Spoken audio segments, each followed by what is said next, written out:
Defense Politics Asia, and welcome to the DPA Live. So let me check what is my YouTube showing now, because I have no freaking idea what is happening. Okay, yeah. So the video is kind of like maybe 5-8 seconds behind. So it's live. Hi everybody. So let me adjust my live chat so that I can actually see you guys without turning my head. Let me move. Where is this software? Okay, it's here. Hi. So just want to say hi to, let me go up. Okay, hi Fat Giraffe, Zovlad, War Hub Combat Footage. Oh, that's a very long name. Sir Smoke a Lot. Hi F. Christie, Gabriel, Joe Blow, True Skylight, Debra Brata, Achaji, Matthew, and who else? Nizaro, Awesome Guy. Hi Chris. Hi Ref King, Von Virtus, Visky Dizrian Gelistan. Actually, he wrote no update for DPA today. It's actually no update. There's too many updates. I updated the map, and then there is way too many things. Like, you see the number of icons across here is like, oh. And by the time I'm done with everything, the map, I'm happy already. I'm hungry because it's already 10 p.m. So I went to eat. If you're on Telegram or Twitter, you probably see me announcing that I went for dinner. So the plan was, after dinner immediately I come home, then I will do I'll record, or I will just do a live stream and record live, which is what I'm trying to do now. But then when I reach home, I have a headache. My this area, right, is like this area here. This area here is just like I having a headache because I kind of like overworked already. Because I was working like 10 hours straight, only have 1 hour to eat by the time I was 10 o'clock. So I'm burned out, so I went to eat. And then after I come back, I decided that no, I cannot do anything, I need to sleep. So I went to take a nap so that I can drain out all the fluid from my brain. And then I can then have the kind of brain capacity to actually even do anything. So who else? Hello Warship 98. Hello Ima. Free you up real quick. Hamza, Vlad, Grace, Kim, Optus Hajat, Waksa, Crispy, Ugly Toad, Imzin, Ima, Jaspal, Levi, Emmond, Langreve, Replacement, Tomatash, Zoke, and Choose Luck. Hi everybody. So yeah. So am I too small on this face? I can make it very big, like this big. I'm so big. Okay, then not so big like huh. Yeah. So I ate. I helped to contribute to the war effort. When I went to eat this. So screw the Russians. Too bad. I got this. You don't have. So you're gonna lose the Ukraine war. At least that's the Ukrainian logic. Yeah. So Frisky say, is there raining heavily in Singapore? It was raining heavily a few days ago. So yeah. So hello 260 over of you. So what if you are new to this kind of DPA live session, basically I will be actually chatting with you guys, discussing some of the things that have happened, and then also do some live recording. So I will be doing recording for the videos that I will then publish on the YouTube channel.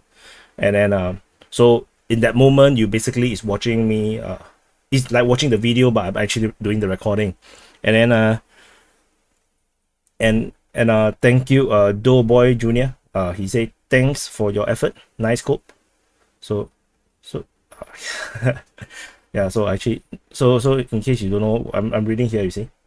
So this is what I'm reading now. So it is probably a few seconds slower, 8 seconds, I guess, 5 to 8 seconds. Yeah, eat McDonald's annoy Putin. So actually the whole point of eating McDonald's is because it's just more convenient. I don't need to think that much about what to eat. And then it got aircon, then because my aircon is broken at home, so the aircon, I can relax, I can eat ice cream, you know. So the ice cream, you know, give me some just make me more relaxed, because because sugar, I need sugar, because so some off topic thing. So my theory, thank you Brian for the super chat, you know, great work commander, nice code. So the whole idea is actually, you know, my theory. Okay, this is my theory about brain, how brain work. So there is a limit to how much our brain can do before you have no choice but to go and sleep. So as human, we spend 1/3 of our time sleeping, right? So as you go through the day, there's fluid inside your brain will start to accumulate, and then when your whole brain maxed out, that means the liquid is not entirely full in your brain, you cannot work anymore. Yeah, like you totally just cannot work anymore. So then you need to sleep. So what happens when you sleep is that the fluid will start to drain out from your brain. You will drain out from the skull, and then that's why when you wake up you want to pee, because those water is actually from your brain. So this is my theory. So Salem Cake say, no, watching this, my maths paper 2 GESE is today. Then you should study, man. So which level? O level, or I think it's O level, right? No, August is October. So, or is it A level? So someone on, how old am I? Yes, how old am I? Because yeah, you'll find out lah. Someday you'll find out. I don't want to tell you now. 300 over people are shy. So shy. Yeah. So this is my theory. So the whole point of sleeping is just, you know, so that you can drain out the fluid from your brain, and then you also need to digest the information that is in your brain, in your you know, the brain, that like a RAM. We have a temporary memory storage, and then when it's full also, you also cannot work. So when you sleep, you dream. So when you dream, what happens is that your brain is actually rearranging the information through the dream, so to something that makes more sense, that save more memory, you know, don't take up so much memory, and then it stores into your long-term drive, where you can actually recall it better. So sleeping is very, very important if you really want to be very efficient. I actually spend a stupid amount of time sleeping because I can, because I don't have a fixed work timing. I don't need to go to office. I basically work from home. My other business is actually design business, graphic design, web design, branding, which is also, you know, give me the flexibility, you know, to just work on my own time, on target. So which is why also, you know, my client learn that I'm not awake in the morning. I'm usually not awake in the morning because I'm, you know, what time is it now? It's 2 a.m. now in Singapore, which is why, you know, I can't be awake in the morning. So yeah, so you know, just some, you know, my own theory of how the brain works. Then I thought it's very interesting. So yeah, so welcome to the brain stream. There's nothing to do with politics and Ukraine war. Just joking. So yeah. Ugly Toad say I got chubby face. Yeah, I eat a lot of happy food. You know, the happy food that makes me happy, because life is so stressful, and I really have no time to work out and to go to gym. It's not that I don't want to. So coming back to the Ukraine war. So let me push this back to the side, because it will just disappear if I. Do I need to share this stream to? I don't think, no need, like how 300 over people. I think that's quite a lot of people. So basically, I want to just share a bit of, you know, what has happened so far. By the time before I went to sleep, or before I went to eat my dinner, anything that comes after my dinner, I haven't checked what had happened yet, which is already a lot. And this, if I do this in one recording for the SIP rep, the summary, it would actually take probably at least 40 minutes, because there is a lot of information which I think I just go through with you guys, and then before I actually do some recording. And maybe I'm not sure how I'm going to do the recording, because the video, half of it will be really nothing to do with the actual war itself. And I got an advice. Michael Finger said, no, stop eating McDonald's, especially if you're already having a headache. We need you, Commander. No, I eat first, then I have my headache. It's not I have a headache so I went to eat McDonald's. It's the other way around. It's not that I don't want to. If I'm having a headache, I probably, let me think, what would I eat? Actually, I have no idea what would I eat if I have a headache. But no, after I eat, then, because even when I was eating, I was actually chatting with you guys on Telegram and on Twitter, and also kind of clear a bit of the Discord stuff. In case you guys don't know, the links is in the description below. If you don't know that DPA actually have a Telegram channel, there's a chat group also, DPA chat.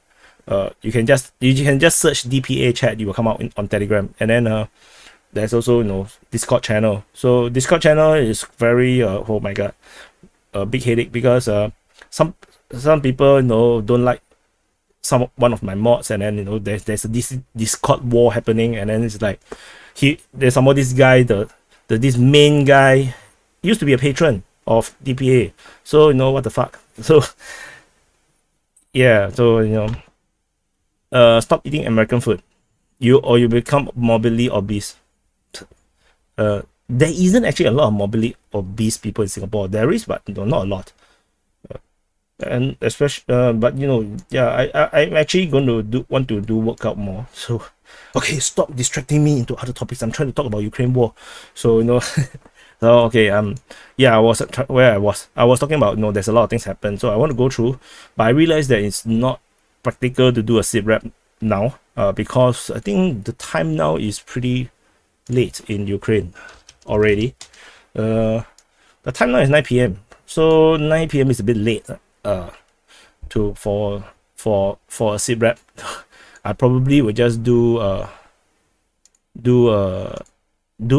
short updates, quick updates instead.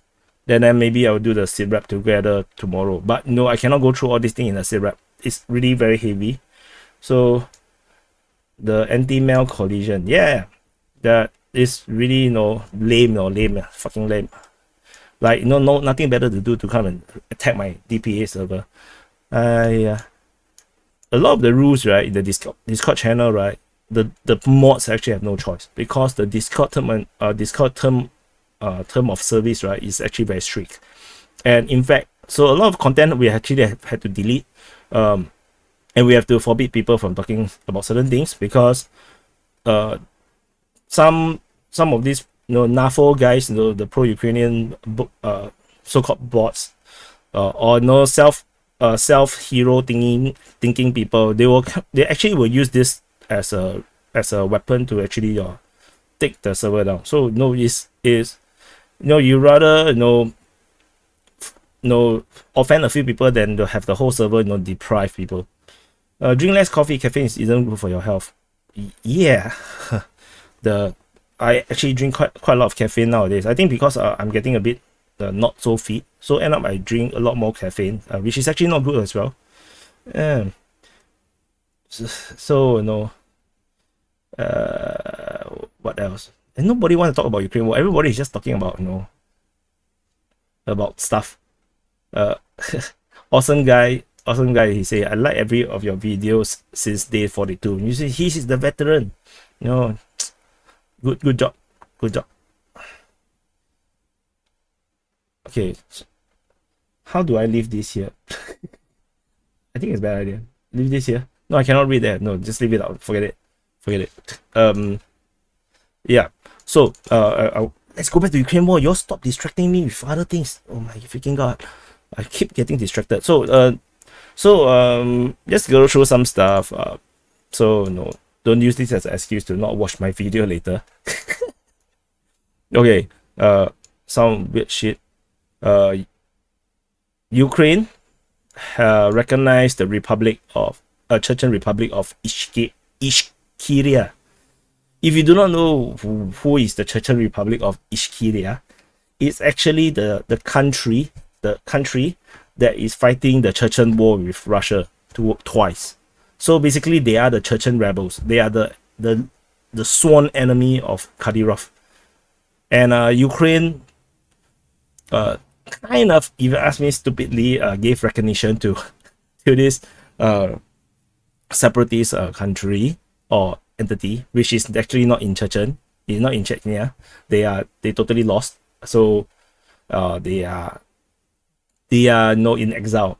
So yeah, so I find this is actually one of the weird statements. So there's a lot of weird statements actually. So someone asked me if I drink coffee. Yes, I drink coffee. Jahimi, what with the NAFO bros posting dead bodies and acting like it's the funniest thing?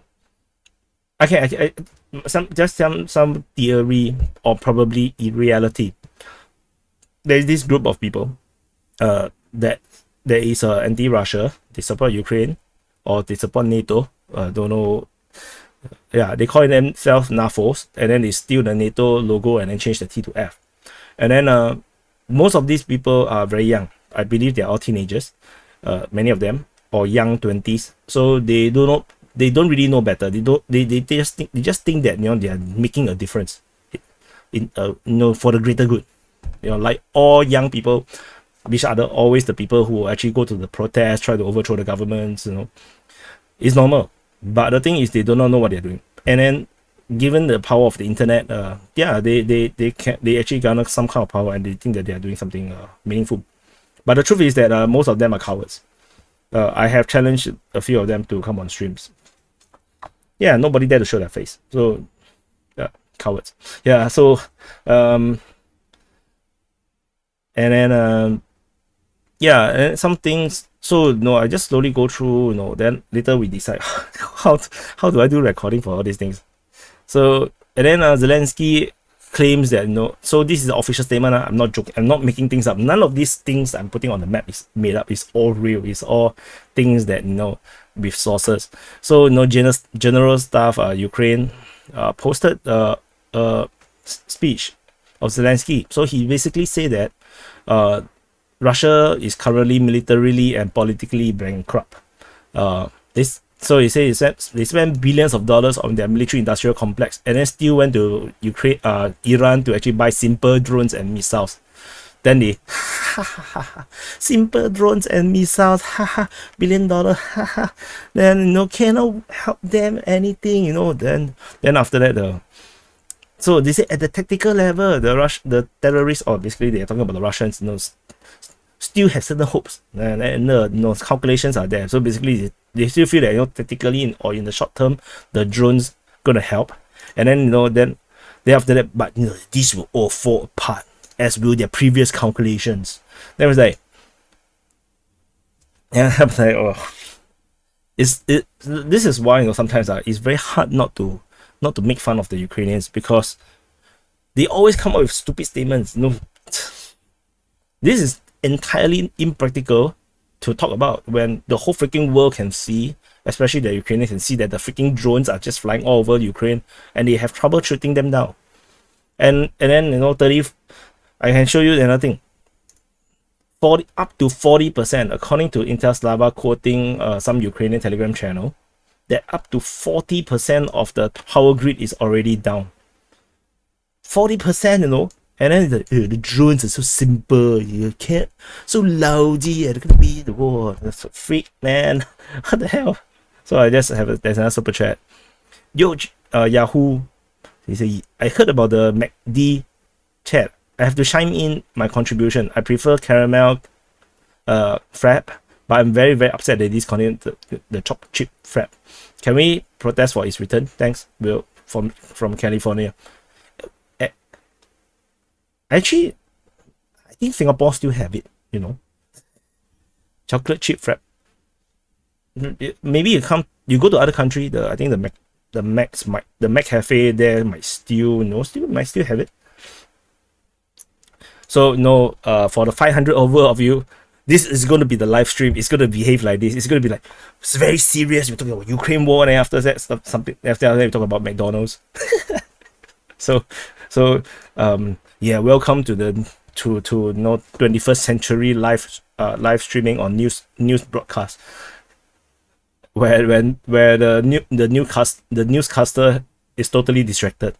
Yeah, I think having a sleep just now makes a big difference. For the 200 over of you that was not here just now, and you don't feel like going back to see what I said. Basically, this stream is supposed to happen 3 hours ago, and then I went to take a nap because I have a headache, because I have been working 10 hours straight, and 10-11 hours straight, and my brain cannot take it anymore. So I went to take a nap, and then I wake up 2 hours, 3 hours later.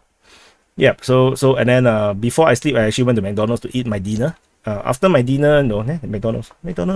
I just want to clarify, McDonald's did not pay me for the advertising. So if you are any McDonald's executive, please help me, get some sponsorship.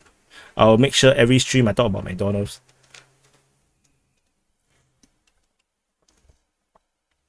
Yeah, I mean, McDonald's are very rich, right? Then I can actually officially tell people I'm paid by the Americans. So, yeah. So, where was I? So Zelensky dissed Russia about the drones being shitty, and then simple. After spending billions of dollars, they only get simple drones and missiles, and then 40% of the power grid is down. Yeah, and there's so much talk. So Ian from the New World Econs, if you haven't subscribed to him, you can go and check it out. He basically highlighted something that I found it to be very true, which I didn't really think in that angle, but I did notice, is that the biggest damage, right, doesn't come from the Shahid 136, or the Garand 2. So Garand 2 is actually the Shahid 136, the drone, the boomerang drone. The pro-Russians like to call them Doritos, flying Doritos. The flying Doritos does have damage, of course. It does have a huge payload, it seems, but it's the one that is actually giving the Ukrainians serious problems is actually the Lancet drone. The Lancet drone is the one with the camera. The Doritos do not have cameras. So Doritos basically give them a coordinates. They just fly there and then just dive in and boom. So the Lancet is the one with the cameras, and then the Lancets are the one actually doing the reconnaissance and then they will be the one that hunting around. And these are the ones that are actually hitting all the surface-to-air missiles systems, especially the radar dishes. So like the S300s or whatever, they have the radar dish. The Lancets are the one that is actually strike all this, and then taking out this surface-to-air missile system is actually a lot more higher in the return on investment than all these Iranian drones hitting some buildings. But ultimately, every one of these are still a freaking bomb. They'll still take out damage. So yeah, some Gorilla Goose say the Doritos got a 30-kilogram payload. To be honest, I'm really surprised by the kind of explosion this Shahid 136 or Garand 2 can yield. The explosion is actually quite big. It's rather big for bigger than what I imagine it could do. So basically, when I look at the drone, my opinion is that it's basically like a normal bomb. So the dumb bomb, normal bomb. They just attach a wing to it, and then that's it. With a motor, and then with a wing, and then so basically it's just a bomb that's flying. That's it. And somehow it's wreaking havoc. It is the biggest thing about the drone, from my observation, is that when it flying around the city, it is not the destruction of the target that is the biggest damage.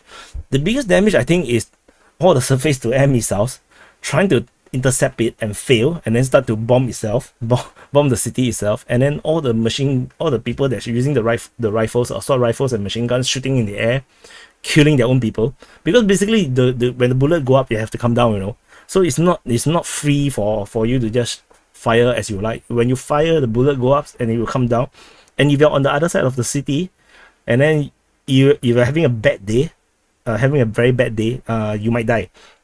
You'll be like, what the fuck? Then you die. Then you know, then you see you died. The word will come out in front of your face. Well, you died. And yeah. So no. Yeah, it is wreaking a lot of havoc for basically for the society and for the governance. It's very, very hard for the leadership and the government, right, to actually convince the people everything is okay when every time the freaking drone fly in, right, everybody is like shooting it in the sky and then causing a lot more collateral damage than the actual bomb itself. So, but the thing is, you don't shoot it down. So it's kind of a contradiction. Heinz Guderian say it's 50 kilogram payload. So yeah lah, whatever lah, 30, 50, no, whatever. So yeah, wasted. Yeah, no. So there are other things also. So he said it's a simple drones and missiles, and then Iran claims that now 22 freaking countries are inquiring Iran over the past 7 days to buy their drones. Freaking hell. Actually, right, I would, if I'm in the Ministry of Defense in Singapore, I would inquire about the drones too, to be honest. Especially if I'm Malaysia, you know, the so-called rival of Singapore, I would 100% go and inquire about the drones. Because most countries, so I just want to share, most countries have no capability to take down these drones. If Ukraine cannot take it down, which means a huge number of countries cannot. And you need very specific kind of surface-to-air missiles to actually, you know, do something like this.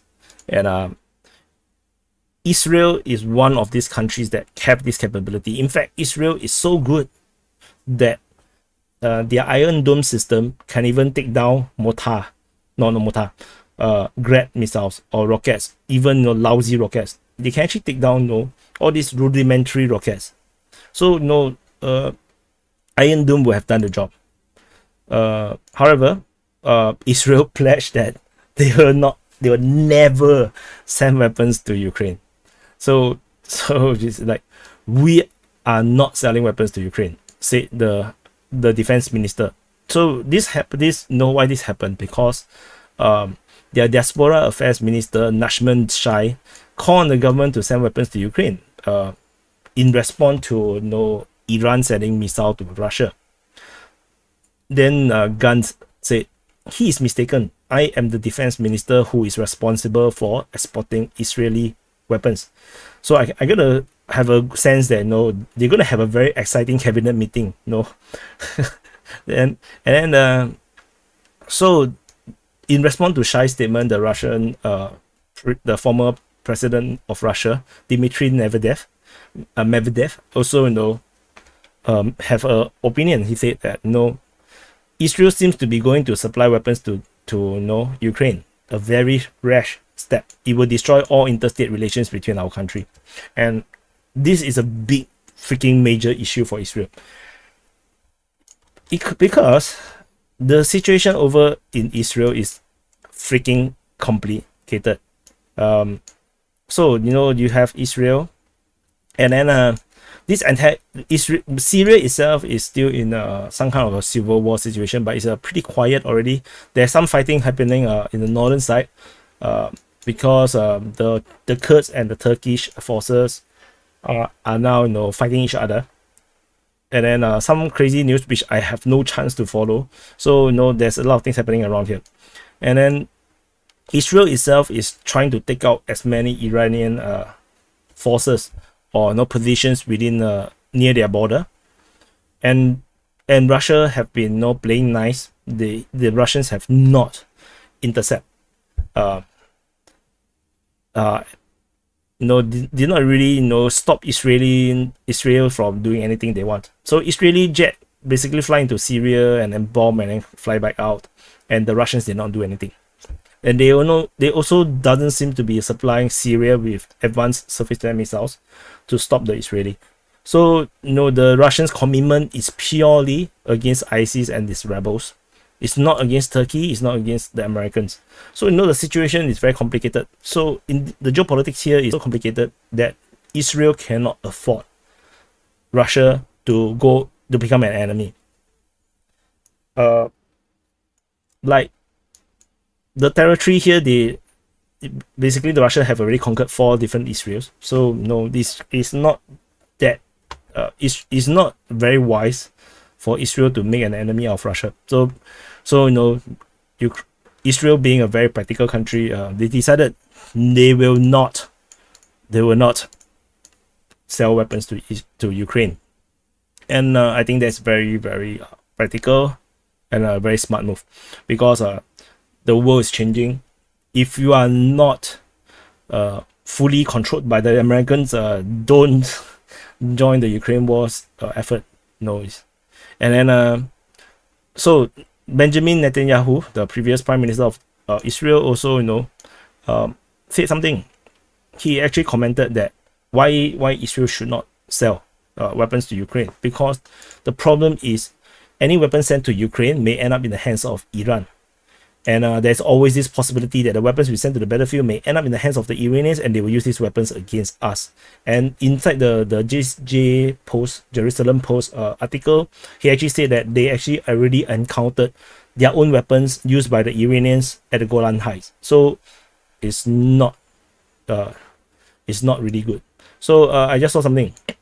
The Grandway say, so why Singapore not as practical? Seriously, the entire sanctioning of Russia is extremely badly received by the population. And every time the Singapore government realize that they need to emphasize that they are doing the right thing, you have a lot of ministers all coming out in on their own statements trying to explain why they are doing what the thing they are doing is actually the right thing. Every time you see that, that they realize they made a big mistake.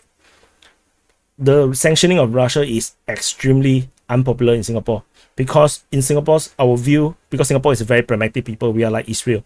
We don't think Ukraine war is our war. It has nothing to do with us. And personally, that's what I think so, which is why I keep saying I'm neutral, because it's freaking nothing to do with me. It's not my problem. So, and to sanction Russia, nuclear power, a major power, and a potential superpower, which to me they are already a superpower. Just look at what Russia can do now, even despite all the sanctions. It's a superpower. That's actually a definition of a superpower. So we lost so much potential earnings just by doing the sanction. If we had not done the sanction, I tell you, Singapore will be one of the biggest buyer of the LNG from Russia. Guarantee plus chop. Singapore will be the biggest buyer of LNG, one of the biggest. Because we Singapore have a major LNG storage facility. We will buy so much Russian gas, man, because it's so cheap. So yeah. So just now I saw another thing. I saw something about girlfriend. Yeah. So Shooting Putin say, yeah, my partner doesn't watch DPA, but she always yells out the intro. Defense Politics Asia. Yeah. Thank you so much. I really have never expected this to catch on. It's so weird. I usually, so for those that are new, I used to just say, oh, hello everyone, this is Defense Politics Asia, and then 1 month into the coverage, then people start to they start to really like the Asia part, and people start to comment about Asia, and I was like, why is this a thing? And then yeah, then a lot of these interesting fun tropes that on DPA is actually all by you guys, the subscribers, the viewers, the followers, that is actually make them popular. Like Transnistria is actually a badly drawn. For those that are new, the nickname of Transnistria officially for DPA is a badly drawn banana. So because it looks like a banana, someone draw the banana, but it's very badly drawn. So this is a badly drawn banana. So in case you're new, and we have the cross-border shellings, the tampon crossings. So it's fun stuff. Hey, see, I lost my my chat. Yeah, I have to put back. So if not, then I cannot find. So someone asked about the first, second, third guard tank army. No, I have no idea. I don't follow units because the units are always not accurate, because you don't really have the intel, because the unit locations where they're operating and what kind of strength they are in, how big is their force, is all operational secret. So there's no way to know, and it's all by projections. Basically, I will just be lying to you, or I just making things up if I'm reporting about this, and it will always be misinformation, because the force can entirely just move out and I wouldn't have known about it. Then one day I was like, another force is there, but then you don't even know it's a reinforcement or a replacement. So I don't report about forces, the units. So what else?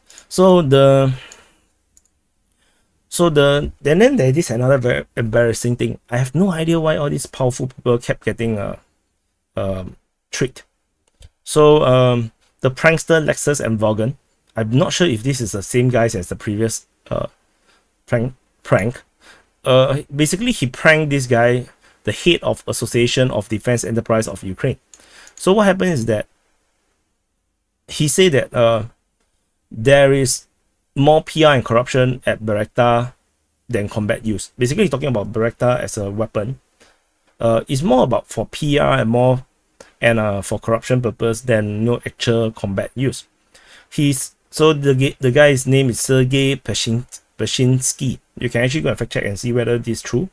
There is a video though on the Russian source, so I assume that it's going to be true. Then basically he said that during the first week of the special operations, the Russian military actually shot down all the Bayraktars of the Ukraine army. And so of course you can take this with a pinch of salt.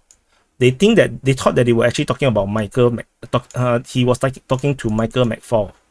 Don't know why this guy is so good at all the Ukrainians like to talk to him. So basically he said that the Russians shot down all the Bayraktars in the armed forces of Ukraine within the first week of the war. And then he continued, they are vulnerable against air defenses. Very vulnerable. You have to understand that we had a lot of Bayraktar. They knocked them all down in a week. It can't work on its own. Bayraktar is not a miracle weapon. With powerful air defense system, it shoots down and there's no combat effectiveness. So said Peshinsky. Yeah. So if you're pro-Ukrainian, this does not happen. This thing don't happen. Bayraktar is actually a legendary weapon. Slava Ukraini. Together we will win. Yeah. So don't believe these are all the Russian misinformation. Okay. What else? So more bad news. Which there's a lot of bad news. For the Ukrainian side, that Germany has decided not to accept Ukrainian hryvnia. I have no idea how to pronounce this word. Hryvnia. So basically they will not accept the Ukrainian currency by the end of October. So because they feel that there is no demand for the Ukrainian currency, so they decided not to accept. And so this about the information is from AZ Military. Hi Azad from Moscow. I'm surprised you can actually watch YouTube. actually is YouTube banned in Russia? Any idea?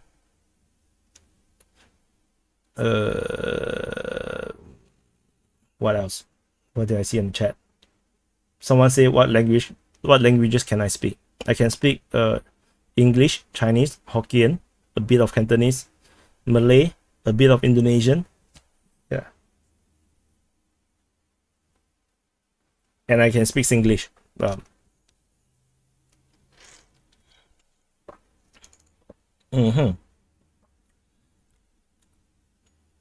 So Turks are not selling Bayraktars anymore to Ukraine. I don't think Ukraine have money to buy Bayraktars. Yeah, the truth is that I don't think they have money. Oh, is this hryvnia is actually called grivna. Ukrainians need to improve in the way how they write the words. This totally not grivnia, no grivna. totally don't know how to spell. My girl can spell better, can make up words better. So John BBBBB say that it's a special program for exchange currency for refugee. You make it sound like all exchange. I don't know. Did they make it sound like it's all exchange? It's not me. Yeah? AZ military make it sound like it's all exchange. So just, I'm just reading. Because it's not that I don't want to fact check. I have no time to fact check everything. You know this thing that you're seeing on your screen, freaking hell, 5 hours. Takes me 5 hours. Took me so long to the point where I actually go hungry. So yeah, Singlish is not a language. It's a meme.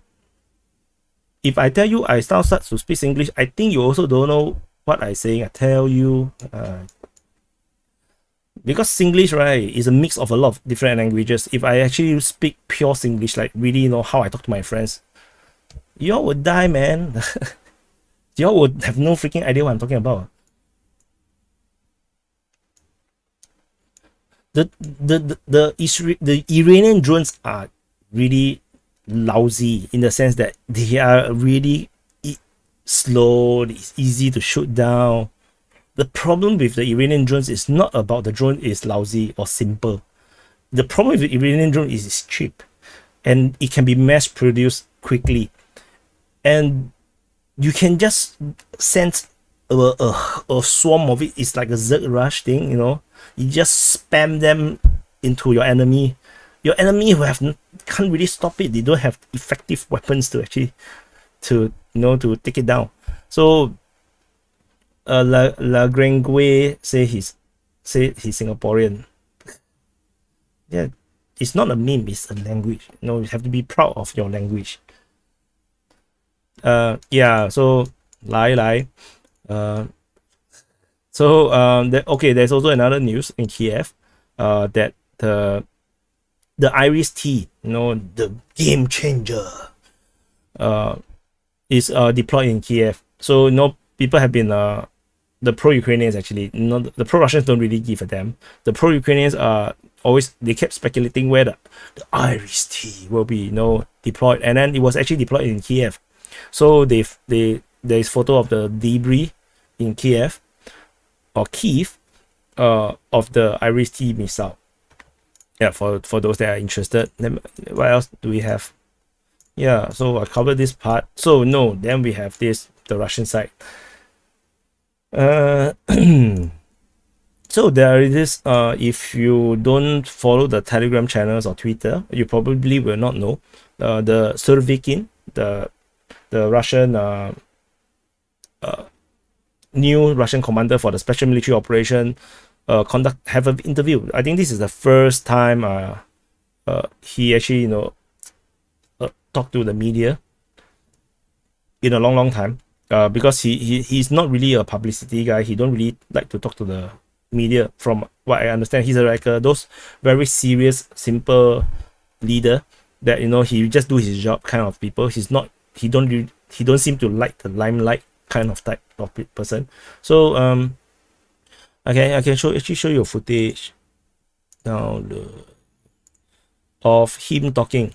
I think I downloaded the part of it. Where is it? Oh, I don't know where I downloaded it to. Okay, then forget it. I think the download failed. So basically, basically he looks very fat. He looks like he ate like 10 times more McDonald's than me. But he looks really serious. He looks really sad as well. I don't think he really liked this war that much, but he's a very serious person, it seems. And so basically they asked him, what is the question? Many people are concerned about the situation in Ukraine. So basically he explained that the situation, the Ukrainian the war is actually tense because the Ukrainians don't give up in attacking the Russian troops. So it applies to Kupyansk, Krasnolimansk, basically Crispy Lemon, which is Liman, and then and Mykolaiv, Kryvyi direction. So basically, it's the three main battlegrounds. You know why he didn't talk about Bakhmut, Donetsk? Because the Russians are the one doing the attacking, and then so he basically kind of repeats what a lot of the pro-Russians like to say. They say that Ukraine keep pushing the citizens of Ukraine to their death, and he then repeats the Russian point of view that Ukraine and Russians are one people, and the Russians actually only want Ukraine to be independent from the West and NATO and be a friendly state with Russia. And to be honest, this part, the Russia they want Ukraine to be not so close to the West and be friendly with Russia is actually what I think is the geopolitical goal of Russia. Russia really just wants Ukraine to be a buffer state. It can be a buffer state for both sides. You see, they just want Ukraine to be neutral, just like what Serbia is doing or Hungary is doing. They don't want Ukraine to be anti-Russia because it's very dangerous for them to have a country that is potentially willing to join NATO and allow NATO to deploy troops in Ukraine, and to even be foot soldiers for the NATO forces. And that would be a problem, because if you look at this special military operation so far, Ukraine can really take on the Russians for a bit, because the Russians have not even launched a real war yet. But the Ukraine have a lot of people, and it's very big, so Russia don't really want that. They don't really want the Ukrainians to be an enemy of them. It's like having another Turkey, having another Poland is a big problem for Russia. But no choice, this has happened. The war has started, and so they say the Ukraine tried to break the defense, and they are pulling all available reserve to the front. So they say that these reserve are actually territorial defense forces, which haven't gone through full training.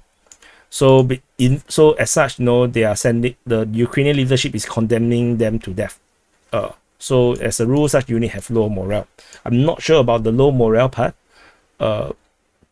because you can't possibly know, because some of them might be very high morale, and so they say that to prevent all these people from escaping from the front line, they use the nationalists to shoot anyone who try to leave the battlefield. Basically, commissars. In the Soviet time, these are called commissars. And so he claims that every day the Ukrainians' losses range between 600 to 1,000 people killed daily. So if that is daily, 10 days will be 10,000. Let's say on the high side, 30 days will be 30,000. So then 30 days will be 30,000. So 1 month is 30,000. 10 months is 300,000. 10 months. So Ukraine can still fight for 2 more years. So, and then they still got another 5 million to go. Don't worry, Ukrainians, don't worry. You can pro-Ukrainian guys can fight for another 5 years at least. So it will be a long war. Don't worry. You won't lose. So this general say that he repeats what we understand about the Russian strategy in this war. Basically is not to strive for high rates or advance, because they want to protect every soldier. So they want to methodically grind the advancing enemy. So this will not only minimize losses, but also significantly reduce civilian casualties. So basically, the Russians are fighting a defensive war. Weirdly, they are fighting a defensive war forward. So, and basically they say what the Russians are currently doing is that they are building up combat and numerical composition of formations and military units. So they are actually still regrouping. The partial mobilization seems to have completed in terms of the recruitment phase, but they are currently still doing the training and the formation of these forces. So, and then they will be building up reserve and equipping defense line and position along the entire line of combat contact. I think he's not sharing something. I'm sure that they're also developing offensive forces. So it's not going to be just defensive. They are going to attack for sure. So the strike on precision weapons or military facilities and infrastructure facilities will continue. So you know, there are some rumors I saw say Putin say the missile strikes will end, but end up the missile strikes did not end. the Russians continue to throw missile strikes at Ukraine. So no breather there. And also interesting thing that was noted in this interview was that he said that the Sukhoi 57, the Russians 5th gen fighter, was actually deployed in this special military operation, and they said that having a wide range of weapons in each flight, it solved multifaceted tasks of hitting air and ground targets. So that's fascinating, because we really still do not have not really seen, you know, clear evidence. For example, video footage or something. It's all purely statements about the Sukhoi 57 being used. So it maybe it's really so stealthy that nobody even see them take off or land. I don't know. Yeah. And speaker on the mic. Lorraine don't know my name. Lorraine, my name is Wyatt. Which side do you support? I don't support both sides. I actually support a quick end to the war. Which means, because this is a bit complicated. I want the war to end as soon as possible, because it's just a stupid war, and it's unnecessary, and there's no way Ukraine can win against Russia. Like, for a fact, there's no way Ukraine can win against Russia in a war, and Russia have not even started the war. So as such, I feel that the fastest way to get to a peace is actually, for Ukraine to either stop fighting, give up, and accept that the civilians in Donbass, at least in Donbass, is not going to want to be part of Ukraine, and just end the fighting. Or it'll be Russia take this war more seriously and just end it quickly. So it's not about it's not about taking sides or supporting which sides. It's just not possible for Ukraine to win. And if you want to support Ukraine, then basically you're asking a small boy trying to fight a big boy, where he's fucking muscular, and then like he's so far only using one finger to fight, and then you think that the small kid is winning. Yeah, it's actually almost inhuman to actually support Ukraine in this sense. Of course, there is always this moral and ethical talk about how is the Russians are the invaders, they are the bad guys. Yeah, I understand that point. The problem is there will be a point where you need to recognize that you cannot compete. For example, if a robber robs you, he got a pistol, you got nothing. Are you gonna fight him, or are you gonna surrender? Okay, just take whatever you want. You have to make a choice, right? And what the Ukrainians are doing is that they just fight barefaced against this robber holding a fucking machine gun, and then the guys behind this victim is throwing knife to this guy and say, pick up the knives and fight this robber with the assault rifle. That's exactly what happened. And then even the robber also feel a bit bad about robbing this innocent guy, because this guy is just so stupid to just keep fighting with a freaking knife. And then he's already holding the assault rifle, and he don't even dare to use it because he feel like he's bullying him. So basically just using the rifle butt to fight against the freaking knife. But of course, you can disagree. Because the reality in geopolitics is that there is no ethics, there's no morals in geopolitics. The strong will destroy the weak. So the idea of being the weak is that you have to find your alliance, you have to find balance, you have to find people who is willing to back you, you have to have good foreign diplomacy, you must be friends with as many people as you can, and don't antagonize the bigger power.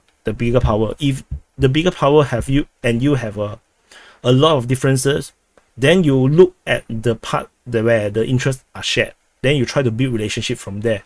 The parts there is you cannot agree upon, just leave it aside first. That is diplomacy. That's how South Korea can have trading relationship with China, even though North Korea is a big issue. That is diplomacy. Ukraine do not practice foreign policy properly, which is why this war happened. So that's why when it comes to this, I feel strongly, that you need to vote in the right leaders. You don't go and vote in people who just pump their chest and think that, whoa, we have to be manly, we have to be giga chat, we have to stand up against the bully. I can tell you, the world don't work like this. The geopolitics is like the Wild West, basically like the cowboy era, where everyone have a gun.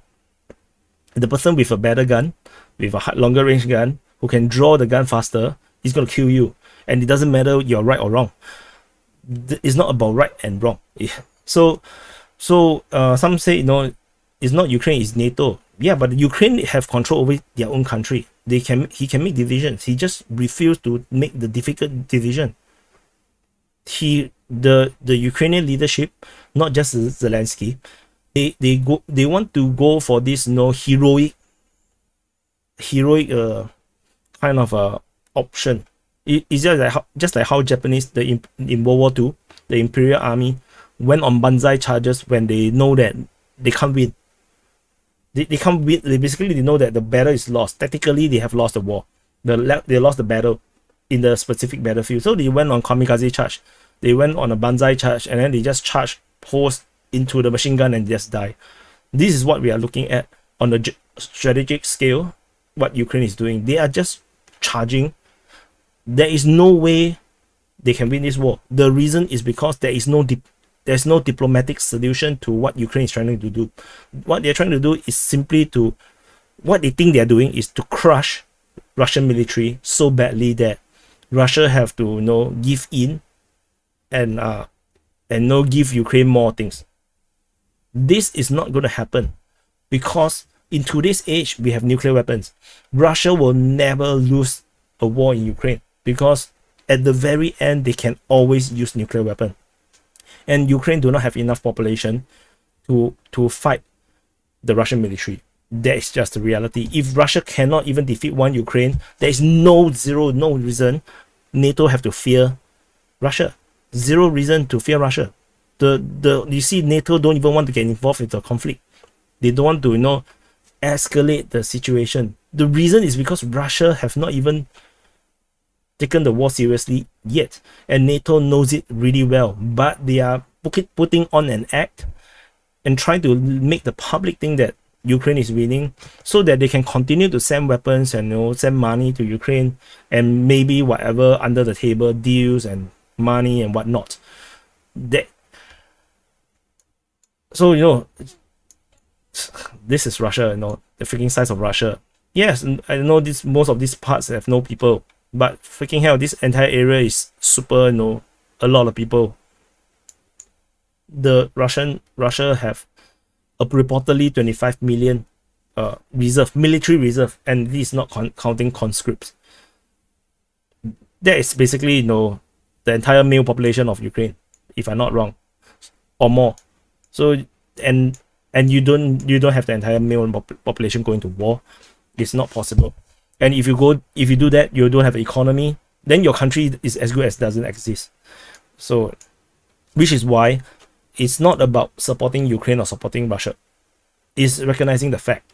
You don't ask a 12-year-old football team to beat Liverpool Football Club. It's not possible.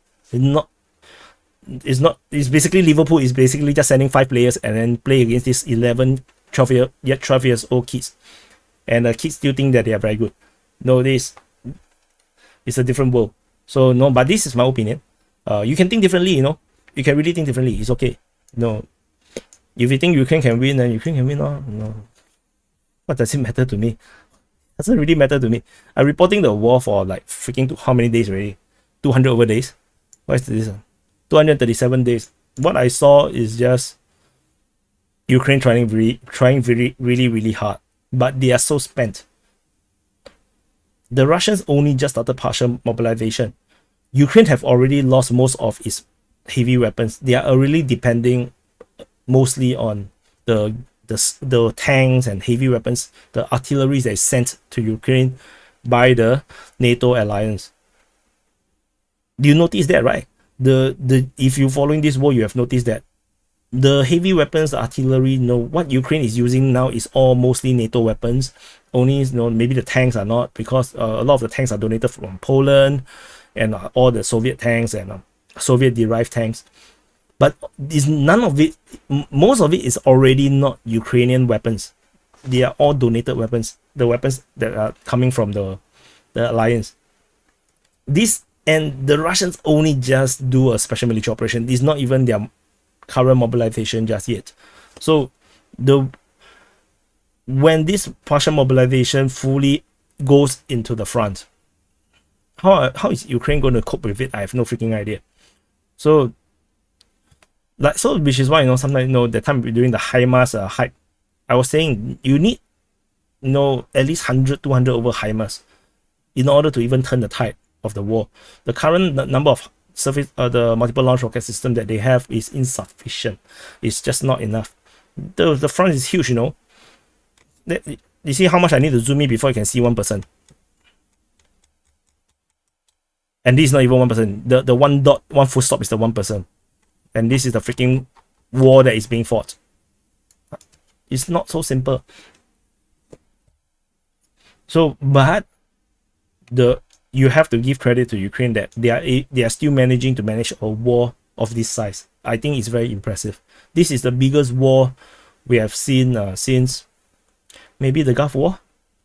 Yeah, and this is one hell of a hot war. So yeah, it's bigger than what the Iran and Iraq war was, I think. And I think this is also bigger than the Israeli wars with the Arab countries. So anyway, nice quote. So, you know, yeah, you can don't believe, doesn't matter. And so in the Kharkiv region, there's also fighting reported here in Ogestsiv. But you know, all this cross-border fighting doesn't look very serious. Like the Russians doesn't seem to be planning to go in. I'm not sure what is the fighting about. It's reported by the Ukrainian Defense Ministry. Yeah, so then the rest, it will be the fightings. And then if you are pro-Russian, you may like to know the Russians have launched a counteroffensive over here at the Vorishna region. They have conquered. They have retaken Horobivka. This is reported by the Russian Defense Ministry. Then the Ukrainian Defense Ministry reported fighting at Vorishna itself. There's also fighting reported at Vorishny, according to the Russian sources. Then the Russians are reportedly bombarding Kryvyanivka,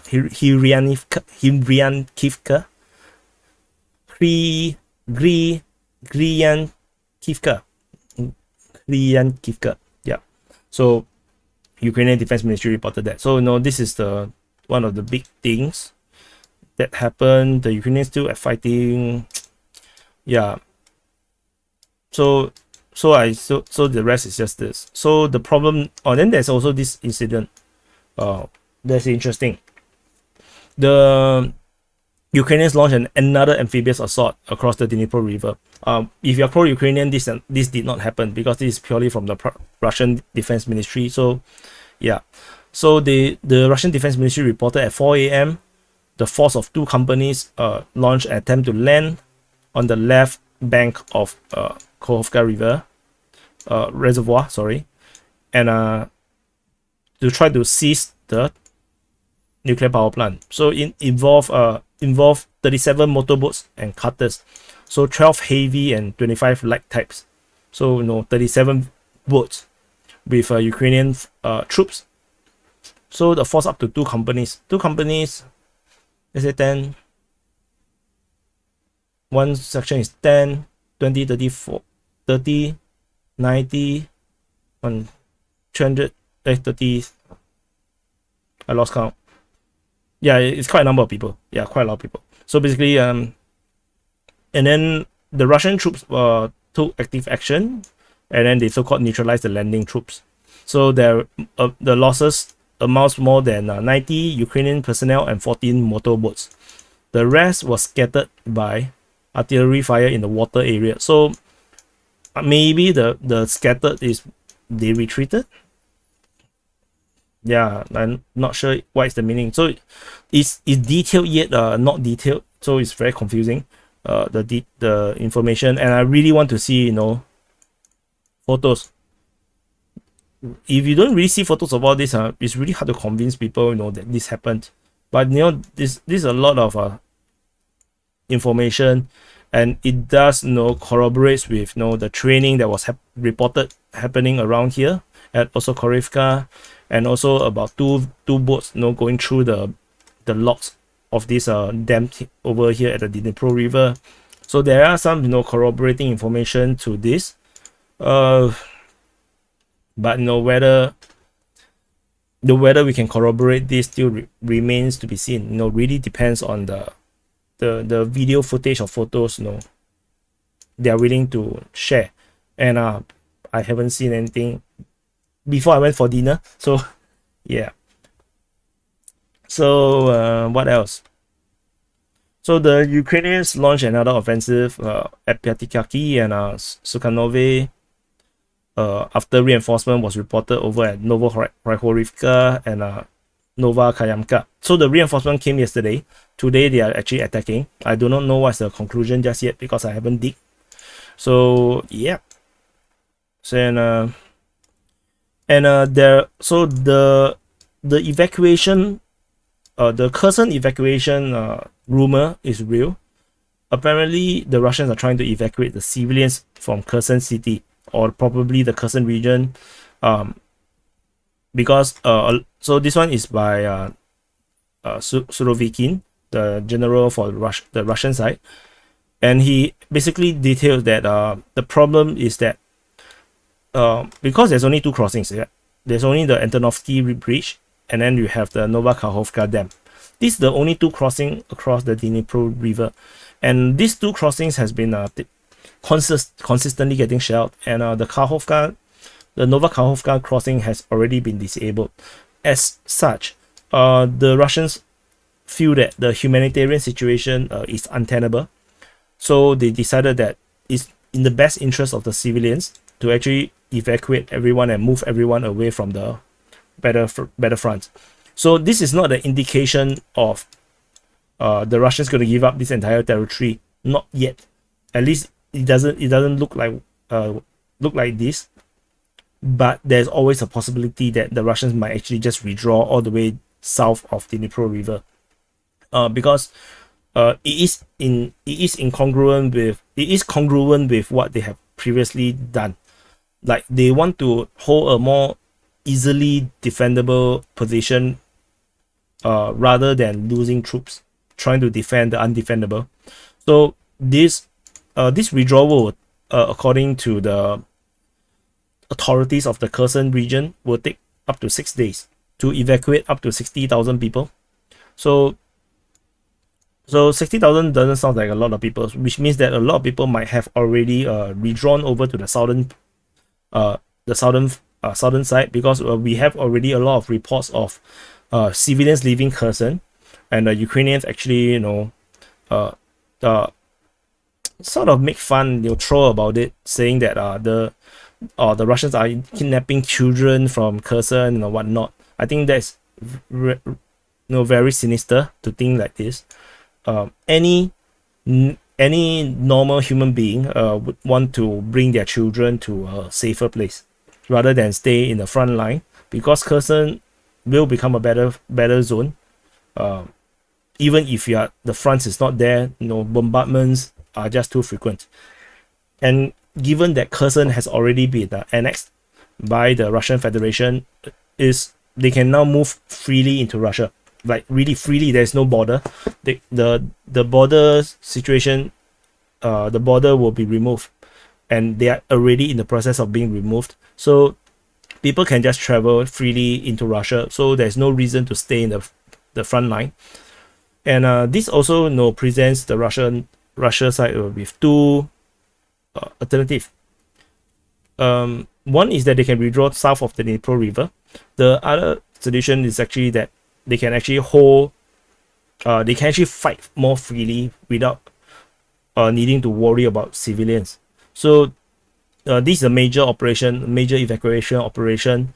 It can go either way, because it could be no more civilians, so we can fight more fiercely, and then they can actually push out. Or they can be like, forget it, we're gonna give up this entire frontier. We're going to go south of Dnipro River. You can go either way. So really, depends on what this general will do. The general is pretty cryptic. The way how he put it is that our future plans and action regarding the city of Kherson itself will depend on the evolving military tactical situation, which is what I always talk about the Russians.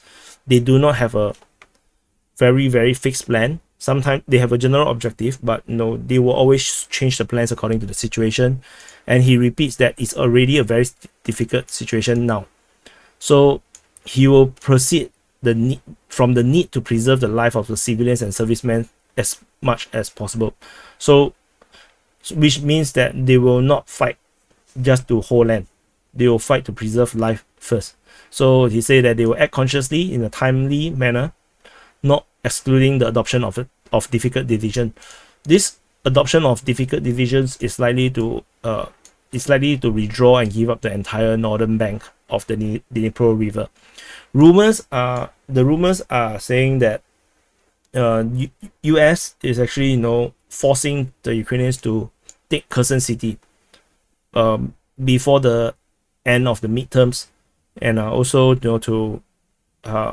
and this is also needed by the Europeans, because the leadership in UK, Liz Truss, is in deep shit. There's a lot of political turmoil across Europe due to the inflation and the energy crisis. So they need something. If not, all these leaders is going to get down. The midterms in the US would mean that Biden will lose lose the lower house at least, and probably also the Senate, and then he will become a lame duck. He will not be able to operate at all. And given the kind of things that I've seen, there's a high chance that the Republicans is going to impeach him. So once the midterms happens, and really depends on, because I'm not following the US politics so closely this year because of the Ukraine war, so I'm not exactly sure what is the makeup of this Republican group that is going for this midterms election. If it's the MAGA, the Trump faction, then there's a high chance that they will be anti-war. They will actually withdraw support for the Ukraine, and for NATO to continue to get involved with this war, and then which will mean that Russia will win the war. But I'm not sure. I'm really not sure, because a lot of politicians can behave differently during election, and then versus when they get elected. So we shall see what happens there. And but Biden's time as president is going to be limited. His power is going to be diminished by the end of the midterms. I think Democrats is going to lose the midterms like badly.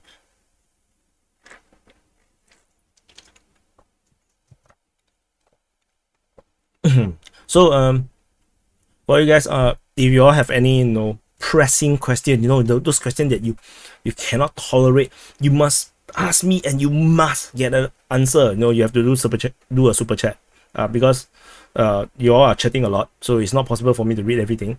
So if you have no dying questions, or just simply comments that you want to show the whole freaking world, like Wyatt is stupid, you can do a super chat, and then I will show like this.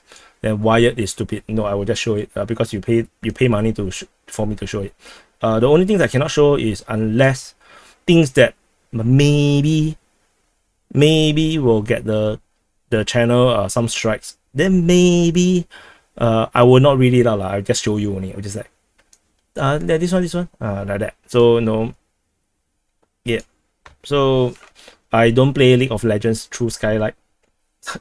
I'm too old for League of Legends. League of Legends, actually, the problem is you need a lot of time. So yeah, and I don't like to play with mobile phone. I prefer to play with my big computer. In case you need to see, I think you guys may not have seen this before. So this is my setup.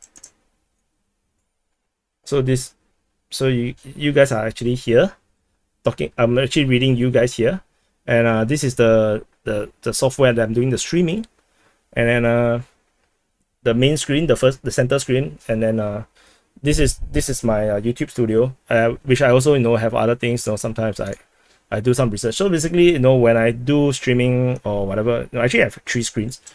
So yeah, so that I'm not into consoles or or mobile games, because I can't even finish playing my computer games. I bought so many games and I haven't have chance to play them. Yeah. So what did I see? Oh, there's a I think it's called super sticker. So my team Gibson saying OP, thank you so much. I also want to highlight all these super chats and super stickers or whatever super that's on YouTube. YouTube actually takes a 30% cut. I just want to let you know. So yeah.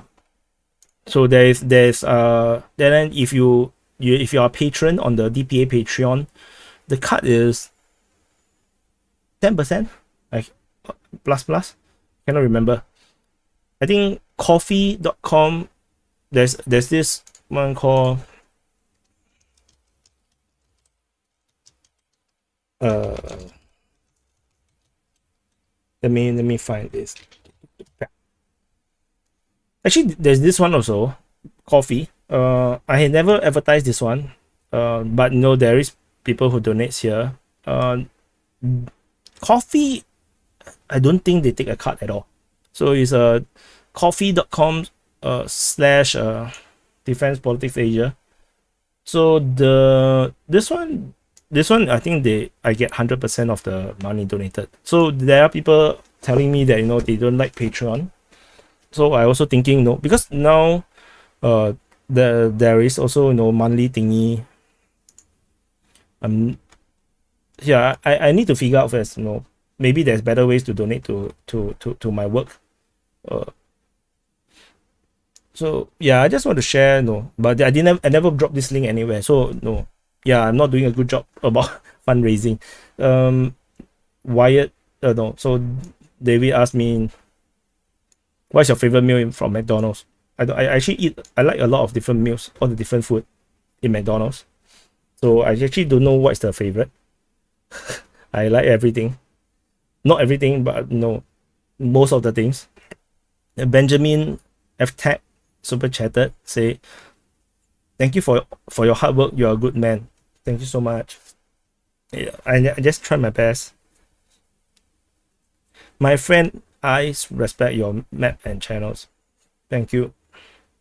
DPA, stop following the Russian interpretation. Nobody asked the Ukrainians to attack. Ukrainians need to conquer now. Before winter come, putting it to train the soldiers. There is only Russian interpretation. The Ukrainian interpretation is all mostly rubbish. It's all fake. It's all propaganda. I don't know how to put it. Because I read, how to put, I look at what is the substance of the information. For example, if I'm going to believe the pro-Ukrainian side information, I would have thought that Russia have run out of missiles and rockets in March. Until today, they are still talking about Russia running out of missiles and rockets, which is kind of hilarious. Let me show you what the hell happening to my screen. Okay, let me show you my Telegram. Oh God, wait. So let me adjust my screen. Come on, let me push. Okay, got it. If not, I cannot click. So, there is this very interesting one. In March 25, Russia is running out of precision munition. In May 6, Russia is running out of missiles. Then in June, is running out of precision weapons. In October, is running out of long-range missiles. How to believe the Ukrainian perspective? It's nonsensical. It's not that I don't want to. The how you actually deal with the important thing that we all need to learn is to identify misinformation or fake news. I think the education in terms of using your brain and logic and simple basic analysis to understand what could be real, what could be false. I think that's very important. So that you don't get duped by politicians saying things that don't make sense. So Miss Atlantic, the super chat, thanks for your hard work. Thank you so much. I feel very appreciated. And then yeah, so it's very important. So it's not about pro-Ukrainian, pro-Russian. No, it's not about pro-West or anti-West. No, I eat McDonald's. So it's very funny. On Twitter, someone say, "Why the hell you eat McDonald's?" No, like I thought you're anti-West. I was like, what the hell are you talking about? Since when I say I'm anti-West? So yeah, the important thing is that when we read the news, we must be able to identify that the news is how much does it make sense? Is it true or not true? And you must read it continuous enough, like over time, and you must remember what they reported, so that the weeks later, days later, weeks later, or months later, when you read the headlines again, then you must have a sensing, are they consistent or not? Did they correct themselves, or are they continue to push a lie or a misinfo? Then you will have to downgrade or upgrade your trust in their reporting. So for example, a lot of the Western mainstream media, I have already downgraded my trust in them by a lot, because of the way how they have been reporting about a variety of issue. And especially regarding Trump, is really clear, because I personally watched the press conference. I literally just watched the live press conference. I don't read the articles about what the press conference is all about. And then when I do read about the press conference, it's like it's totally disconnect from the actual live press conference. The press conference talked about a lot of important things as during the Trump era. A lot of important things. The media is not reporting them. And it's very scary, to be honest. It's very scary, because most of us don't have time. Like for example, I'm mapping this freaking thing. It takes me 5 hours. Who the hell have the time to read so much Ukraine war stuff? It's not humanly possible, which is also why a lot of these military experts or geopolitical experts or whatever not, when they talk about Ukraine war, a lot of the time their information is incomplete. They actually don't know what is happening. They are just making things up, because to actually know what is happening on the ground, you need to be reading this much daily. Then so sometimes a lot of these experts are just talking rubbish. Not that they are stupid, not that they are they don't have the experience, but sometimes they just don't know enough. Then they read the mainstream media that they think that is helping them to analyze or reporting truthfully, but the mainstream media is not reporting truthfully. And as a result, they make wrong analysis. So this is actually what happens. So why I started covering the war is also because of my distrust in the mainstream media, which is why I started to map my own map and then try to find out what exactly is happening on my own way. I do my own research, and then then this channel started to explode. So when the channel started at the Ukraine war, when the Ukraine war started, this channel is only 20 subs, only 20 people. So yeah. So some people don't know my name. DM asked me what's your name. My name is Wyatt. So in case you do not know, my name is Wyatt.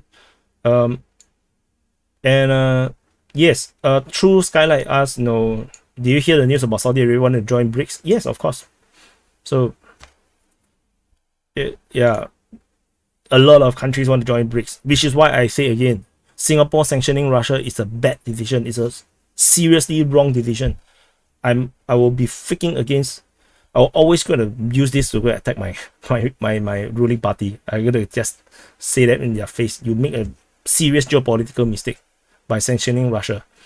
Anyway, Hot Tooth Truth say that he's been to Singapore. It's more westernized than Russianized or Chinese nice. There is no Chinese nice. China is also westernized. No, China is also becoming more and more westernized. China actually learns from Singapore. So if you go to China, it feels a bit like Singapore. Yeah. Wyatt Lim is such a manly name. Yeah. So how do I do recording now? I need to do a recording. Let me see. We need to do a recording at least. I have to upload at least one video.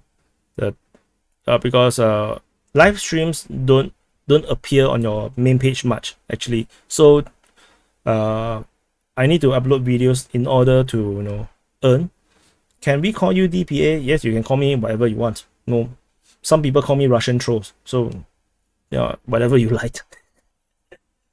Let's see.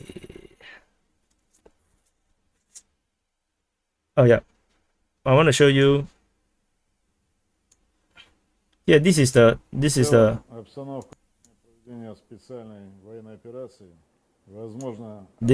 general, the new general that took over the entire operation. I cannot do Skyrim shuffle. I'm not. I have trouble coordinating my legs and you see, he looks like he want to cry. He looks really sad. Like I don't know why. And he looks really serious. He looks very serious, but he looks very sad at the same time. You look at his facial expression, you see this part going down. This look. He's very serious, but he's very sad. And he's very depressed. But yeah, he's very fat. Yeah, he looks very fat. He is very fat. He ate 10 times more McDonald's than me, I think. So, but I can understand what he say, but only depending on the translation.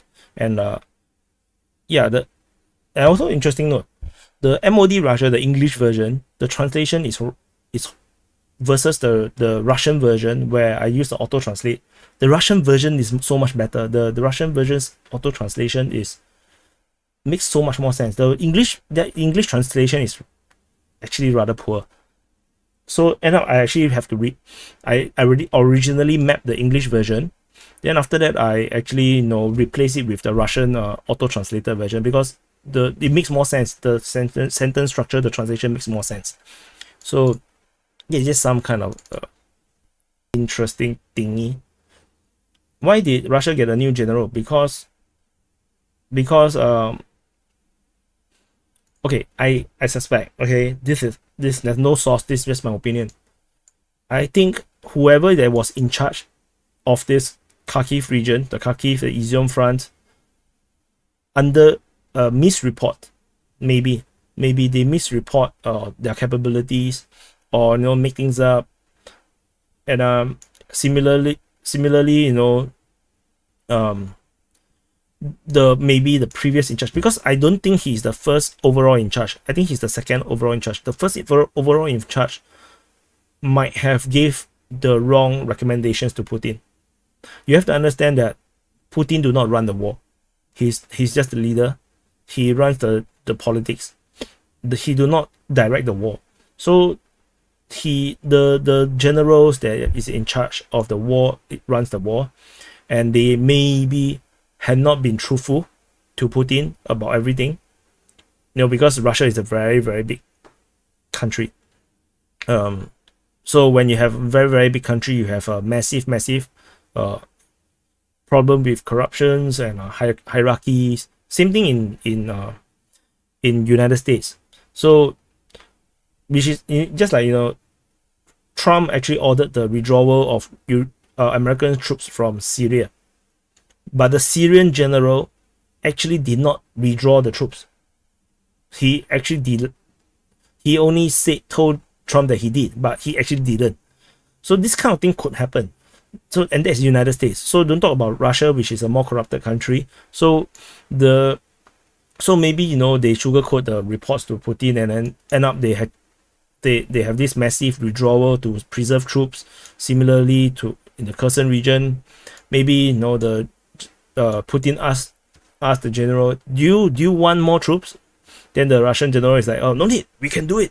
You know, we are good enough, we are strong, they are all weaklings. Then in the end, the Ukrainians counteroffensive succeeded, and then Russia, you know, Putin decided to change him.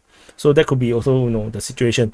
We have to understand that the world is not so black and white. You know, there's a lot of shades of gray, and the Putin don't really make decisions on everything. Just like Zelensky don't make decisions on everything. If we think that everything is decided by Zelensky, then I think that's a bit naive lah. Don't think that way. Like, you know, the Kherson offensive and all these things, a lot of these are not decided by Zelensky, and some of the talk that it might be decided by, you know, the NATO side, by the Americans, that could also hold true. They could also be, you know, because of the nationalists, you know, also possible. You know, you do not know what is the politics behind the scene. So NGS has super chatted. What you think is the Russian time plan? Important for them that military and economic pressure on Ukraine and West accumulates at the same point of time.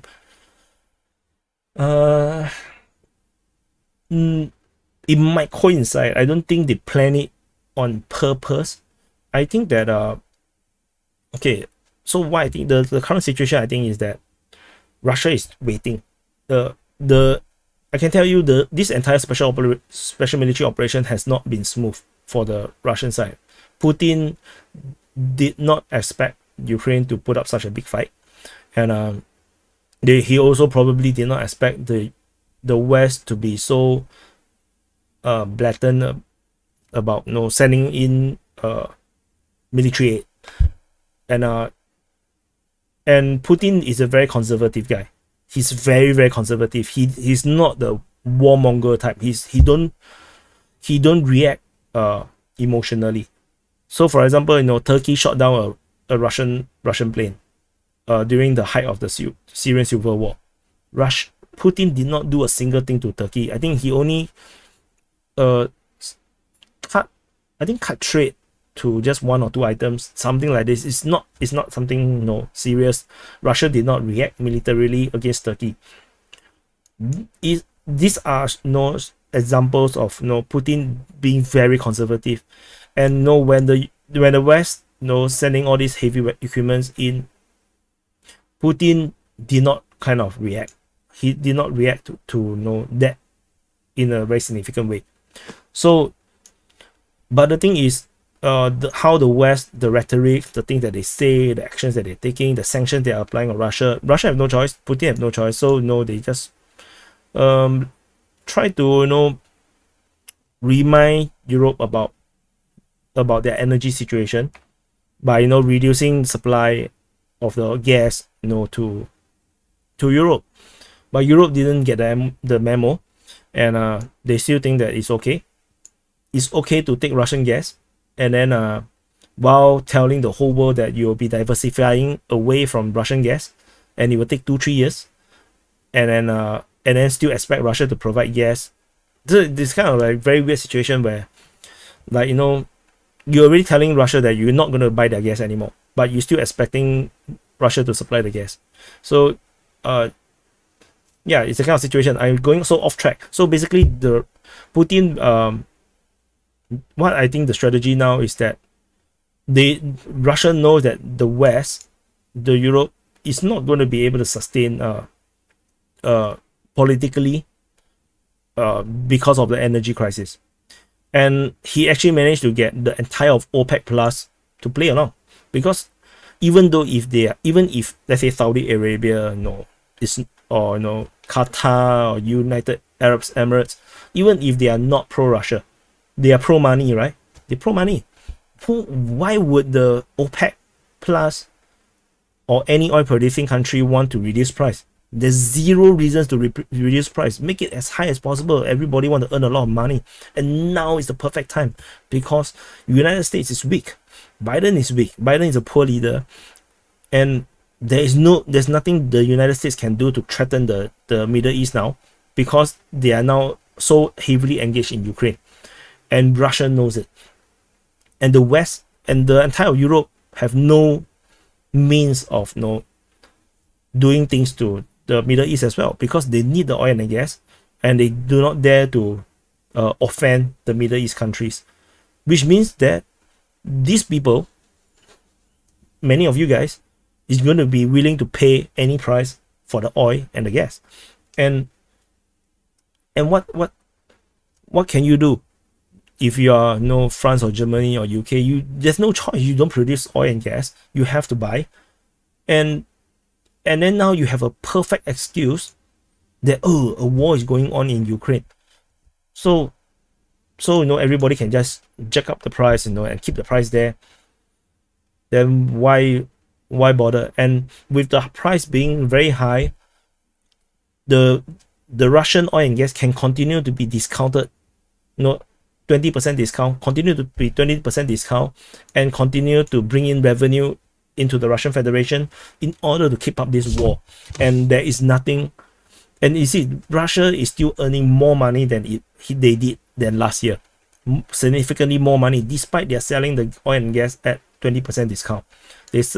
And then China and India is buying as much as they can. They just wiping as much oil and gas. Even Saudi Arabia is buying oil and gas from Russia, even though they produce it. They're buying it for their own use, and then they are selling their own produced oil and gas to Europe. So so there will be one point Europe will collapse. The different countries will go into political turmoil. I'm not sure what is the breaking point for the different countries, but it will break eventually, because there's already a lot of protests and we're not even in winter yet. So, and if the European countries are not careful, EU will disintegrate. Countries, especially Germany, I can tell you the country to look at now is Germany. Germany is currently being sacrificed by everyone. Everyone around them is sacrificing Germany. For Ukraine's sake.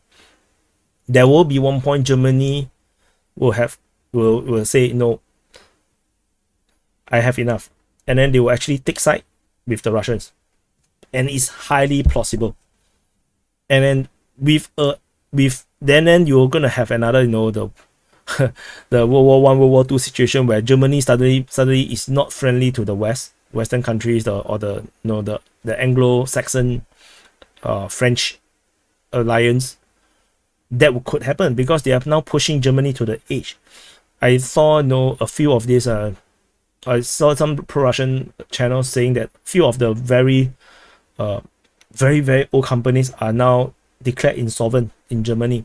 It is unimaginable how far Germany is willing to go to support Ukraine in this war against Russia, where Russia is actually their main supplier of oil and gas. I have no freaking idea how this is going to play out in any good way for Germany. And this is also, if you look in a bigger geopolitical sense, it is exactly what United States want, what USA want. EU is led by Germany. If you guys do not know, Germany is the most powerful country in the EU. Especially when during the Greek crisis, when Greece was having their own financial crisis, the debt crisis. Germany is the one who's calling the shots. Which is also why UK wants out and Brexited away from the EU, because Germany is dictating everything, and UK really don't want to be limited by Germany leading the European gang against UK. So UK left EU, and now Germany is being sacrificed by literally everyone, and there is no upside. I tell you, Germany's situation is nearly just as bad as Ukraine's situation. Ukraine is basically gone as a country. The economy is in shambles. The people has left. I don't think they want to come back. The infrastructure is getting destroyed. A lot of their working man age people are sent to die. Their military is diminished. They are now in severe debt. This is what the situation in Ukraine is. Germany is actually not that far behind. Germany now, the only difference is that they are not at war, but their economy is going to die. There's no way back. I tell you, a lot of the trade unions in Germany have already sent out warning about this, months ago, and nobody cares. So, NGS said, we Norwegians earn a lot of money on oil and gas in this stupid situation. But how and why are we Europeans shooting ourselves in the foot repeatedly? So, which is why, okay, I'll just leave it here in case you guys need to read. So, the Norwegians are super smart, like seriously super smart. Even the EU, all the European countries is like, what the hell are you earning so much money from us? But I think that's the right thing to do. Why would the Norwegians want to discount and earn lesser? There is no reason to do that. And if let's say a major war is going to happen, let's say World War III is going to happen in a few months' time, Norway would want a lot of money now, right? To prepare for war. Why the hell would you discount your oil and gas for Europe?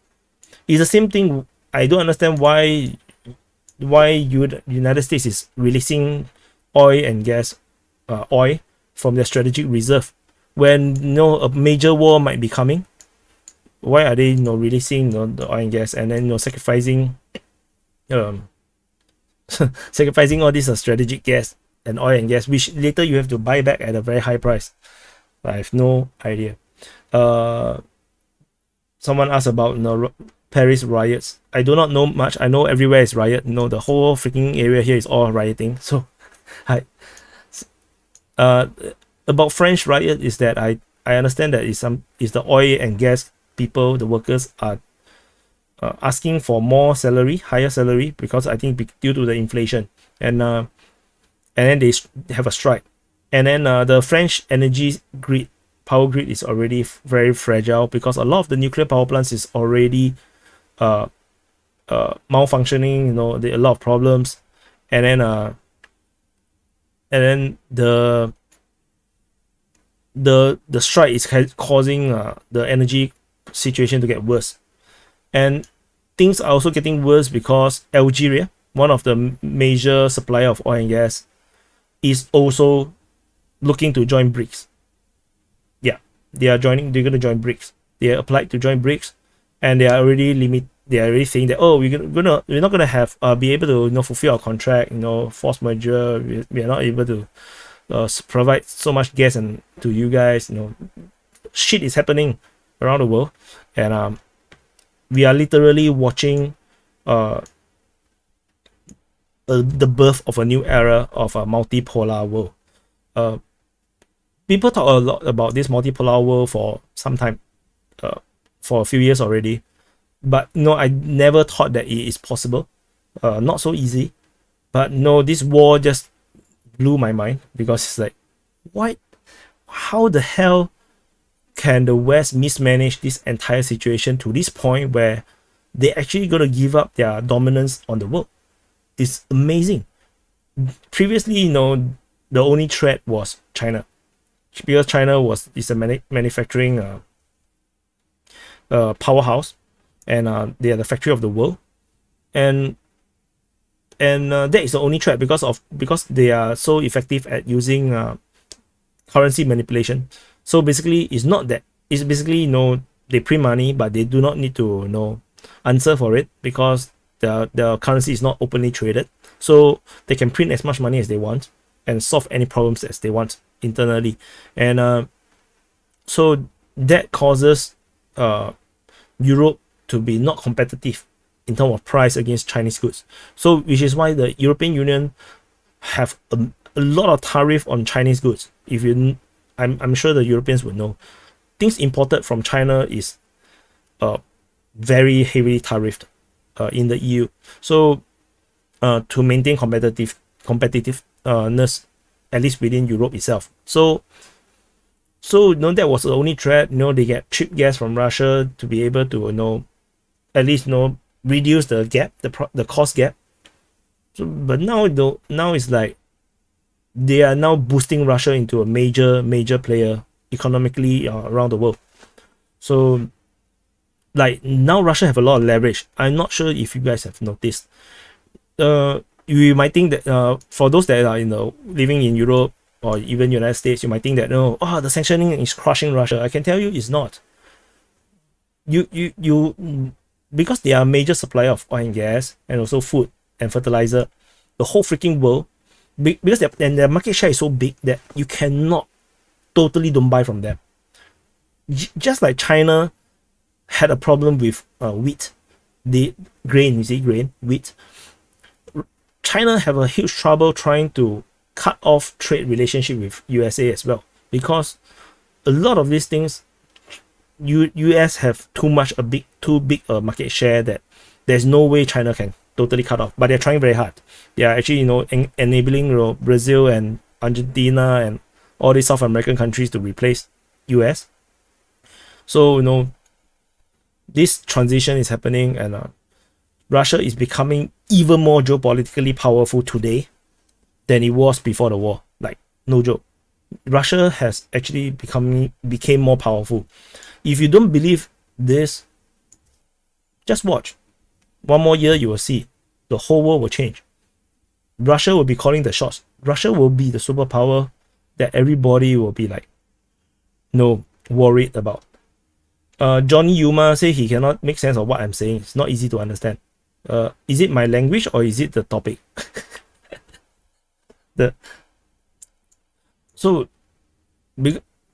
Because right, in BRICS, as an organization, Russia and China is the big boys, and maybe India with a bit. So, but Russia will be the one that's taking the lead, because China traditionally had always been the little brother of Russia.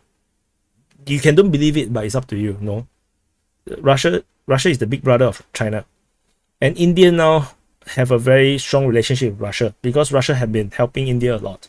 So Russia will be the big boy in the BRICS. They are the big brother, and everybody want to join BRICS now.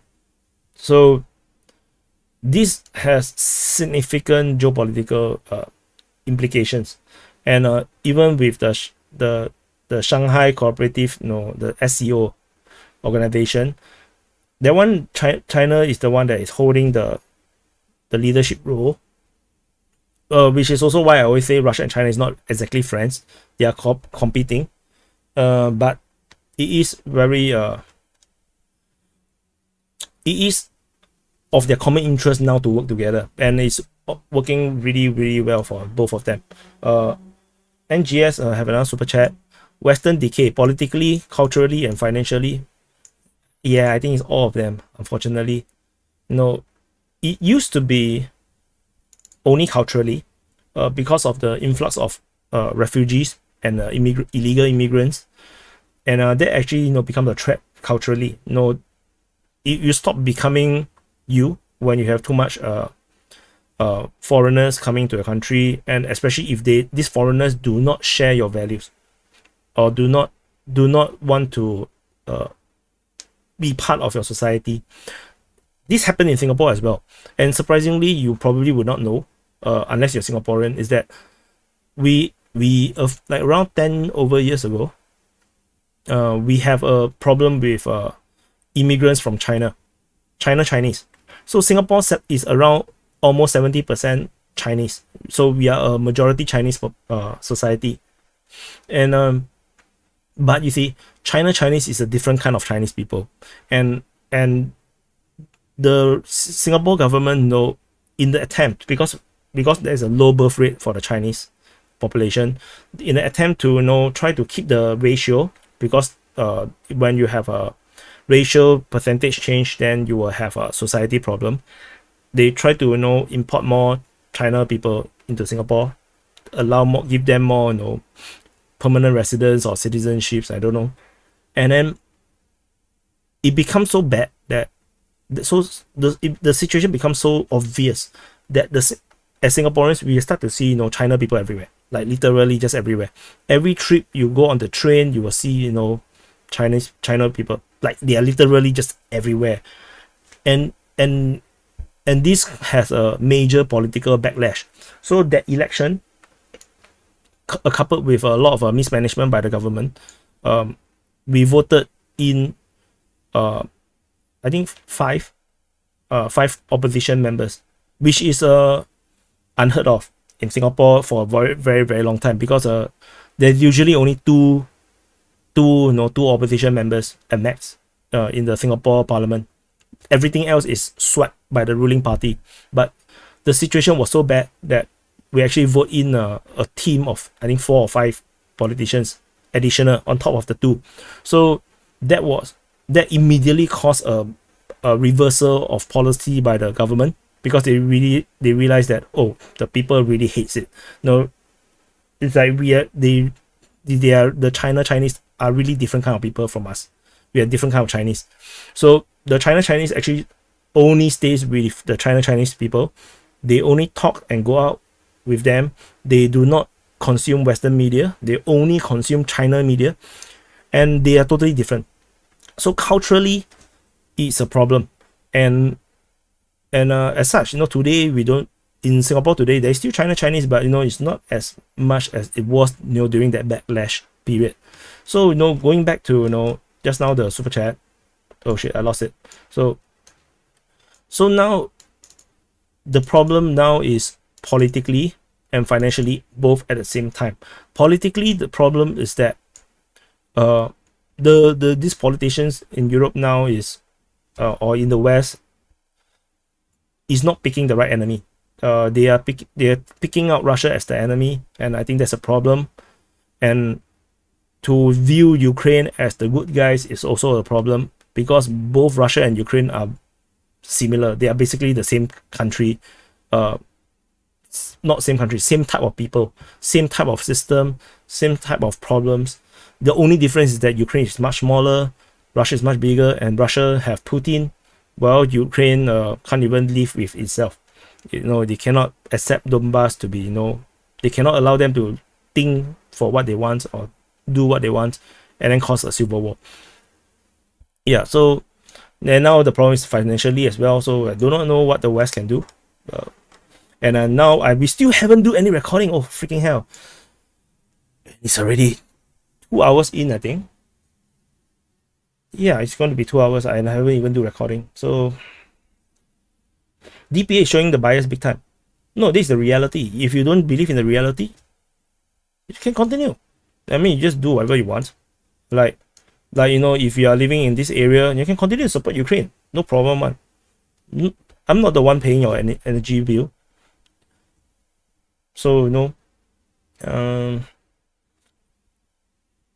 half of the world's children are Africans. Yeah, I think the problem with Africa is that you still do not have a country that becomes a major power yet. Like South Africa and Egypt and Algeria, Morocco, they are not considered major power just yet, and they still have a lot of political issues internally. I think Egypt is doing decently okay, still alright. They have been a lot more prudent, and their foreign policies has improved by a lot. So they no longer play that anti-Israeli card that much. So I think, which is why it give them a lot more stability. But to convert all this peace into prosperity, that's another problem altogether. So until Africa has a major superpower, or major power, it will be difficult for Africa to make full use of this population. Because, for example, Indonesia have tremendous population. Tremendous. Indonesia population is ridiculously a lot, but they are still not yet a major power. So having a population doesn't mean power. You have to make use of this human resource. Who's that? Gaming. Thank you for the super chat though. Germany is to blame for this war. Merkel decided to shut down all nuclear plants and give Putin 120 billion a year for gas. And because of that, Russia is able to continue the war even with many sanctions. True. Which is why the green policies, for example, all these green energy, green products, all this green, what is this called? Green agenda. I'm not talking about Green Party because Singapore have no Green Party, so I'm not very familiar with the Green Party, but talking about like in terms of ideology, the green ideology about saving the planet, all these things can go counter with reality, with geopolitics, because there is no point in doing all these ethically and morally correct things if your country don't survive. And now we are seeing this situation happen in Germany now. They are now struggling, and the country might collapse. I'm not sure how the collapse will look like, but it might collapse, and it's highly dangerous because Germany, given its history, you really don't want Germany to collapse because you do not know who will become the next leader, and you don't really want a next Hitler to appear, and whoever, if let's say Germany goes into abject poverty and collapse, the person growing up in this kind of situation will be seriously anti-West, anti-Americans, anti-EU, like for sure, 100%. They'll be super anti all these Europeans that's around them, all these fake neighbors that claims to be friends. I tell you, it's not going to be a good thing, which is why the German leadership still do not take reality seriously. Then the future can be quite bleak. So someone say I'm talking shit. Julius Barker say I'm talking shit. Then why you listen? Don't listen lah. This is the same crap Hitler said. But you see, the same thing, why the Ukrainians hate the Russians so much? Because they are from young inculcated the idea that the Russians are the enemy. So it is not new. Just like in China, or in North Korea, they are brought up with the idea that the West is evil, the West is bad, and they are the good guys. So it works to differing level of effectiveness, but it is an impact, it is a problem. Like for China now, it is very difficult to not go anti-West because of the all this propaganda and brainwashing that they have done, and the nationalist people will take power, and it will cause major problems. So even if you want to make pragmatic divisions, you'll be met with nationalists. Exactly what happened in Ukraine. Because of this nationalism, nationalism is not bad, but when you do it to the extreme, it's bad. Then you are going to have problems, because then the pragmatic people will have to fight against people who are just ideologically driven. How are you going to win that? Unless your people is very wise. If not, then you're going to have a major problem like Ukraine. Exactly like Ukraine. Will internal tension within Europe soon rise? I already think it's already risen. I think I also want, I really wanted to do a series, right, about Germany and Poland. Like, I'm now kind of observing that Poland is extremely hostile to Germany, like way more hostile than what Russia is to Germany. Russia is like, please, let's be friends, to Germany. And Germany is like, no, my friends say cannot. Then the Poland is like, you're an asshole. And then he's like, yes, Germany is like, but we are friends. Yeah, you are an asshole. there's a relationship between Germany and Poland now. It's like Poland just keep criticizing Germany, and Germany is like, but we are still friends. So Kila Kane say it's Russian propaganda. Show me where's the source. Where's the source of use of this is Russian propaganda?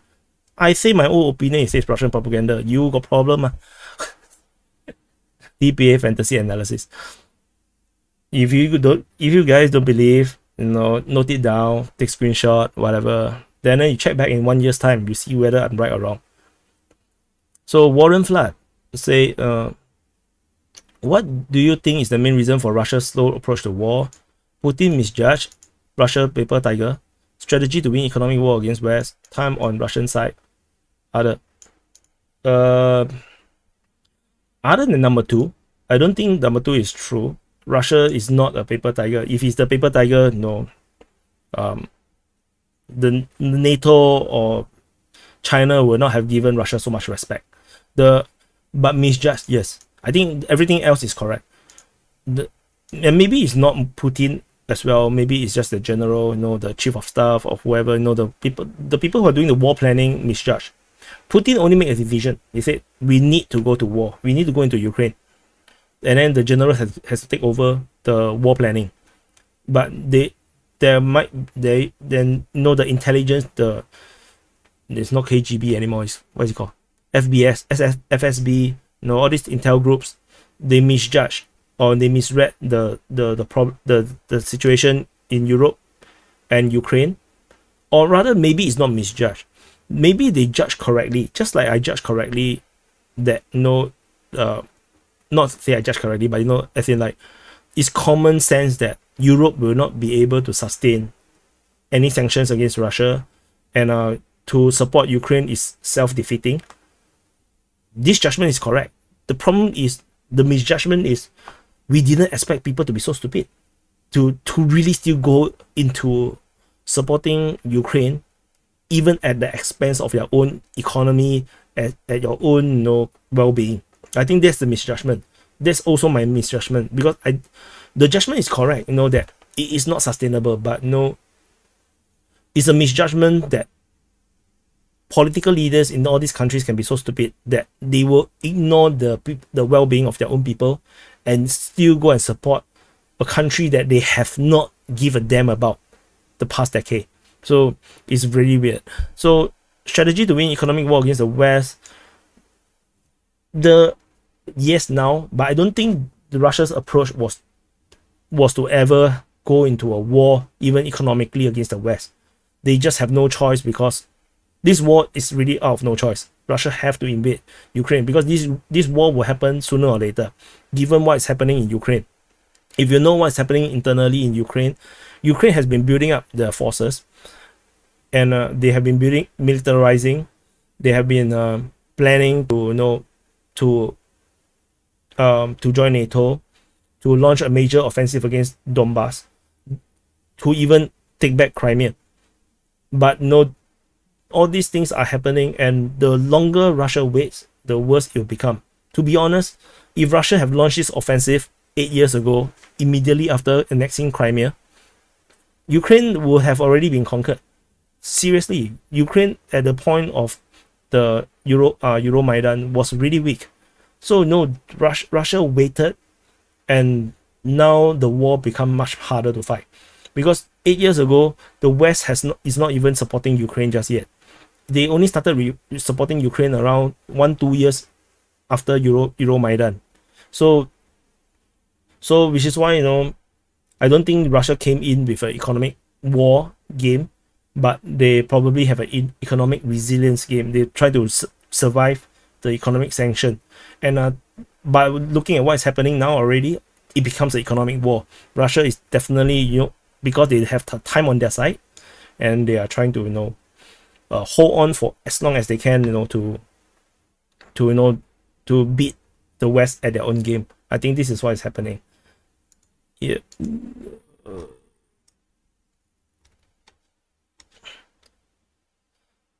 Russia invaded Ukraine. Do you know that? Yeah, I did mention Russia invaded Ukraine, right? Duh. So yeah, Russia is the aggressor. Yeah, Russia is the aggressor. What's so difficult to understand? That doesn't mean that Russia don't have their own reasons to invade. So NGS super chatter again. Possible US-European relationship will become worse. Oh yes.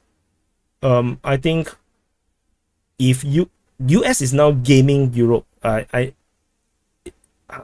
to put it? They are taking full advantage of Europe, and so the Europeans, even the French, now Macron have made a statement. He said that now, how can US be charging Europe multiple times what the company is earning? So the French is already getting a bit pissed off with the Americans, because they are like getting taken advantage of because of their plight now. And I think this will start to spread, and especially if the protest turn into a revolt and then they pull down the governments, or go to elections and they vote in the right wingers, then all these people will start to decide not to start to decide to get out of EU, or break relationship, or all sorts of different possibility, because it's very complicated in Europe because there's so many countries, all have their own different problems. But once France and Germany decided once out of EU, then the whole EU will collapse, because EU cannot function without Germany and France, and Germany is weakening so much that EU become pointless in the near future. If Germany industrial collapse, the EU will become like really quite pointless. So that's why I say Germany is the one to watch, how they are going to navigate this very tricky geopolitical situation.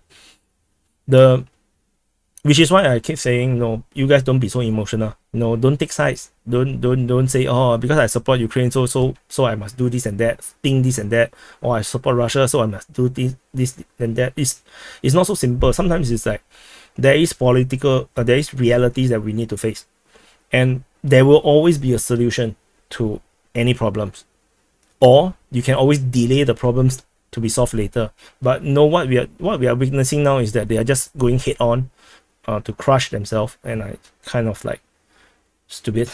History legends, what's up? Yeah. So history legends in the house. So yeah. So for those that just joined, this stream is now 2 hours long. Now still got 800 over people watching. So thank you for watching, and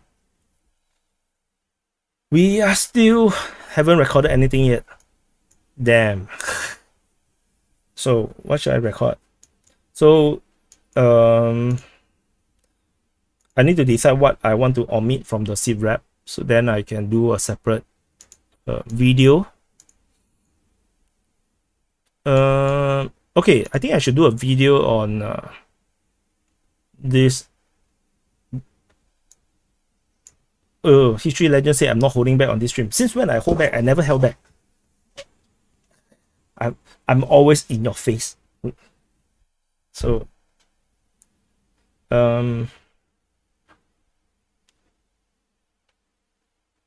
DPA doing 2-hour intros. Yeah, something like this. It sounds like a 2-hour intro.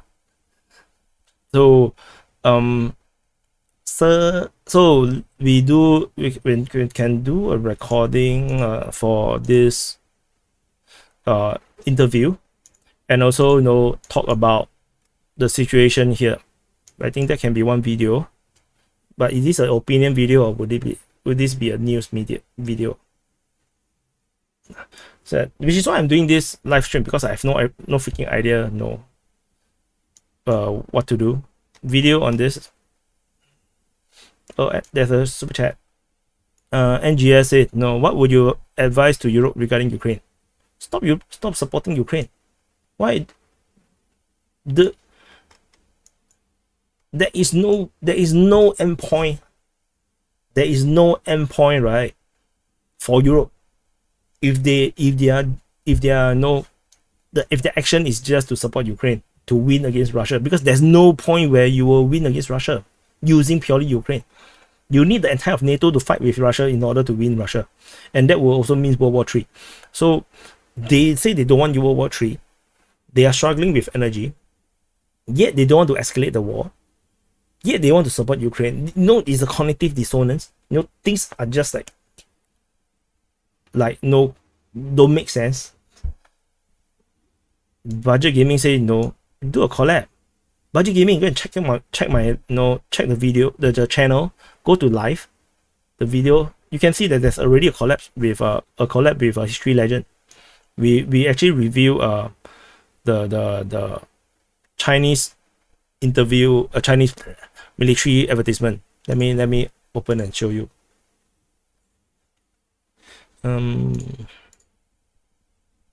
Ta-da! So you go to videos, you scroll, you see this history, legends, and DPA. Only 7.9k. That's why you all don't know. But it's okay. It's okay. But this stream was 2 hours long, so I was thinking maybe I would edit it to a shorter version and re-upload. So what else? Do I miss anything? No. China economy is in shambles. Okay, there's another super chat by NGS. Agree with all you say. Keep up the good work. Thank you so much. Thank you for all the super chat. NGS is very generous. Although I do not know NOK22 is how much, actually. Where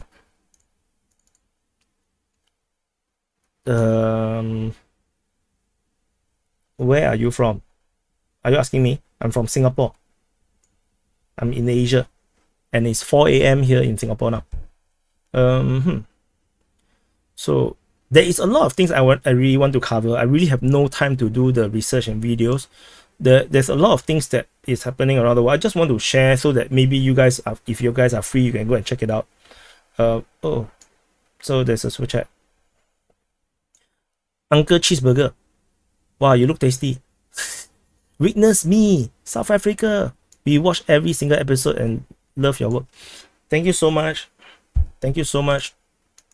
I think South Africa is very cool. You know, I think some of the pop culture are, but I'm not very familiar, you know, to be honest. But no, South Africa. Yeah, South Africa, you know, is in BRICS, so you know that actually, you know, is pretty significant on its own. That means that, you know, South Africa, to a certain sense, is one of the leaders in Africa. Yeah, that. But no, I was saying some of the things that we need to, you know, check out. Okay, Germany-Poland relationship. I urge you all go and look into Germany and Poland's the conversations, the dialogues, the rhetorics that they give to each other, especially from Poland to Germany. Poland is extremely bullish about the war. They can't wait to go into to join the war in Ukraine. So you know, and Germany is the polar opposite. Germany is like, please don't drag us into war. So it's that kind of situation. Oh, Uncle Cheeseburger wrote, that message got effed up. Hi from Ferdy and Chantel from South Africa. We watch every single episode and love your work. Thank you so much. Oh my god, watching every single episode is actually very difficult. I think it's quite an achievement too, because I actually do so much videos, and some of the C-reps are super long, 40 minutes, 50 minutes. So you know, yeah, it's not easy. This guy donated money to ask a question he knew he would agree with. Look like a politician asking the leader of the question. You can also, you know, Nelson, you can also ask your own question. No, ask me a question that you know I would disagree with. You can do that also. No, Germany doesn't want to send tanks to Poland. Yeah. That's why Poland is now buying M1 Abrams, like, in bulk, and then they also going to buy from South Korea, and it pissed off the military industrial complex in Poland, because the Poland military industrial complex is like, what the hell are you doing? Why don't you give the money to us so that we can build it in-house? Why are you giving money to South Korea and United States? And to be honest, I also don't know. I also don't know. I don't know why Poland is doing this when Poland have their own tank industry. So, you know, it's weird.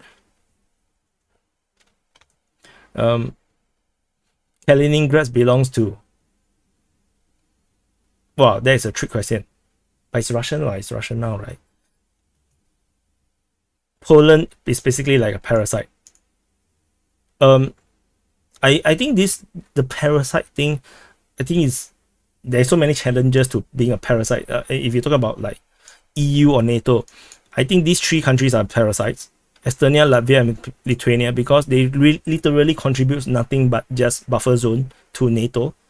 And I think Turkey is parasitic for NATO as well. I think Turkey is like a freaking Trojan horse inside NATO. they literally make NATO unworkable. So to say Poland is a parasite, I think there's bigger parasites in NATO. So yeah.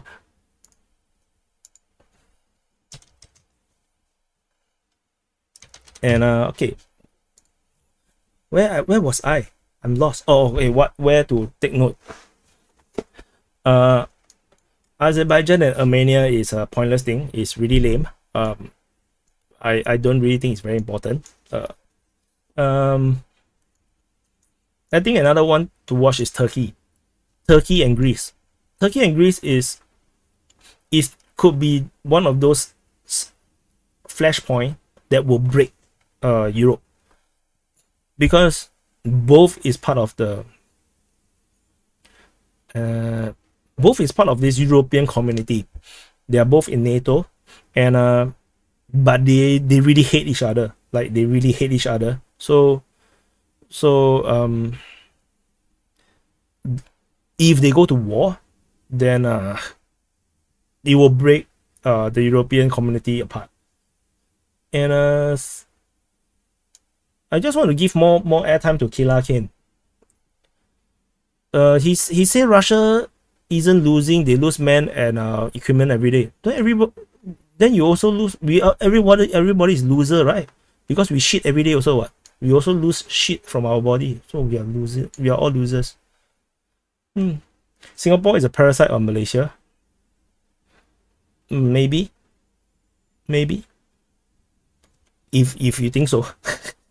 I mean, the as far as the pandemic situation has gone, as far as I can tell, without Singapore, Malaysia's economy struggles really hard, like seriously. So who owns Cyprus? I don't know. Cyprus is a country. Cyprus is a country, right? So I remember the flag is white color. I actually don't know who owns Cyprus. Cyprus is their own country. Yeah, we are all losers. We all shit. How much shit do you lose today, loser? Don't pee, okay? Don't shit. Don't pee. Yeah. the okay. Oh. What else? Okay. What are the please? I can tell you, no need to watch Taiwan. Although people always say, "Oh, China gonna invade Taiwan." I think Taiwan is not the big problem. I think China itself is a problem.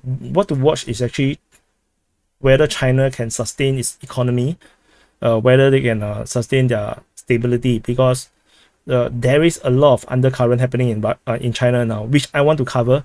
To be honest, and tell you, I actually wanted to do a stream. You see, I have plotted so many things. I haven't done the video yet. I want to go through so many things that's happened in China. So yeah, so I don't really have enough time, and I'm here talking to you about shitting and peeing is a form of loserness. Uncle Cheeseburger said having lots of episodes keeps us coming back. Oh, I have unsubbed to most of the YouTubers covering this mess, relying on your updates on a daily basis. Much love. Thank you so much. Thank you for still staying with me. There is a lot of new channels. I think I inspired a lot of new channels.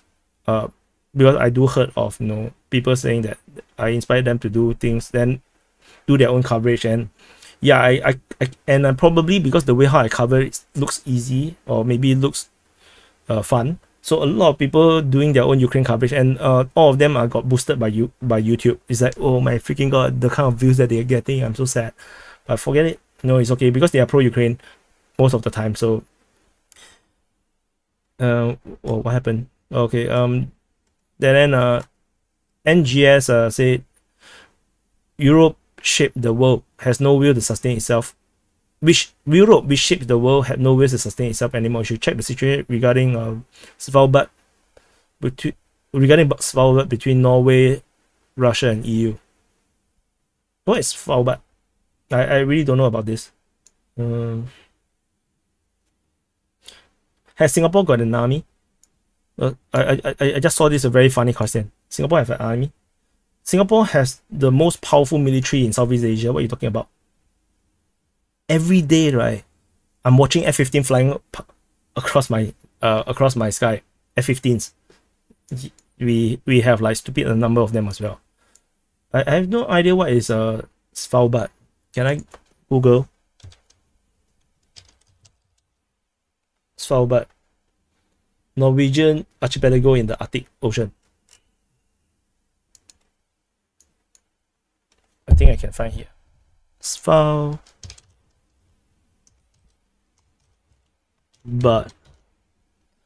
Oh, this. I don't know what happened then. Let's check it out. Norwegian police detain son of close Putin ally for flying drone at Svalbard. Okay.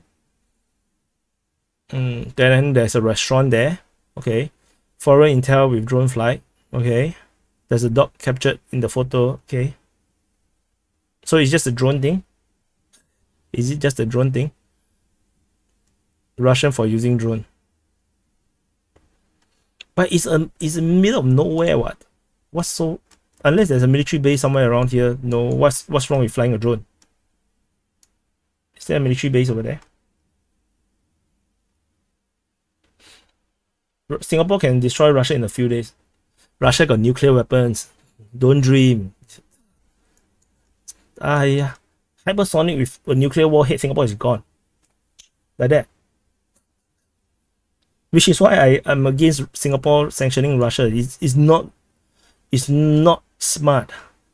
Singapore, sorry, there's a super chat. Blue Diamond Gem asks, is Singapore aligned with Russia or US? It's with US. Like, clearly it's with the US. So I'm gonna have McDonald's for a long time to come. Oh my god, this terrain looks shit. Look like shit. I don't want to look at this map. Yep. I will check out more about Svalbard, but I think it's just a drone thing, right?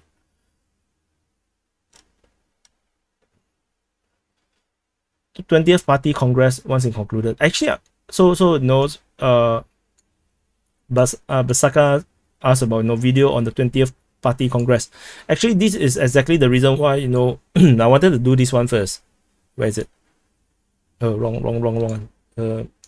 That's why I wanted to do this one first, because I want to give a context about the real situation in China.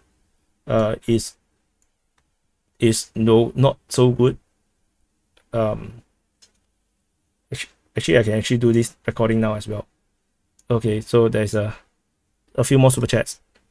Slav say pee poo poo loser. Yeah, pee poo poo loser. NGS say lots if oil and natural gas, not clear who can extract. So when nobody knows who can extract, no one can extract it. So no one dares to extract it as well, unless you have a military to back you up. And so being NATO country, Russia and NATO both sides were not there to extract, so no one can touch it, which is not a bad thing. Pee boo boo loser. Invest in crypto. Who dare to invest in crypto nowadays? I don't even dare to withdraw my cryptocurrencies. All stuck there because the currency values have been so poor. I don't even want to check about the currency value. So La Grangway say Singapore isn't an ally of either, but it aligned with US for financial reasons. Yeah. You can put it that way as well. But sanctioning Russia simply just tell the whole freaking world we are siding with you and United States, and that's why I say it's a bad decision. War is ultimately bad for everyone involved, unless you invested a lot in the military industrial complex stock. Like imagine you invested in some of these military producers. God, you'll be earning so much money. So let's not do China today. I still need to settle this one first. So let's do a quick update about the situation in Kupyansk. But I haven't read the latest information. Oh, there's a super chat. Baby Gerard. Thank you for covering the daily events and offering your analysis. Your channel has been a daily staple since March. Don't know how you have time to do this all on your own. Slava Dipani. Yes, Slava Dipani. I actually have yeah, actually I have no life. I have no life. Yeah. Yeah, because I have another full-time business, so I basically have two full-time jobs essentially. I have my design business, which I need to spend nearly full-time on it, and then I have this. So basically I don't have much free time. Yeah, so that's how I managed to cover both sides. Will Singapore diversify purchase of military equipment from Russia, China, and India in the future? India don't really produce much equipment, military equipment, so no, there's nothing to buy from India. Singapore will not buy from China. But we do buy from other countries. We buy from Israel, from the French, from Sweden, Germany. But no, Singapore uses Leopard tank, so we are already diversified. But it's still mostly Western centric. But we do have, the only thing I know is Russian. I think is we have Igla, surface to air missile, the manpad. You got Igla, but not a lot. Mr. M say my channel is finished. If my channel is finished, then I'll just do design work lor. No, I won't die. Having no life is okay. Why do you think it's okay? Goodness. Then 1220 don't agree with me. He said that my worldview is shit. Okay lor. Have Singapore tried to export weapons to China? I don't think so. Julius Baker really wants me to highlight this. No. Julius Baker say that his breath smells like Putin's balls. Yeah. Why your balls smell like your balls smell like Putin's mouth, or your mouth smell like Putin's ball? I don't know why you like that. But okay lah, LGBTQ, movement, rainbow, yeah. Julius, don't tell people your secret. Yeah. So how have you, or do you cover asymmetrical war, counterinsurgency stuff, and how is the coverage different since there's no clear front line? Actually, that's a very good question. I have problems trying to monitor Myanmar, which is why I still haven't done any videos of this Myanmar conflict, because it's basically the insurgents war. So basically it will just look like this, there's fighting reported, there's no front line, and then there will be this kind of territory, borders, which is going to be a lot more vague. You see, this is much more stronger, the opacity. This is much more lighter, because I need to see what's beneath, and they don't. All these borders only shows the area of operations. Is not exactly where they hold full control. There are some that they hold full control, like for example the Arakan army. They have a very significant control over this region. But to be honest, this map might be slightly outdated, because the last time I updated this was in July. So from then to now, it's already 4 months. I still yet to go through and update. But I can see things are very complicated in Myanmar. There's a lot of factions, and actually put in all these flags to give you some context, and then there's some description for some of them. The description is in the areas. So there's interesting thing. I tell you, there's a liberation army. Let me look for it. Yeah, the People's Liberation Army. Basically, they are the same name as the Chinese one, and they are of course funded by the Chinese, if I'm not wrong. So the Communist Party of Burma, they actually re-entered Myanmar, and after getting expelled. So they say they announced they're gonna start the People's War. But I don't think they have supporters in Myanmar. So it's very, very, very weird. So let me see.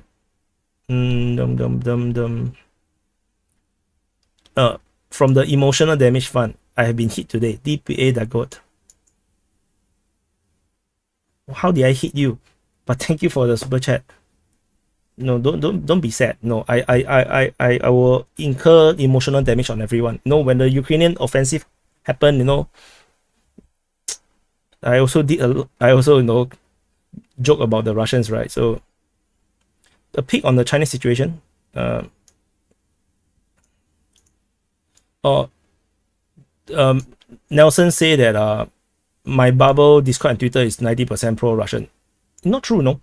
Discord and maybe, but I don't hang out in the Discord that much because I really have no time. Not that I don't want to. On Twitter, it's also not true because at most 50% of the people I talk to on Twitter is pro-Russian. The other side is all pro-Ukrainian. The pro-Ukrainians like to debate with me or insult me. So that's very normal. Twitter is much more balanced, but it's actually very imbalanced. Twitter is mostly pro-Ukrainian. Did I miss another one? PP or the PP poo poo is still around. PP poo poo loser. Okay, then. Yep. Yeah. I didn't miss anything, right? Yep. Let me challenge myself. How do I read this? S. This is R, right? No, this P is R. This is I forgot my Russian language failed. That time I spent a few hours learning, so I can actually read the Russian word on the names, but now I can't. So just now I saw someone say share about the Chinese one. I think I will do that next time because it's really long and I'd rather do it as a video. And I still haven't do a video for this one. Yeah, I want to do the video on this one. Let me. Will Russia invade Finland? No, Russia will never invade Finland unless Finland try to be funny with Russia. The Finland is strategically not important to Russia at all. Like it's out of the way, and there's nothing there. It's just trees, which Russia have a lot of it. There's no reason to invade Finland. So Finland trying to join NATO is kind of stupid.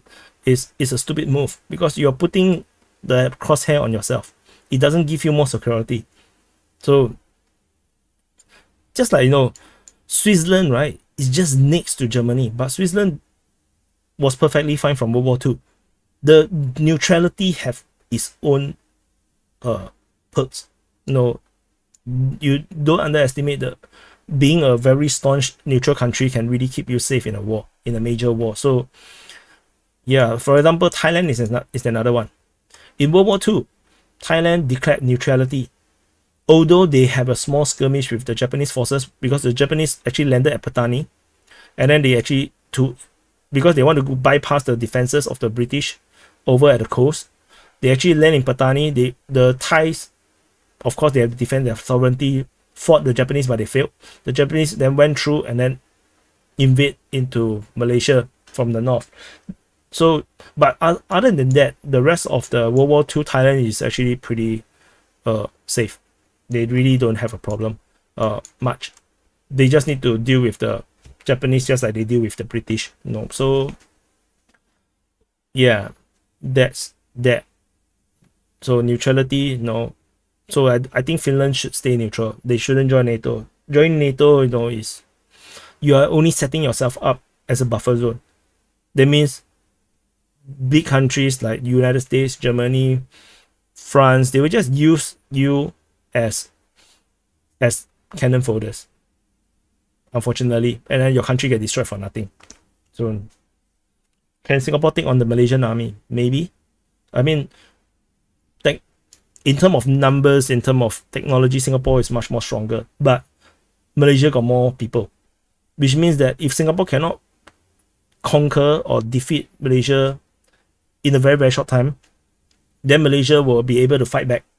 And especially depending on who is going to support Malaysia, then if you have a Ukraine situation, then Singapore will lose the war, like for sure, 100% will lose the war, because Singapore is not like Russia. We don't have such a big hinterlands. We have no strategic depth. So Singapore can only fight a short war, and we cannot fight a long war. Same situation for Israel. Israel also cannot fight a long war. They can only fight a short war. That's why all Israeli wars are short, or all very short. And and as such, Israel and Singapore similarly are extremely aggressive militarily. If we go to war, we'll be super all out offensive. So no, that's what Israel do as well. So the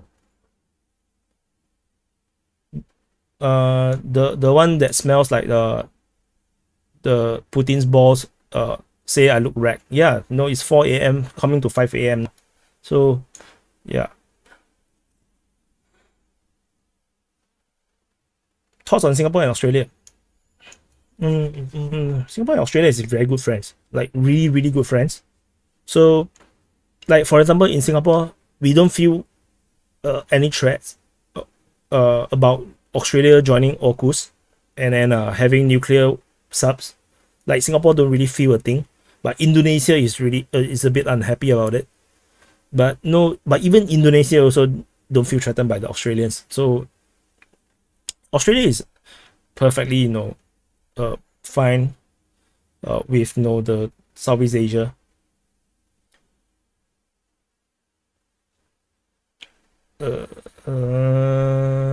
Okay, so let's check some of the latest information. Then I can map it.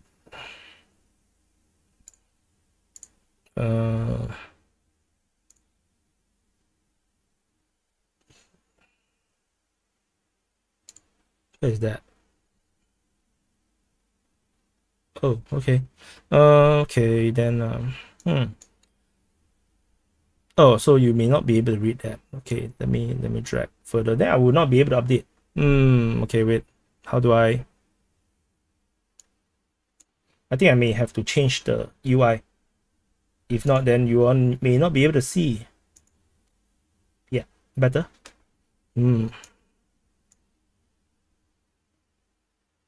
Okay, I need to turn off the left screen. So someone is spamming, I think. I'm sorry. I just gotta put your timeout. Okay, forget it. Yeah, I'm sorry, pro Ukraine guy. I can't read your name as well, but repeating doesn't give more weapons to Ukraine. So what's the point? And none of us are politicians. So what's the point of you spamming here? That's kind of pointless.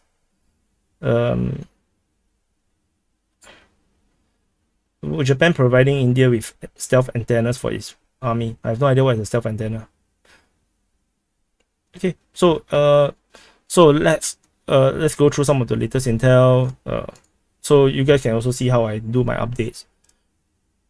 So the stream might start to get very boring, I think, for the 700 of you guys. Oh my god, still got 700 of you guys. Amazing.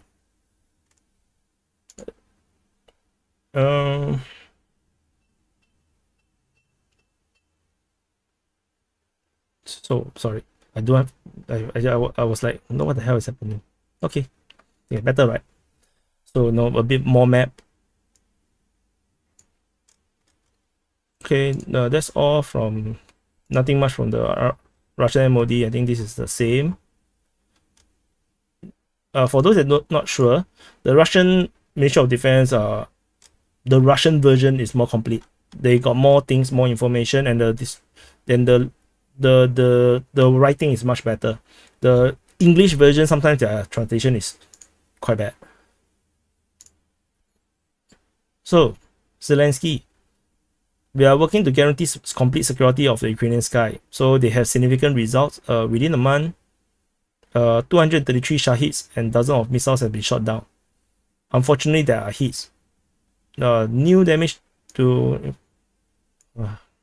Okay, nice scope.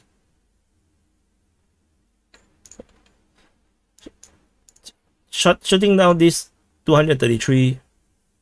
Let's say each one costs $10,000. That's 2.3 million. That is not much in terms of military scale, in terms of destructions. But this 233 can the ones that hit, cause way more damage. So yeah, sometimes this is this kind of thing where I really feel like you have to understand this is propaganda. In case you guys don't recognize propaganda, this is propaganda, because they are highlighting how many drones they shot down, but they did not. This is not a report, you see, because it's just the president saying. They didn't say how many Shaheeds hit their targets, so and how much damage they have caused.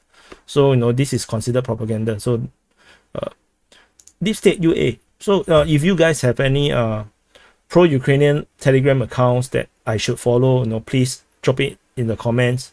Maybe you can drop the that this you just put at what behind. Because I want more pro-Ukrainian sources. Because the only one is Deep State UA, so I think I need more pro-Ukrainian sources. But I doubt they have much information to share, because the pro-Ukrainian guys are very self-righteous. They say, oh, you cannot share because it's operational secret. So okay lor. So all we have is pro-Russian information. Significant event for the Belarusian. They are talking about like what the fake Belarus politician, is it? Yeah, whatever. You see, there's nothing. You see, there's nothing. The pro-Ukrainian ones, there's nothing. It's not that I don't want to report on pro-Ukrainian sources, but they just have nothing. So no, same one, same stuff. Levi.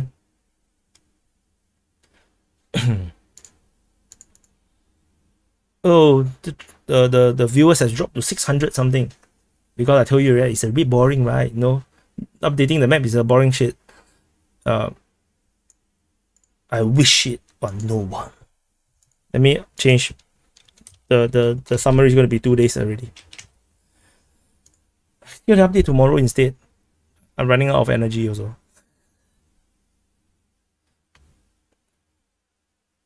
So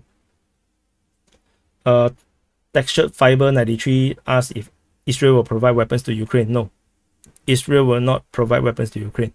It's not in their national security interest. But I have to add,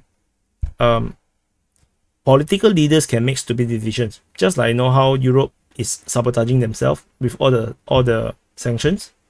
So it is plausible if Israel becomes stupid. Fucking spammer.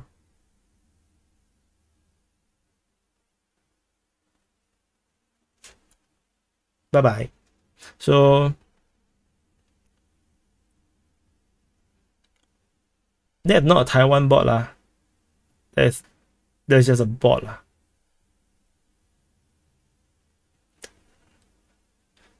The war is not fought on the internet, so don't waste your time. Really, don't waste your time. Boo boo bee bee. Pop talks. Truthleys. I haven't. Never mind. No comments.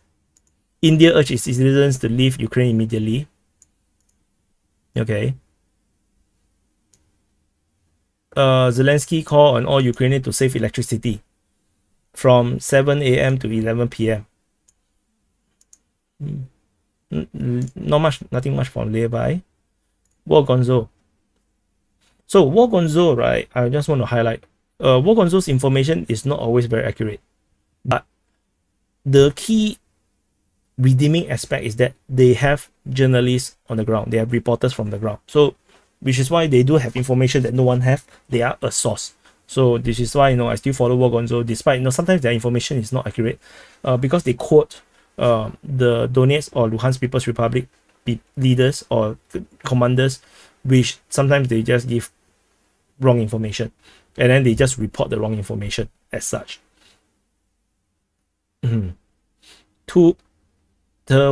He's asked me to find a way to cope. Help him find a way to cope. Coping with what thing first? You explain what are you trying to cope with. Then I tell you how to cope. Mm-hmm. Finally sanction the People's Republic of China. Don't spam. I tell you, I hide you from the channel. You will never be able to comment again. I tell you don't spam. Really? Why still all double one? Okay, never mind. Fuck. Bye bye. Just told you only.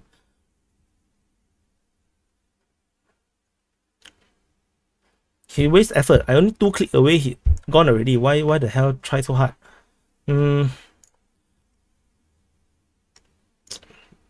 Nothing from more Gonzo. Anna. Nothing significant. Hi Nubia. So Nubia tell me to say hi to him her. So Bestica, who is winning? Dimpe is winning. Me is winning. Okay, so the head of Belecta okay, this one, right? So this is this so-called the owner of Belecta. So he's in reaction to the leak this one, the leak information. But the thing is, I can this tweet is either deleted or it's not real. So it's about which one? This one. So there was this photos that came in late. There's a prankster that actually pranked on the Sergei Pashinsky, which is the head of the Association of the Defense Enterprise of Ukraine. So this guy actually allegedly tell the fake Michael McFaul that Berekta is shit. So then the pro-Russians are sharing this. However, I'm not sure if this is real, or maybe he posted and then deleted this. So I'm not sure how real is this, because this is gone. I went to fact check. So super chat, NGS super chat from old Richard and me higher up. Oh, sorry, I missed out super chat. So sorry. Okay, because of the spamming. So sorry. Old Richard say, why are the chances of Poland will try to go into Galicia, West Ukraine without NATO support? Depending on the situation. If we talk about now, unlikely, because Belarus has pledged that if Poland dare to go into Ukraine, Belarus will go to war. So, which is also why I don't believe Belarus will actually go to war with Ukraine now, because Lukashenko is not a warmonger. He is also rather conservative. He don't really want war, because he know that maybe the Belarusian military is not strong, which is why he don't want to, unless is threatened. So Poland going into Ukraine is a threat to the national security of Belarus, which is why they will. And NGS also super chat. West thought history ended when Berlin Wall fell and our system won and is universal. Do you think this attitude explains Western behavior to Russia? Yes, absolutely. When the Berlin Wall fall, then Russia inherits spiritually everything Soviet. So Russia basically took over everything, including the debts. So Soviet Union have some debts, quite a lot of debts, and Russia take responsibility for all the debts, and they actually paid all. Oh, I just found another spammer. Don't spam. Leave it lah. And then from that moment onward, they continue to be very hostile to Russia. And in fact, the West have been trying to disintegrate Russia, because Russia is still too big. Ultimately, it's still too big a country. So it's like having a United States on the main continent. So they wanted to break it up, and they have been helping to maybe their CIA or whatever try to stir problems. And of course, because Soviet Union only just collapsed, the Western intel people don't really have much inroads. So it's always the more regional ones, more nearer to the borders, like the Chechens and Georgia region, all this. But Then Putin took over. So then yeah, then Putin actually kind of like put in a lot more stability. So no, so James super chat and say, is a peaceful resolution possible at this point? Yes, peaceful resolution is always possible, but this is really about who willing to give in or give up. No, it's either the Russians or the Ukrainians have to give up, but the Russians will not give up. The Russians already annexed the 4 regions, so they are already by law obligated to liberate the territory that they have annexed. So for the Russians, there is no longer giving in. They will not give in. So now the ball is now on the Ukrainian side, and Zelensky also said the same thing, that they cannot negotiate. It's non-negotiable now after Russia do a lot of things. Actually, he repeated this quite a lot of times. He's like, oh, it's not negotiable now because Russia did this. Then he repeat this again for doing another thing. So now the latest one was because Russia strike the infrastructure of Ukraine, so now it's no longer negotiable. But the previous time was that the annexation was the one that was causing them to be not able to negotiate. So the reason to not negotiate forever is always changing. Yeah, so if you talk about practically can peace resolution be doable? No. Practically speaking, currently no. Both sides' rhetoric is just all in. So the war is still not over. Oh, more spammer. Num num num.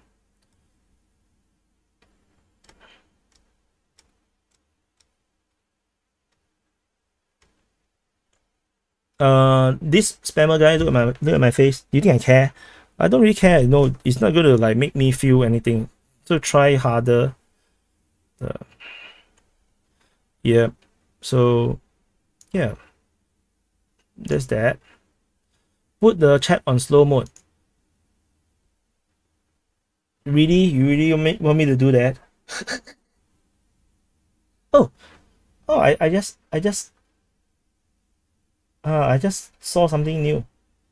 I can actually start a Q&A. I can also do a poll. Let's poll. Okay, let's do. Do you think Russia will withdraw to south of the Dnieper River in Kherson region?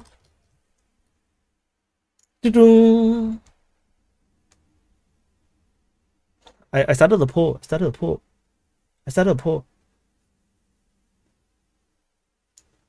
It's so cool. I started a poll.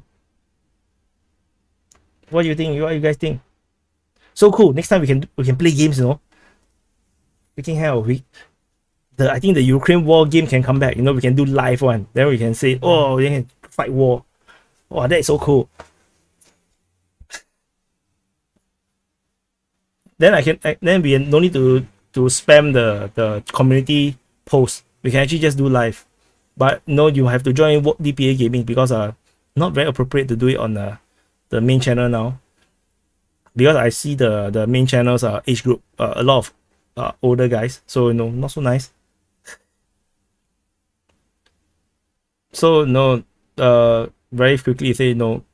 Most of you guys think the Russia will not withdraw south of the Dnieper River. So for those that are not sure of the geography, this is the Dnieper River. So now there's rumors that the Russians might withdraw and give up this entire territory here to go south of the Dnieper River. So what do you guys think? 134 votes. More and more people think yes. So now make more sense, right? Maybe I didn't explain clearer. So will withdraw? People withdraw? Will they give up this entire territory? I think there's a good chance, there's a good chance the Russians may just give up and not hold this northern part, because it takes a lot of troops to hold this position. But of course, every time the Russians withdraw, taking it back is more problematic. So So we will go to 200 votes and see, you know, whether we can reach that. So since we have 600 people, so 200 votes should be okay lah, huh? 1/3 of the people voting. So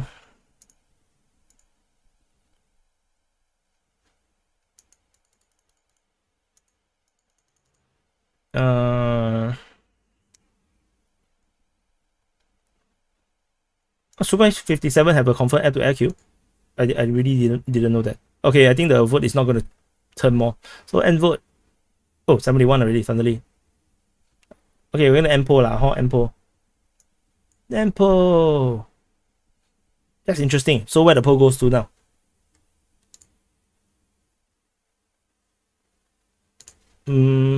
Oh, this here. Interesting. This is the first time we do this. So cool, so cool. Okay, so let's try the other one. There's another function. Let's try this. Can start the new Q&A. So say something. What is your dying question to us, DPA? Let's start. Oh, it jumps away from the live chat. Oh, that's so interesting. Okay, so let's see what happens on the live chat. Oh, okay.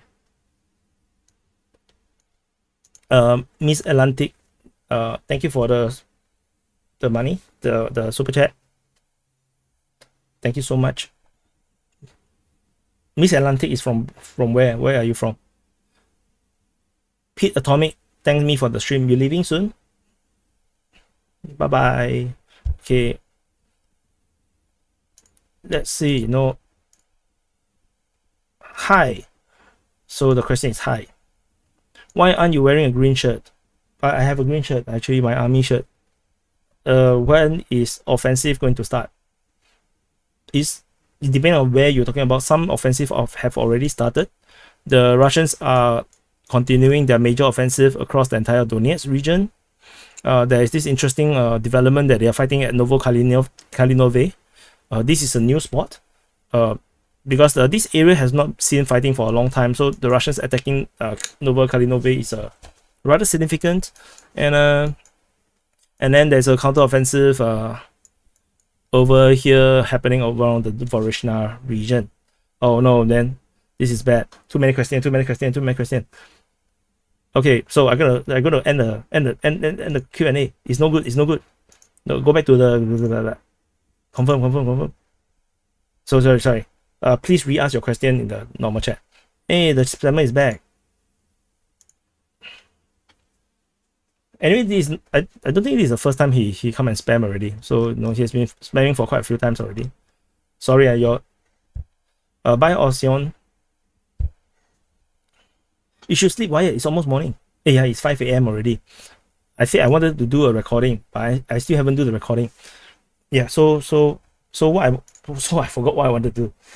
So the thing that I wanted to do was that I want to go through the latest intel so that I can tell if there's any changes, so then I can update on the map, then I can do the quick update. I'm planning to do a quick update on this one. Because the Kherson offensive is a bit nothing special. It's still the same. It's not as big thing as it was. It was the few days before. So let's see what else.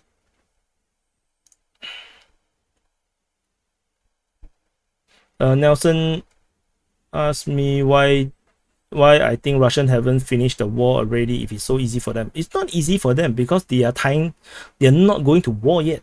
They haven't gone into real war footing yet. They haven't declared war. If they declare war and they ignore casualties like Ukraine, the war will be over within a month.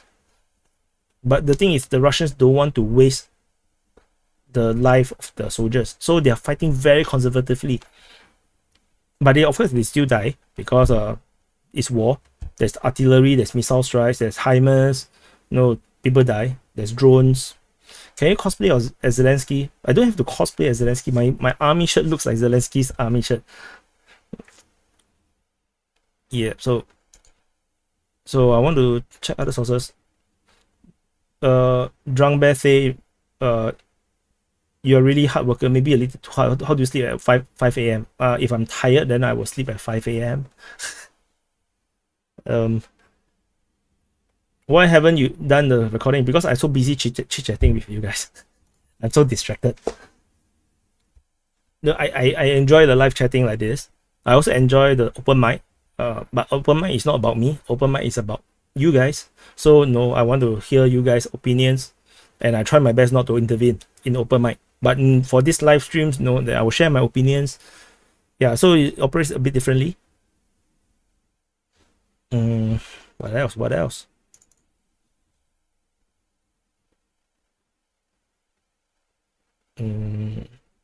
Oh, that's a super chat. It's NGS again. Danger for Ukraine that the West public get bought. Oh yes, absolutely. Every time after some time, after a while, where there's no major news being reported from Ukraine, you should expect something to happen in Ukraine. And it will be usually something quite dramatic, because if Ukraine war don't dominate the headlines, then public support for Ukraine will drop, and then the government will have trouble getting the buy-in from the civilians. So no, bye bye. Oh, I should no. Yeah. Me and B asked, no, how are the mobilized criminals doing? Any news? No idea. They because they're just fighting. The Ukrainian Ministry of Defense reported on it. But no, not much things that's concrete.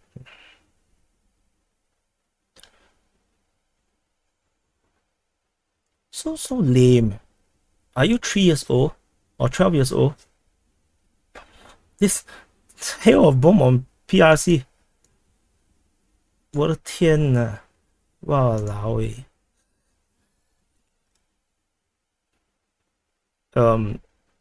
This guy, right? No, this spammer guy, very lame, really. I see you no up, no. Slava cocaine. It will keep you awake. I miss Q&A. Got a call, no snapping. No, the Q&A is constant. It's still happening. The Q&A is still happening. It's just that no, I was just trying the function, but I think it's a bad idea. This start the Q&A thing is a bad idea. So no, no, I'm not going to use it again. But I like the poll. The poll is fun. I think we can play games with it. So wait, okay. So I'm determined that I will do one recording at least before I close the stream. So I need to go through the data. Oh, so this is 6 p.m. So the Ukrainian military will the defense ministry will have 2 reports a day. This is the army one. Then they will have a 6 a.m. and a 6 p.m. update. So last time I didn't know there is this channel, so I didn't have the intel coming from the 6 p.m. one, which is why sometimes I get a bit confused how some of the Twitter accounts are able to report on things quoting the Ukrainian Defense Ministry, but yet I have never seen the information. Do another poll. Wait let me do this one first lah. Oh my god, how I ever finish my work. Wait, let me okay, so I usually read very fast because most of the information is just pointless. So I'm looking for fighting. So shelling reports, I also don't talk about it because it happens every day, and it's a waste of time plotting them because most people don't really care. So missile strikes, blah blah blah blah blah. And occupiers also attacked Uman Cherkasy with 5 Iranian Shahid 136. All were successfully shot. Okay, good job. 9, 8 were shot down. Got so good? No. Keep saying everything, almost everything got shot down. Super chat. More heavy weapons for Taiwan. Hey bro, I support Taiwan, but please, all this spamming is lame, no. I'm not pro-Russia. I'm not pro-China. No, I'm pro-Taiwan actually. So who need to save face to make peace? NATO or Russia? I don't think Russia need to save face because Russia is really all in now. NATO is not all in, but problem is NATO is not one country. NATO is many countries. So this dynamic within NATO will cause NATO to fracture because the Eastern European countries like Poland and the Baltic states, they want the war, they want to go to war, but they want the Americans to fight for them. So the Western side, they are less interested in the war. So for NATO side, it's really not so simple. Ultimately, I think probably it will still come down to United States. And so if really talk about saving face or at least compromise, I think it's United States. But it's easy to just give up the whole thing for the United States because once you change the president, you can just I don't believe in this policy, and then they can just stop supporting Ukraine and let Ukraine die. So that's how it is.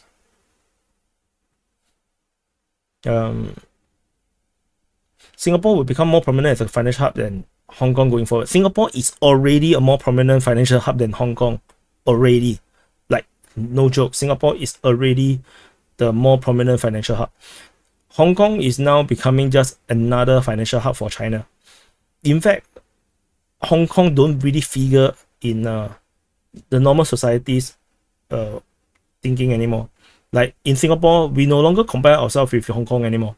That is so 10-20 years ago thing. Like, we collectively forget about Hong Kong in Singapore actually.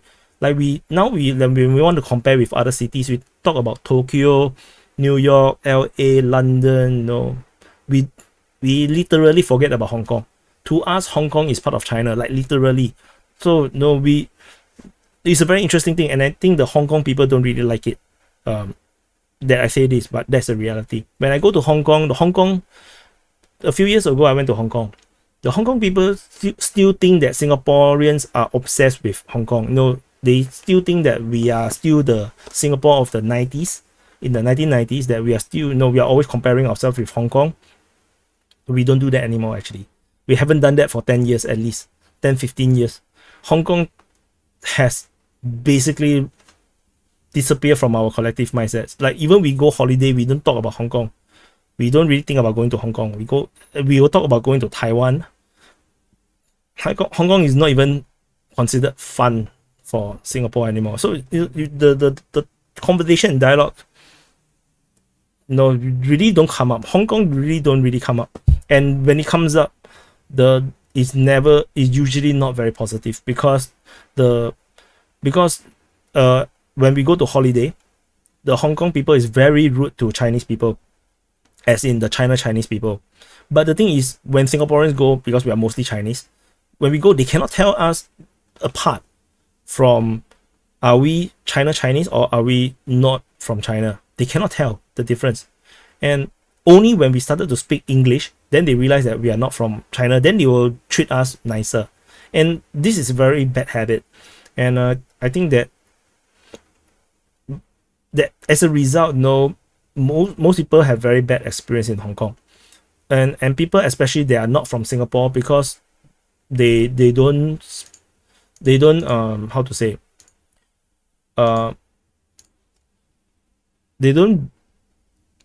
people that they are not from Singapore, they don't study so much English, they speak more Chinese or speak more dialects. When they go to Hong Kong, they literally just get the China treatment. So unfortunately, Hong Kong is a very yesterday city already, and there's nothing much they can do because they have no history of being an independent country, and they have no means of becoming an independent country. So Hong Kong is a gone case scenario as far as I am concerned. Geopolitically, nobody will go and save Hong Kong. Hong Kong is betrayed by the British because United Kingdom actually have no needs to return Hong Kong to China. I tell you why. Because the agreement, the agreement to lease Hong Kong is not done with China. It's not done with China. It's done with the Qing dynasty, the Qing Empire. The Qing is a different country. It's Manchuria. So to even recognize that agreements with the Qing has anything to do with modern day China, be it Republic of China or People's Republic of China, I think that is silly. The British can literally just ignore that entire agreement and just say that no, this is with the Qing Empire, it's not you.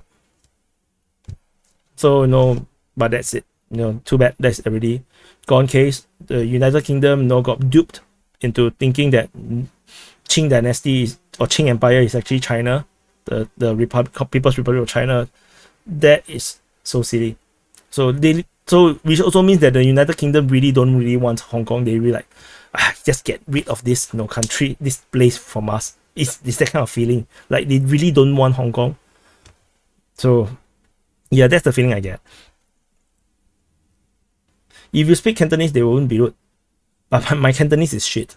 My Cantonese is horrible. Like 我係講話唔好啊，講咗啦，二人啊聽冇啊，唔知道我講乜嘢啊。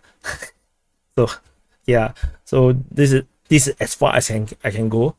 So what I say is that my Cantonese is lousy, and when I talk Cantonese, people don't understand what I'm saying. So Qing dynasty is a continuation of today's China. No, it's not. It's not. It's not a continuation. They overthrew an empire, and the empire actually have an emperor, and the emperor set up Manchuria with the support of the Japanese. Manchuria is the Qing dynasty, the successor to Qing dynasty. Whoever take over, there was a 30-40 years of turmoil, of civil war. How can you say that you are the successor to a Qing dynasty? You're just not. Singapore have very good relationship with China. I'm Hokkien, yes. Basaka asked me if I'm Hokkien. DPA is an informer. Informer of what? So he speaks too many languages. But it's a very Asian thing. In Asia, many people tend to speak a few languages. At least 2 or 3.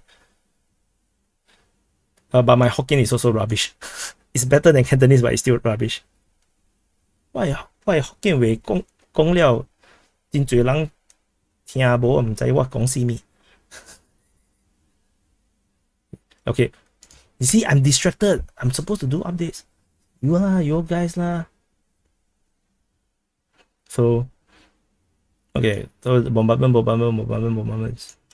Where's the offensive? During the current state, blah blah blah blah blah blah blah blah.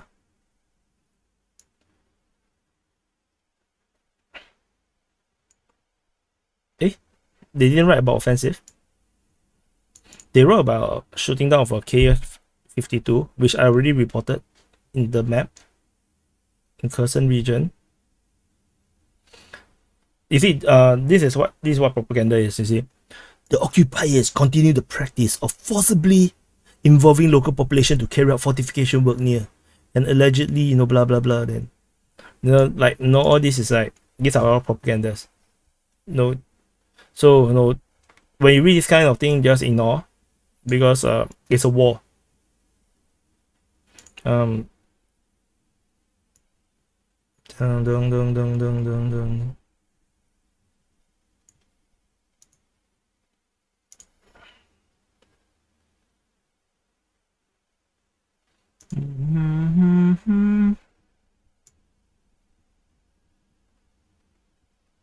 There's no offensive action. Cannot be why.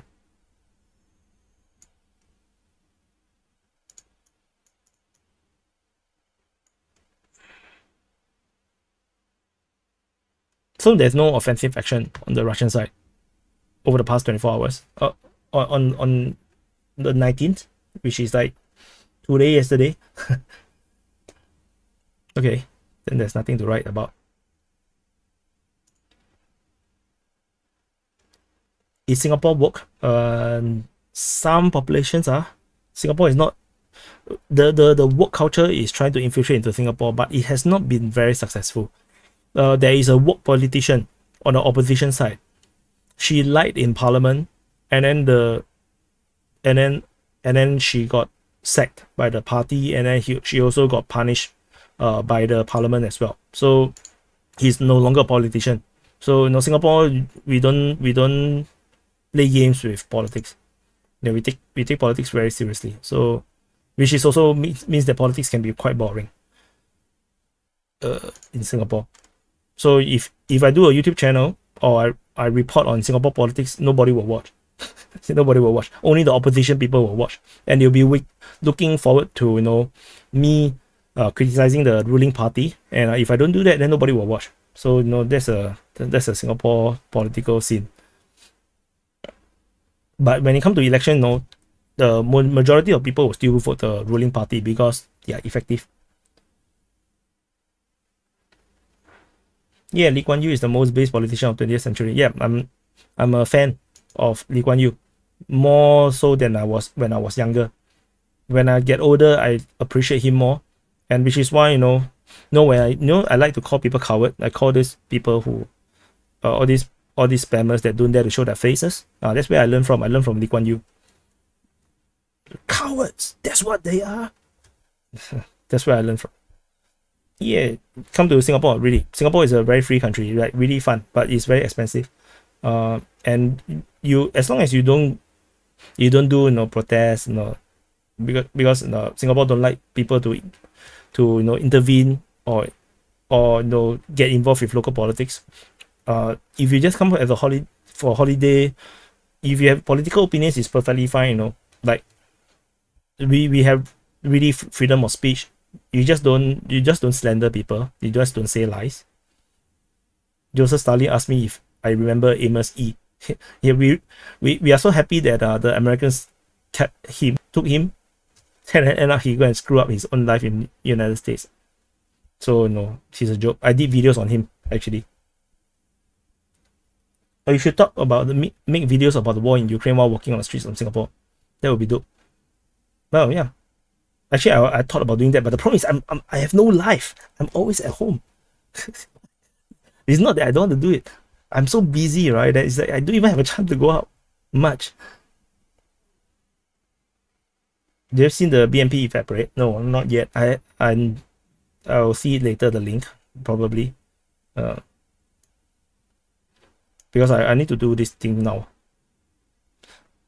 Still got 500 of you guys here. Oh my god, you guys have no life also. Why are you guys watching me? I'm so boring. Okay, all these videos, right? These cannot be sources unless they write that this thing happened today, because these videos can be dated. So these are not information or intel that I can use. Sometimes it get very confusing because the areas of Russia, then they put in the 4 territories. Then I was like, huh? Oh yeah, that's part of Russia. Okay. So all the neighboring states are all in the state of readiness. Then the four newly annexed territories are in martial law. Yeah, I forgot to tell you guys, martial law is enacted in Ukraine. In the Ukraine conquered territory in Ukraine by Russia, or Russian annexed Ukrainian territory. We all need coups.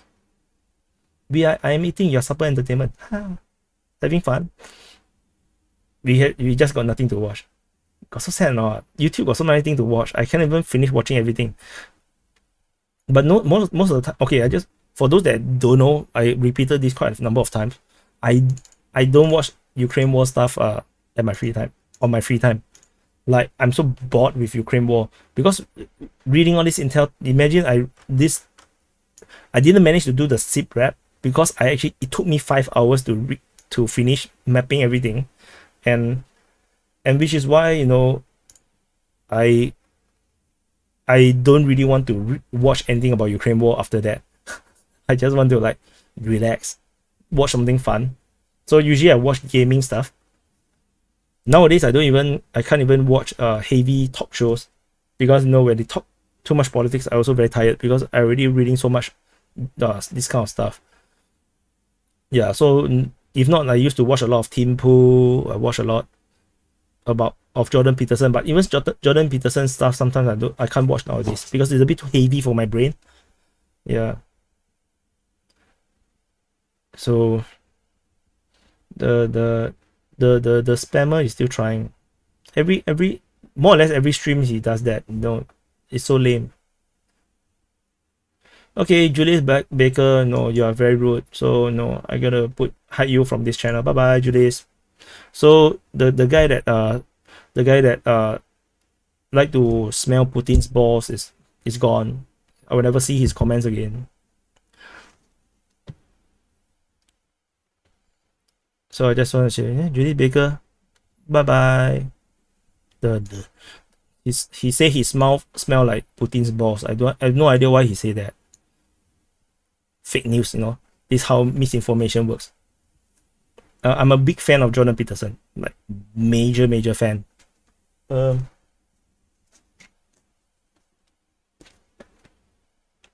Ta-da! But I haven't had a chance to read. I haven't had a chance to read it. I'm so busy. The Tim Pool is alright. He does give a perspective, that you cannot find on mainstream media. It's all about balance. Don't take his word as gospel, of course. I can't read this word, and the Arabic word go backwards. How do I highlight? How do I translate this? Oh, okay. Fad El Anezi, thank you for the super chat. Thank you so much. Anezi is the name of Fad. Fad is your name. There's a comma there. Yeah, cool, right? I can translate just like that. Flip. DPA is man of culture. Fahad. Oh, hi. Oh, Fahad. Okay. Yeah, because the translation is not so good sometimes, for certain languages. So some say Tim Pool flip-flops a lot. Okay, so my own opinion is that it's not he flip-flops a lot, but he changed his opinion as more and more information comes out. And that's what I do as well, as I learn more and more, or maybe the situation on the ground change, so you change according to the ground. If you if you never change, you're always thinking about the same perspective, same view, then you're not a journalist anymore, you're not a reporter anymore, you are only just ideologically holding on to that one view. So that's not good. So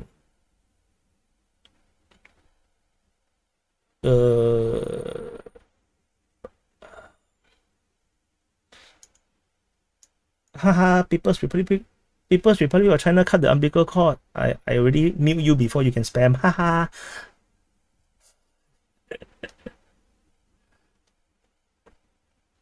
Dylan Burns. I have never heard of Dylan Burns. So let me. Okay, so as per 9 p.m. Let me move this mic here a bit.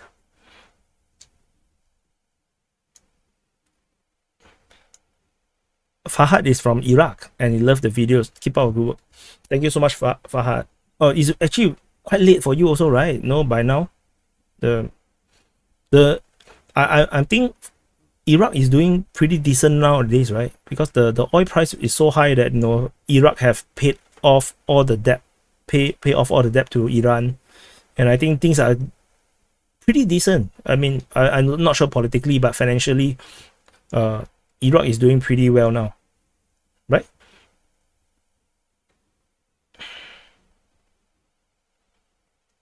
So let me. So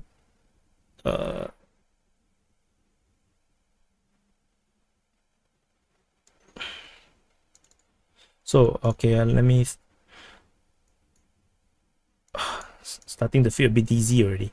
Okay, let me fighting continue southeast outskirt and the area of Opinoe. Oxford plant. So I think this is the Oxford plant. God, where is it? I think it's this one. So southeastern outskirt of Bakhmut, an area of Opinoe. Let's see Ryba's mapping. I also not sure, not fully sure what he's talking about.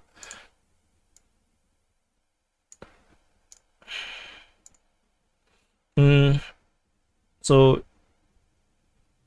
he's talking about these two places. Okay. So it's basically just fighting reported Bakhmut. I think Oxford plant is this one, I think. Fighting reported south east of Bakhmut. This is 19. 10.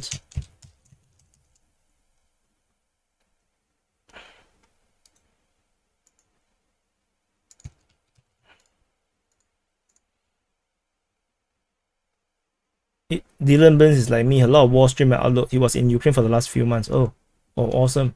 I don't dare to go to Ukraine though. So I think my wife will kill me if I go. Although the result will be the same, I'll still die. Yeah, don't go better. It's not my war. Fighting reported at Opine 19. Yeah, this is how I do the mapping in case you guys never seen before. It's basically one piece of information at a time. Nick Fluentes. I forgot who is Nick Fluentes. Very familiar. Hey, Julius is back with another account. Goodness. Julius continued to say he had Putin's balls in his mouth. So sad. Bye bye. Can you do a report in Cantonese? No, I can't really speak Cantonese. You tell me to do a report in Chinese, I also have problem because my Chinese is full of English words. So yeah. So because in Singapore, right, we don't speak languages so purely. Like even in English, right, Singaporeans English is terrible for most cases because we put in a lot of like our own language, like be it Chinese or Malay or Tamil words because we just keep mixing the words in.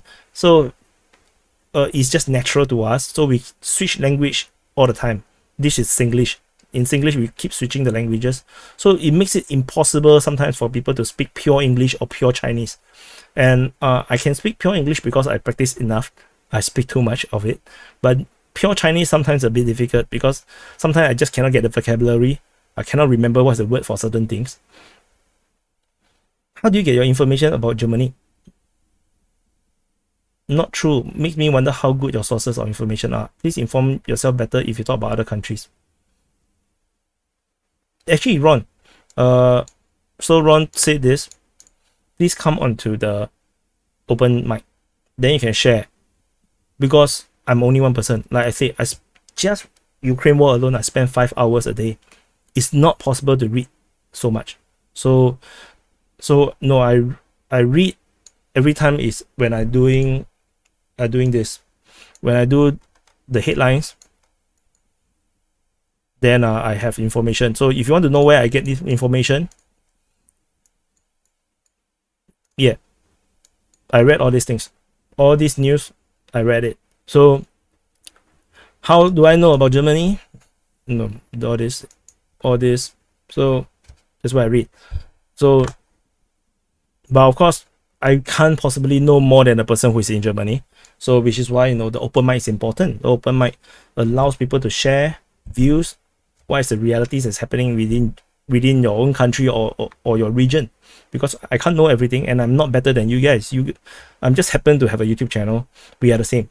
Me and you, we are the same people. So we are equals. So that's why don't don't think that no, oh, I must know certain things more than you. Is the only thing I possibly know more than you is the Ukraine war, because I just spent stupid amount of time on it. Other than that, probably I know more about Singapore than you guys who are not in Singapore. That's all. If you ask me about things that happen in China, I also do not know. I have to go and do reading and research. So just want to share. Don't you think using only Russian propaganda to report on the Ukraine war is a bit unethical? Motoser Ali, give me Ukrainian sources. I will get information from them. Give me the Ukrainian sources. If there is Ukrainian sources, I will. But there isn't much. I can show you the best Ukrainian sources here. This is Deep State UA. They have hardly any information. What is remain hotspot on the map? Then what is conduct daily attacks on Soledad? This is just very basic stuff. So it's not intel. This is not source. The only source I get sometimes from them is when they talk about very specific things, like they have videos or photos of something captured, or something got shot down.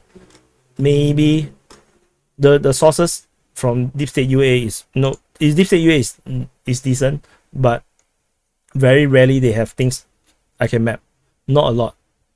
So that's how it is. If you don't like it, I can tell you can go to other YouTubers that are doing the same thing, the mapping, the reporting. I can tell you, all of them, 100%, all of them takes from Russian sources. The same source that I'm using, especially this one. This fisherman is Ryba, especially Ryba. All of them take from Ryba. If they don't, they have nothing to report. There is no information. The two biggest information source is Ryba and the Russian Defense Ministry. So if you don't take from them, there's nothing. There's nothing to report. And that's the reality. That's the reality. So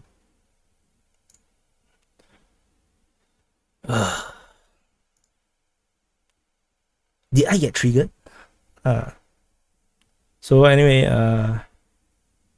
yeah, I a bit triggered by how other channels grow so fast. It's like, what the hell, man? They are all reporting this from the same sources as me. Nah.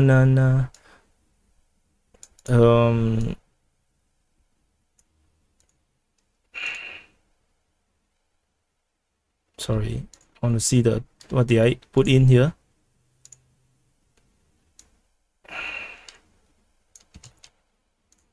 This source is wrong. Several battalions were withdrawn to Konstantinivka, blah blah. Units arrived at Yosov Yar. Chasov Yar is where?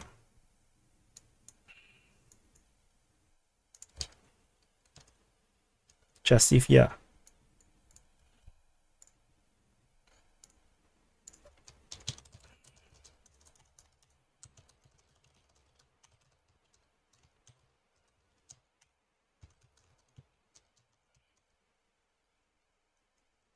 Nineteen.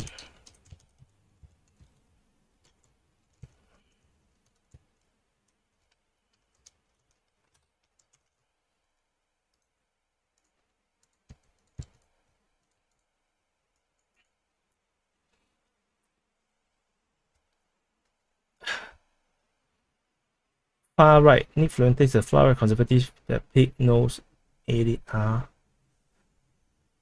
You can report that the Russian is running out of ammo every day for 6 months. Oh, okay. I will do that. Oswin, you're right. Hello everyone, this is Defense Politics Asia, and today Russia is running out of ammo. I'll do that every day for 1 week. That would be so funny. According to pro-Ukrainian sources, Russia is running out of ammo. And in other news, another weird statement coming out from Zelensky, saying that 30% of the power grid has been destroyed by lousy simple drones from Iran. Okay, so can't believe it. Still got almost 500 of you guys here. More people watch this one than my collaboration with History Legends. What the hell? I think you guys are all addicted to the Ukraine war, man. Occurring tactical group of number of 10,000 people. Oh, so Ukraine want to form a group of 10,000 troops because of the threat of breaking of the Wagner group. So units are sent to the city. Blah blah blah. Barrage on offensive. Ukraine struck on the building of Unhoda administrative. Blah blah blah blah blah blah. Not important. 10 o'clock. So let's see what happened to Kherson offensive today, because there was supposedly a major one. So Limani. So the Ukrainians are preparing to attack Russian position. Then in Novohorivka and Kirov, there is a counter battery radar. In the evening, they try to attack again into defensive positions near Pravdene with a force of 1 armor group of 3 BMPs. The attacks are all very small, right? It's like it doesn't feel like, you know, it's not how we imagine wars is fought. It's like it's not the World War II kind of war. It's all very small. Like 1 armor group of 3 BMP, what can you achieve with such a small force? It's a waste of soldiers. You should have 30 and then you rush.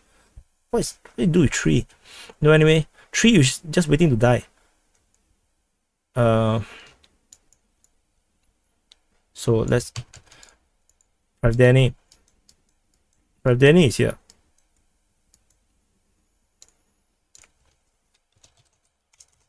Fighting reported at Pravdene or Pravdine. Actually, I should go back to pronounce them in English pronunciation, so you know the places will all sound more cool. At Pravdine, and this is Sudatske Murdane. Okay, so we are addicted to DPA. No lah, don't bluff me. I report on other stuff, the views are so much lesser. Ron Steven Zwetner say, I did not want to attack you. I'd like to hear your updates. It's just that your statements were not accurate. No, thank you for the super chat first. It's for me, right? I'm okay with people have different opinions. No, and I think that it is only right that everyone have different opinions, because everyone have different perspective. It's important that we must uphold the freedom of speech and freedom of expression, freedom of opinions, and which is why, you know, open mic literally practices that. No, that's what open mic wanted to be, especially the first episode of, actually the 3rd episode of the open mic is brilliant, because we have the pro-Ukrainian views and we have all sorts of different views. That's perfect. I love it. I just don't like people to be rude. That's all. So, but I also will defend my point of view sometimes. So, you know, I'm pretty confrontational, because, you know, this is the internet. So, but if it's in person, you know, usually I'm not so much. I'll actually give due respect for people who show their faces and then share their opinions. Yeah. So, no, but thank you so much for the super chat. Yeah. And it made impression little fishy. I fell for propaganda. No, I don't fall for propaganda, because I actually read and I just report. When I report doesn't mean I believe it. Sometimes I report because that's the only information there is about that thing. So I just report, and then, but I will also tell you that, you know, maybe it's not right, maybe it's wrong. Then if there's information coming out to corroborate it or disputes it, I will just tell you that, no, there's this new information coming out that disputes that information. That's how news should be reported. The news reporter should never be implanting their own opinion into the report. That is wrong. That is actually opinion pieces. That is alright if it's an opinion piece. If it's a news article, every time you see adjective, you have to be careful. So I want to show you what is meant by adjective. Wait, let me finish this. If I don't finish this later, I'll get lost.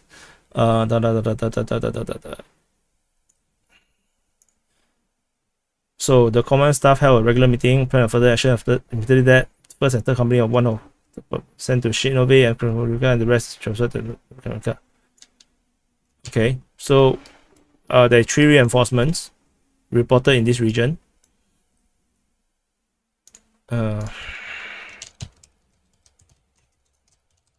Reported at Chevrolet.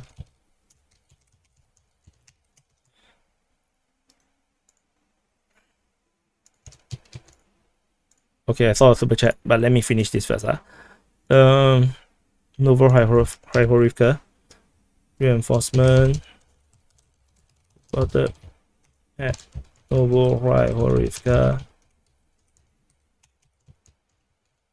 But you see, this is also the reason why I cannot do live stream while I update the map on a daily basis. I will never finish. Reinforcement. Reinforcement reported at Novo Kayamka.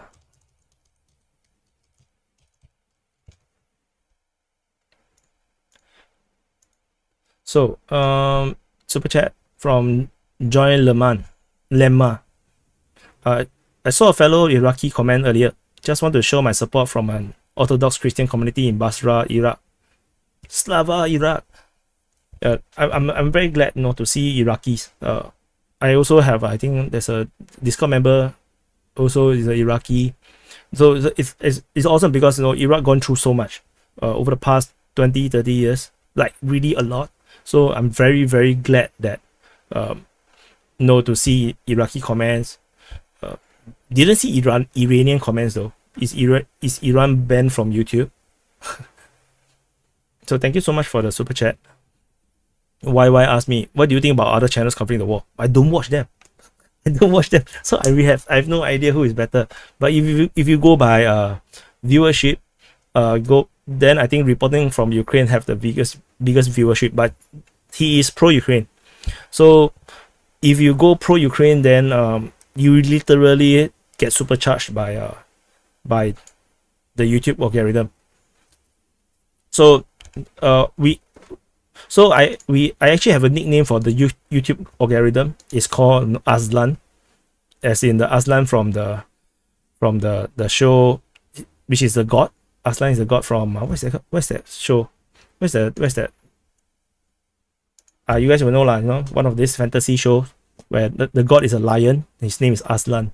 So yeah, I like to call the YouTube algorithm Aslan. Yeah, there is some origin story to this. I'll tell you guys next time. Why is DPA's only fan link? I don't have one. You wouldn't want to see me naked. Due to high activity of Russian aviation, 39 anti-aircraft missile regiments of the Armed Forces of Ukraine deployed in Zolota Balka and north of Tuchan. Manpass calculation deployed Deputy Breed. Zolota Balka. Where's Zolota Balka? I offhand cannot remember where is it.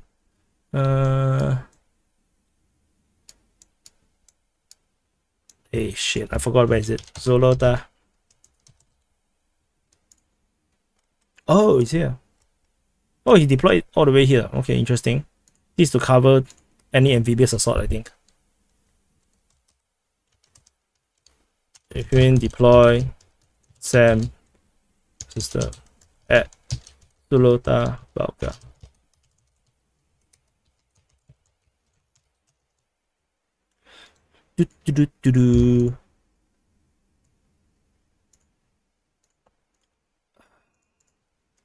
So you see a piece of information like this, it will take me, it can take me 10-15 minutes just to update everything.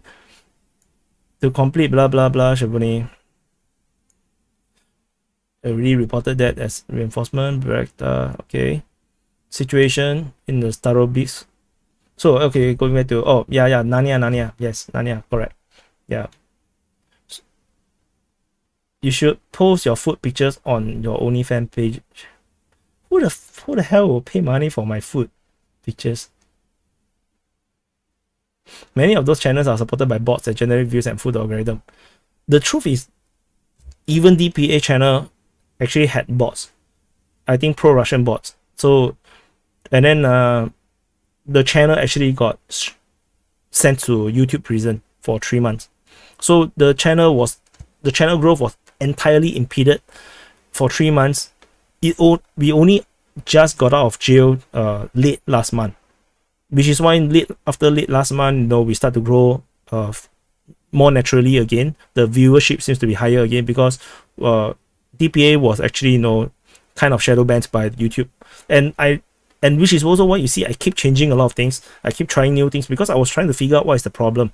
So in the end, I have studied the data. I do data analysis on the analytics, very detailed one, very in-depth one, and I do comparative studies between earlier videos and more recent videos versus other channels, and I concluded that there is no other explanation other than I got sent to YouTube jail.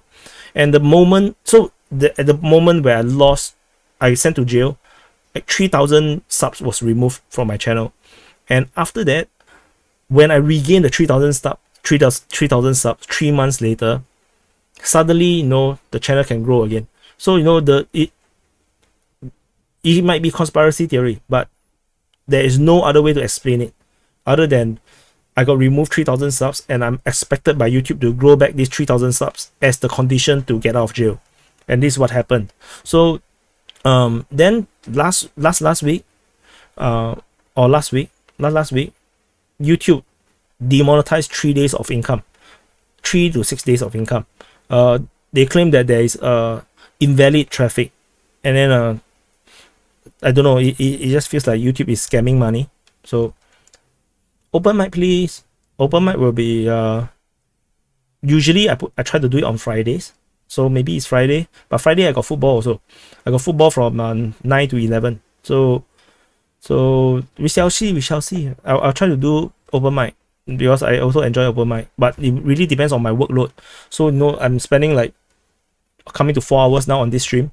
Not very smart move by me because I still got a lot of other work to do. Yeah, 3,000 bots. I'm not sure if it's 3,000 bots, you know, but there is 3,000 subs that was gone, and some of the people told me in the comments that they got unsubbed without their knowledge. So we do not know what is the situation. And after the loss of the 3,000 subs, that was like in early July, August, September, November. This is July, August, September. Correct. In early July, after I lost, the viewership is trapped, is stuck. There is hardly any growth. Sometimes I only get like 10 subs a day or something lesser than that. It's crazy. So respect from Australia to everyone. Only study the military side of this war. I can see Russia winning in this in the long run. Please don't hate. Thank you, Wallace, for the super chat. Yeah, this is actually also my point of view because I only look at this on the military angle and geopolitical angle, and I cannot see Ukraine winning. It's not me pro-Russia. I'm just saying this for a fact that this is my analysis. If Ukraine can win, I would have just said Ukraine have the chance to win, but it's just doesn't look like it yet. Not impossible. Maybe there will be geopolitical changes that cause them to have a chance, but not yet. Not of I know. So okay, coming back to this. I'm so tired already. Okay. This. Okay, we go to Kupyansk front. Okay, this is Kaiserlivka. So you see, according to Ryba, the Ukrainians still have not captured Kaiserlivka, but no, according to the Ukrainians, they already captured. So, what is this? 17, 18. Fighting.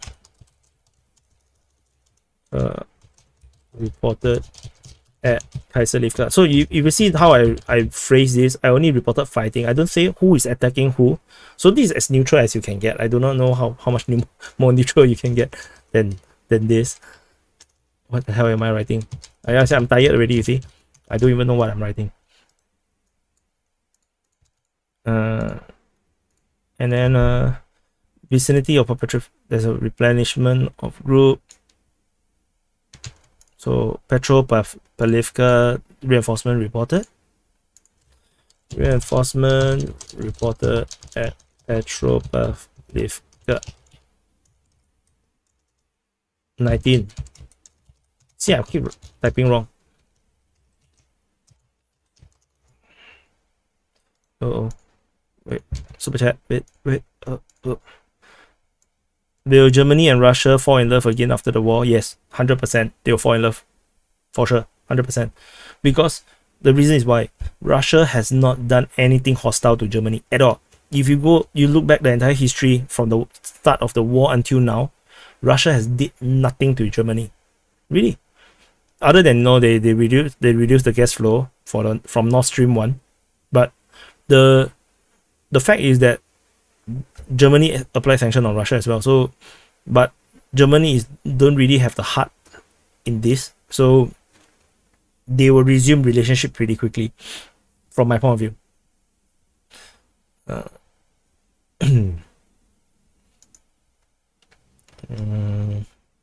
Okay, so massive shouting.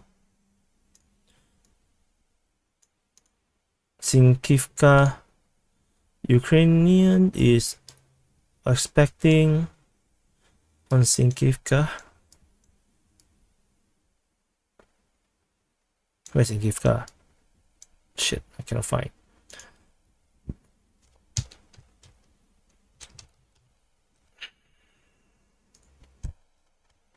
Oh, it's here. So they're expecting. So the Russian analysts say that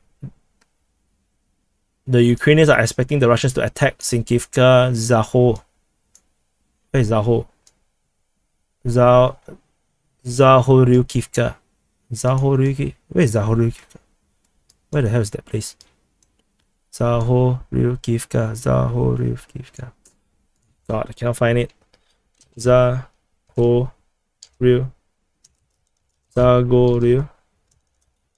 Cannot find this place. Zaho. Nope, cannot find this place. Refresh. Let's try again. Zaho. What's the name? Oh, is it? No, this Zahoryukivka. Sinkivka. Zahoryukivka. Where is Zahoryukivka? No idea what he's talking about. So let's check the map again.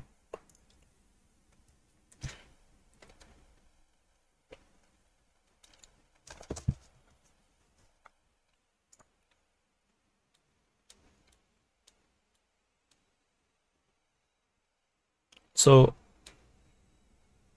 it's just this area, Sinkivka region. That's all. So yeah, sometimes it can be this difficult. Sometimes it's a bit hard to tell. Some of the places, because the name they use, right, sometimes it's not on the map because it's a Russian name from Horobivka region. So they're expecting the Russians to actually go south. That's possible because if you go south and cut the resupply route at Kupyansk, the Ukrainian forces here will be doomed. That's possible. Okay, I can report on that. NGS has a super chat. What do you think about Turkey as a gas hub for Russia? Well, it's perfect. It's very, very good. Because although Russia sometimes very irritated with the Turkish, but Turkey being the double-headed snake, they actually play both sides. Actually works in favor of Russia. So, and being a NATO country, nobody dare to sabotage it. So even the NATO countries will not dare to do things to Turkey because Turkey is an extremely important country in the NATO alliance, because after United States, the biggest military inside NATO is actually the Turkish military. So Turkey is supposed to be the front line between the NATO-Russia war. So they really want Turkey to be on their side, because if Turkey is not on their side, NATO will have serious problem fighting with Russia. Yeah, so that is the region. That's the reason.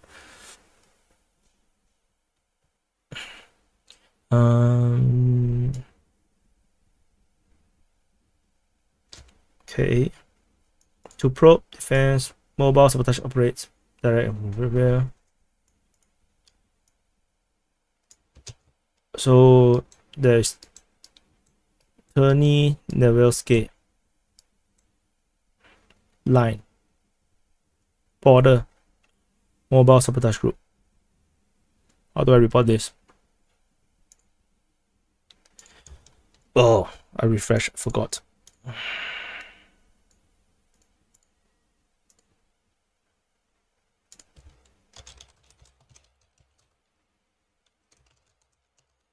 Okay.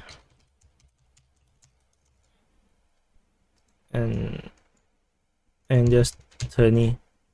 Let's just do this. Just Terny.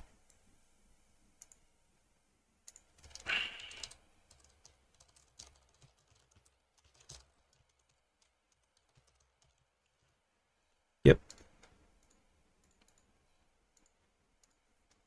And right, horror dog got reinforcements.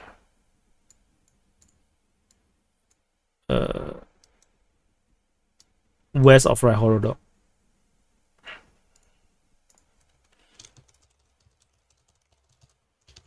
Of right horror sorry. Right horror dog. No, right horror it's a different place. Wait.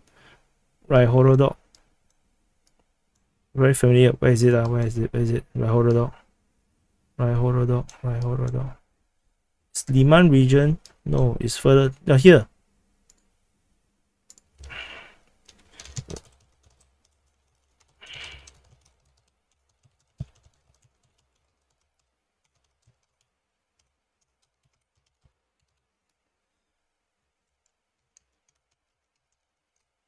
And the source.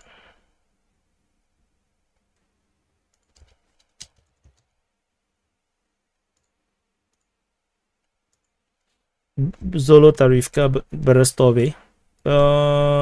I believe I may have already reported about it long time ago. Did I? I already reported Berestove has been captured. So, Zalota is where? Sorry. Zalota. No. Where's the place again? Zolo, sorry. Zolotarivka. I think it's Donetsk. Wrong Zolotarivka. Luhansk. No, I haven't seen information about Zolotarivka falling. I haven't seen the information just yet. Maybe it's something new. But Berestove, yes. Unless he's talking about this Berestove. For me, it's a conflicted information, so no idea. Like I said, most sources are the same, so eventually I will probably see it. If I don't see it, then someone might be making things up. But I think that channel is pretty decent from my impression.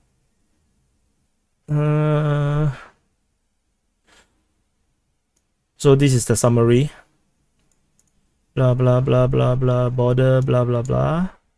Then blah blah blah Kasalivka. Blah blah blah blah blah blah blah blah blah blah.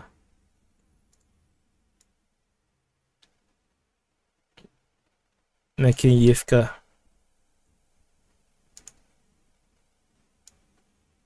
So there's fighting at Makeyevka. So we go back up. Where is that? Makeyevka. Fighting reported at Makeyevka.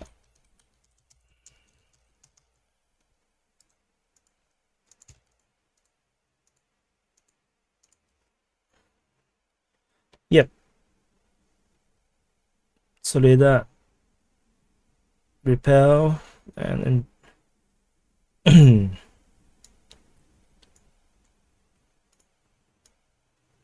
so Andreevka. There's reinforcement south of Andreevka. Where is Andreevka? Andreevka, Donetsk. Testovyansk though. Where is it?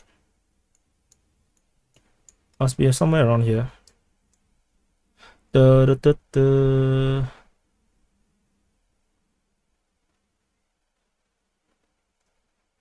Okay. No distraction. Okay, I'm not gonna put in that information. I cannot see where is it. Forget it. Andrivka. It must be somewhere around here, right? Yeah, then it's here. Reinforcement reported at Andrivka. 18.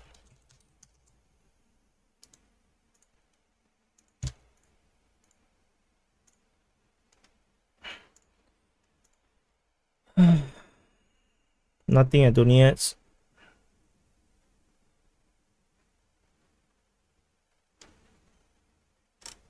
But this fighters are fighting in the area of the Donetsk airport. Okay. Fighting at Donetsk airport. Fighting reported north of Donetsk airport.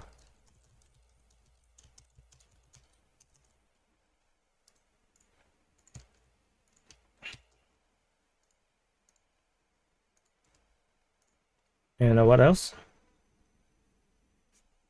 Anyone who say cope is coping, you don't know what is nice cope. Nice cope is the salute in DPA. No, when you see fellow DPA members, nice cope. So I must be new to this channel.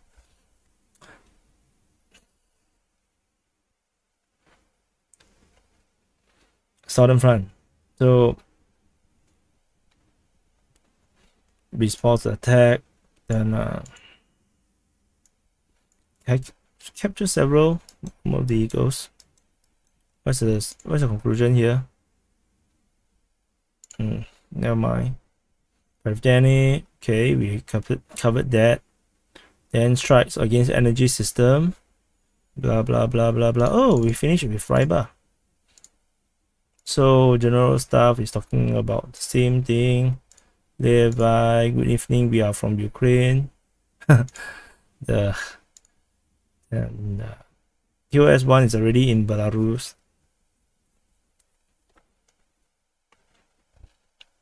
So some explosion. They used to say about our advanced ballistic missiles and drones, these are just Photoshop. Now they say Iranian drones are very dangerous and ask us not to export them. The Ayatollah Khamenei say, all men must cope.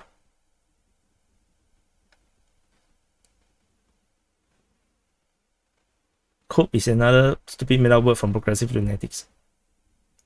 To cope or not to cope? All men must cope. Wow. Some footage of the strike on the administration building. Wow, what a big flash. Oh.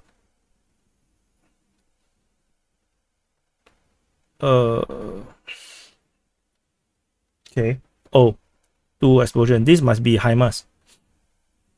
This looks very HIMARS-ish to me. Okay.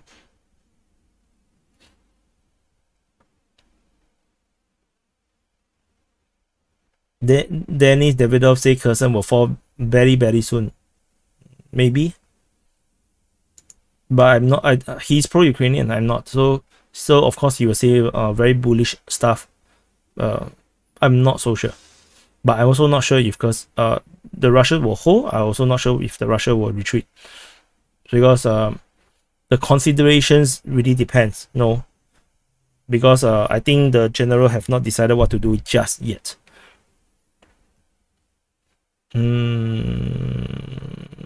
Qatar will not be expanding LNG production. Oh, sorry. Qatar is working to expand its gas production and trading operations as global demand surge, and will not divert liquefied natural gas contracts with Asian buyers to Europe this winter. So, yeah, GG. GG, well played.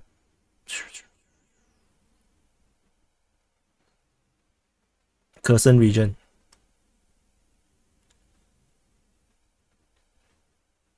the biggest thing I learned from this war is rocket strikes is never point downwards, it's actually point upwards. This is the most mind-blowing thing about this war for me. So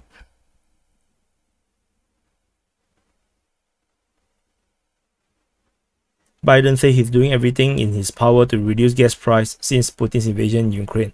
Bullshit. Yeah. Chinese embassy in Ukraine issued evacuation guide. Okay, I can talk about this. I can enter this into the map.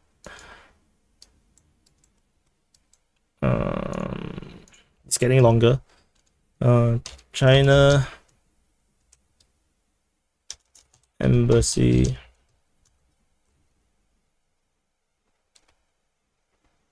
Nah, forget it. Not important enough. Okay.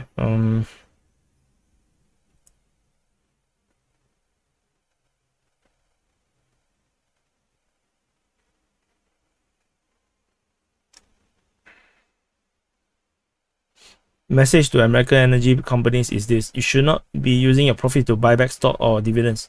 Not now, not while a war is raging. He thought he's a pastor. He thought he's like a religious leader. It's crazy talk. Government have no rights to tell the private companies to do whatever things. I finished my Coke Zero. Do I have my water? Have some. Still have some.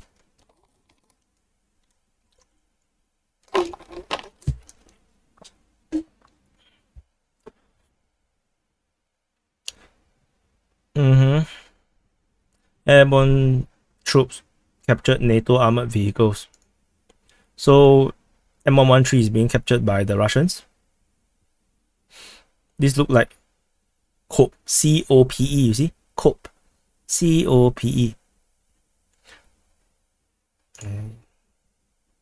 Co V Copen V.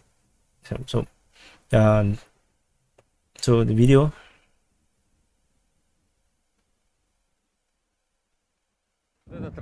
There are some. Okay, let's turn off the sound. Oh, you can see the hits. The hits on the armor. The one of them seems to go through. Oh, this is so interesting.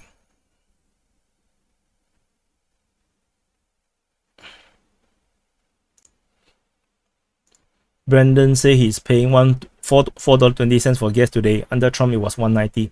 Yeah, so you know what to do during your midterms, right? So then difficult times has begun for Ukraine. So there will be restriction on electricity. The electricity is really very interesting thing for Ukraine. The first time when I read about Ukraine trying to sell electricity to the West in exchange for more government funds and so that they can still continue to operate, I thought it's a bit silly because you're in a war. Why do you think that you'll continue to have electricity and then now it's cut off? So no. Wyatt, drink Red Bull. If I drink Red Bull, I don't need to sleep already. 6 a.m. now, I'm trying to do one last video, but I have to go through all the sources before I can actually do recording. This is the problem with my updates. I don't jump into a video recording. I make sure I go through all the information first, then I actually do the recording. If not, then my information might be incomplete. So maybe that's the difference between me and some of the YouTubers out there. So, yeah.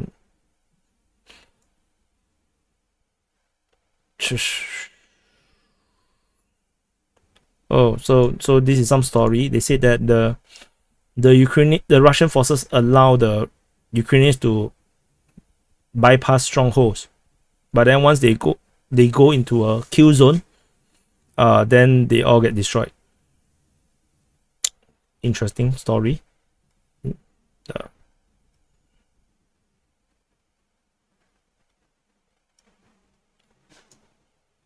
Reserve met by artillery. Few hours, about 15 tanks, BMP destroyed. Blah blah blah blah blah. Okay. Okay. Ukrainian media reports the Israeli defense minister rejected the 5th phone call from the Ukrainian defense minister. He totally don't want to talk to him. I think he don't dare to talk to him. I don't think it's not that he don't want to talk to him, but he don't dare to talk to him. Or maybe Israel just don't dare to admit that there are no naughties in Ukraine. So now that they know and very sure that there are naughties in Ukraine, they are trying to backtrack. So perhaps. So no, all these are not important anymore. Colonel Custard, Ukrainian tank blow up on the tank, blah blah blah blah blah, explosion, night shelling. There's no withdrawal artillery to the left bank of the Dnieper. We are standing near the Davidi Bridge. We are standing, even improve our positions. The attempted or so-called breakthrough of the Ukraine ends mainly with blah blah. This is propaganda, just in case you do not know. This is a pro-Russian propaganda. So don't take this kind of bullish or chest thumping statement to heart. Just take it as a kind of like a signal, but it's not necessarily reality. What else? Pashinsky said that in October, November, Ukraine will run out of missiles for S-300 and books, after which collapse will come. This is why the current rush over for the supply of Nasam and Iris-T.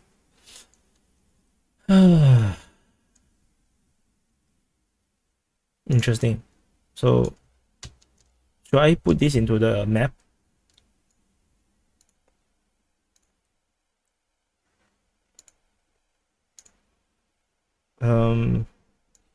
Yeah, let's put this in. Very interesting statement. Pashinsky claims that Ukraine will run out of S-300 books missile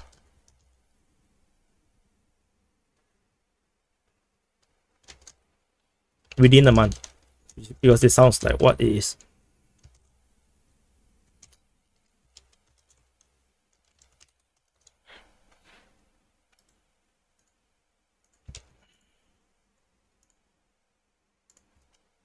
Okay.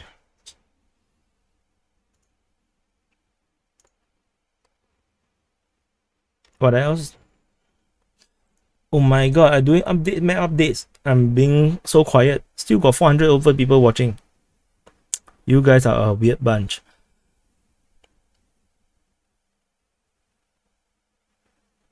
Dun, dun, dun, dun, dun, dun, dun. So what's this? Another Mirage 521 kamikaze drones. Is another Iranian drone.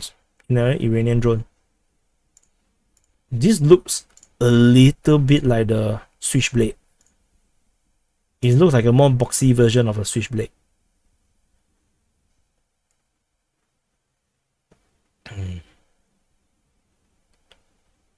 Rolling blackouts, blah blah, and then Ryba. Pentagon simulated a situation in which the Kakhovka Dam will be blown up, and what is the consequences?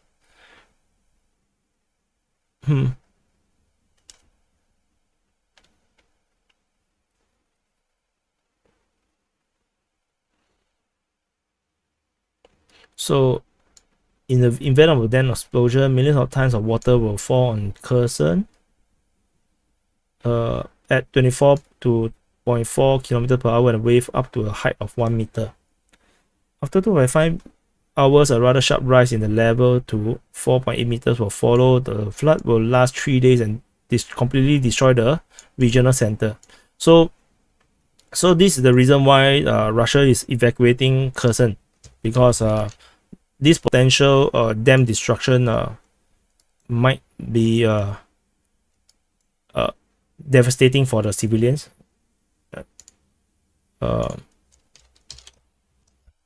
Simulation claims that of Kakhovka dam destruction would destroy Kherson. 19. Then.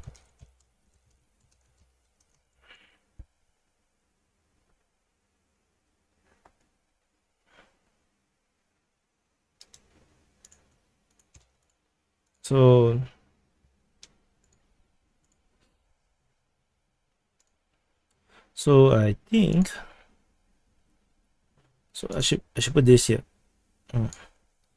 So NGS another super chat.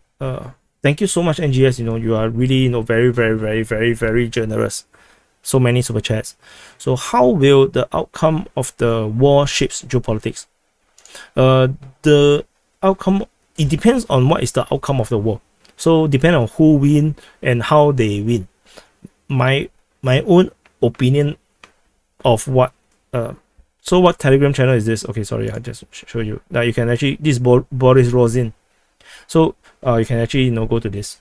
So depending on how the war will end, my own opinion is that the war will end after Europe had enough of the energy crisis. They literally politically just cannot continue, and United States have a change of government. Maybe Biden get impeached, and then the Democrats lose both the Senate and the lower house, and as a result, the Trumpian faction takes control, and as a result, then they withdraw support from Ukraine. They don't want to support Ukraine, and Ukraine will just collapse due to the lack of reinforcements or resupplies, and then as a result, Ukraine just cannot fight anymore. Russia wins outright, and under such a situation, which means that Russia will not degrade geopolitically in terms of its standing. In fact, it will even mean that they will actually raise standing, because the standing of Russia actually increased due to this war. The West might disagree. The anti-Russian crowd may disagree, but I can tell you, Russia's position now in the world has increased as compared to before the war. More and more countries want to get related with Russia because they want to join BRICS. Most of the world don't like the United States. That's the reality. Most of Asia, most of Africa don't like USA. So they now see the possibility of joining a project led by China, Russia, and India, which is what BRICS is: China, Russia, India, Brazil, and South Africa. So now everybody want to join. Even Pakistan want to join. Even though India is in the group, Pakistan want to join. Then Saudi Arabia want to join. That is a surprise as well. Basically, it will be a totally new alliance, not even alliance, but new grouping, where it would lead to absolutely challenge G7. And I can tell you, G7 will become irrelevant, because after the devastation of this economic crisis that is going to come, G7 will no longer be the G7. The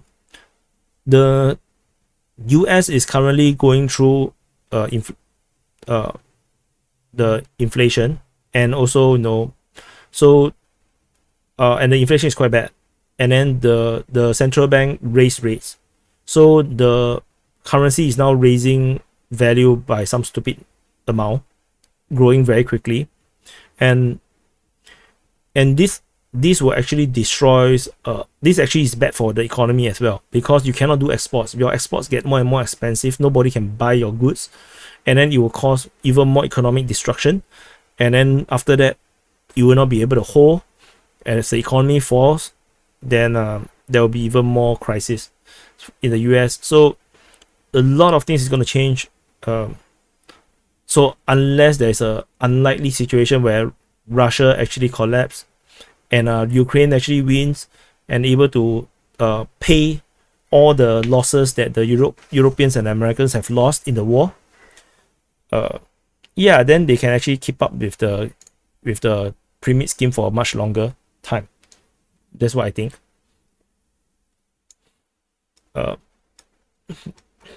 Yeah.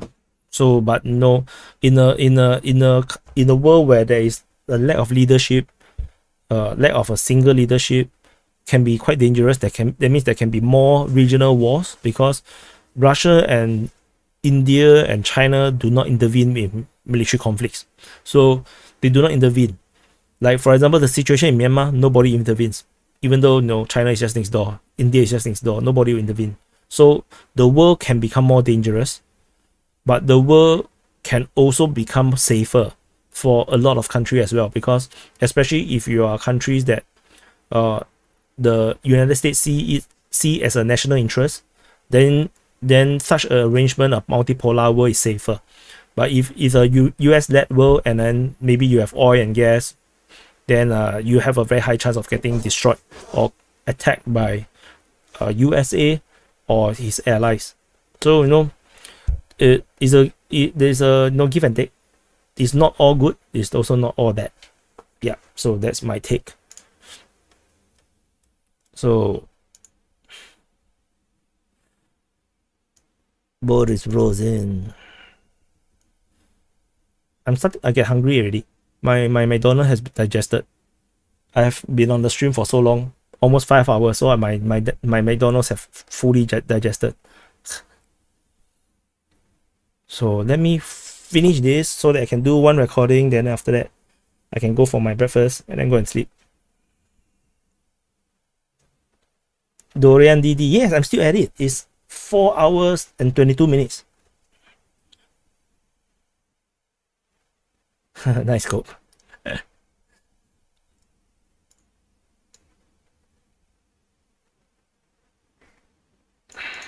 Fighting in the area of Paine, in the Artemis region. Where is this? This today. Where is this? Eastern outskirt.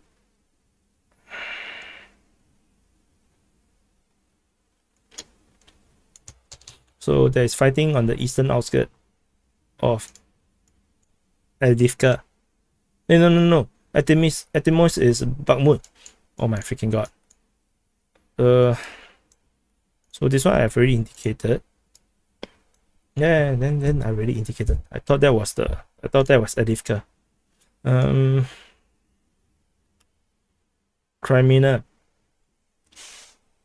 Troops continue to fight at Toske and the village of Terni.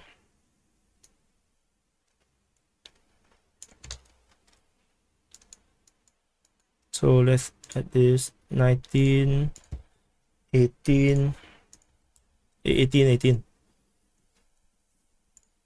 Rosen, deep state. Okay. Being reported at Toske 19.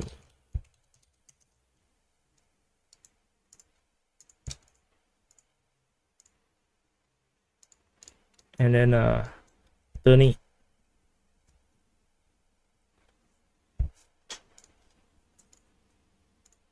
Yeah, let's just leave it there.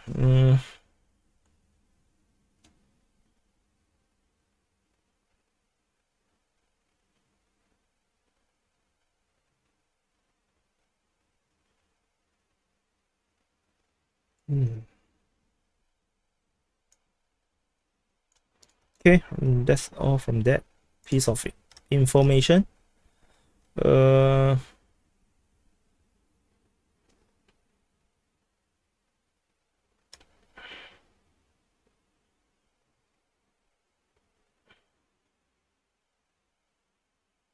ASCII66 say I'm a Ruski bot.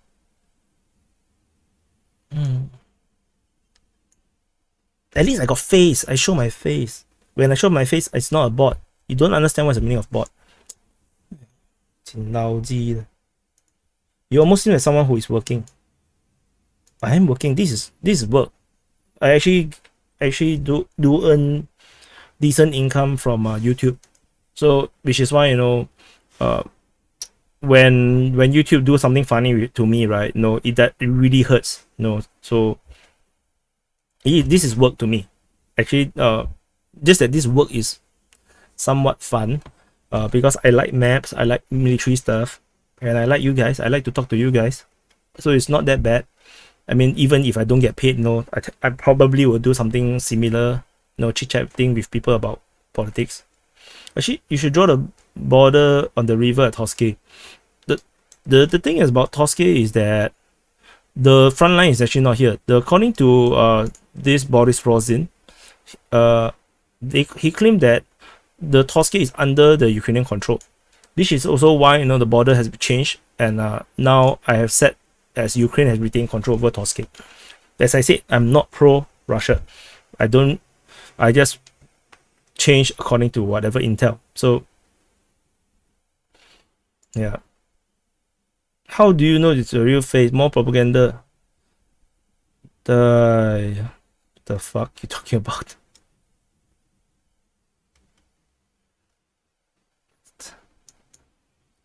You think deep fake, live real time deep fakes is so cheap? It's very expensive to do,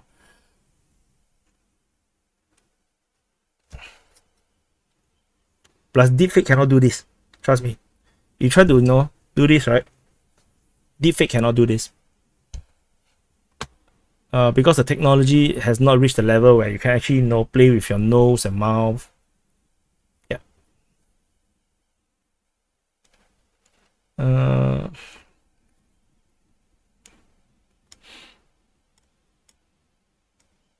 I'm lost. Where was I? You see lah, oh, this is Riber, so no need to read because I already covered Riber.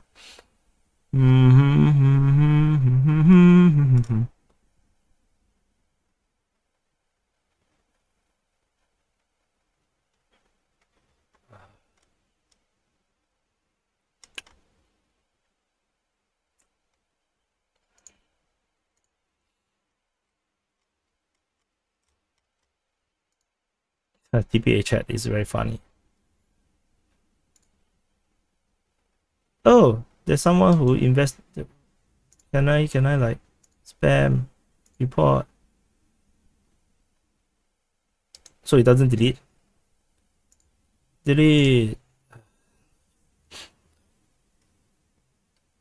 Okay. Yeah, so this DPA chat, this is actually the chat group for the Telegram channel. If you guys want to go and fight with other people, it's basically a wild west over there. So there is total free speech. So it's a kind of crazy. So DPA chat, if / Defense Politics Asia, that is the main channel. So yeah, so the main channel is where I post stuff. I have a lot of other sources which I don't really use, because mostly are not sources. So, and then some of them have way too many things I can't really keep up. Naughty shit about naughty Germany institution for work. What the hell is that? Energizer bunnies. Energizer bunnies has a very sexual connotations.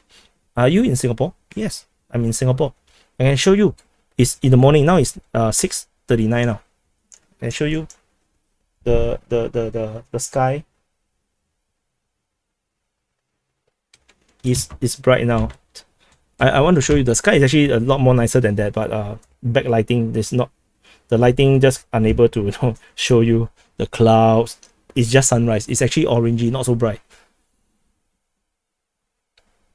What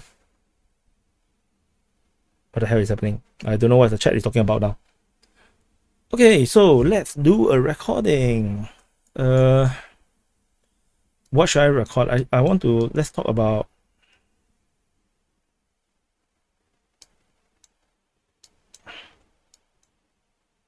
this part. Okay, so let me remove the Telegram. Oops. I have to be a bit careful because there are things that I cannot show you because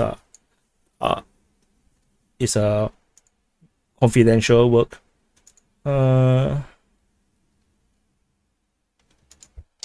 Defense Politics Asia. Tactical briefing chart. Okay. Can we be in this video recording? I wouldn't even be in the recording. It'd be like this. If you want to be like that, no lah, don't want lah. Very disruptive. So I need to wait.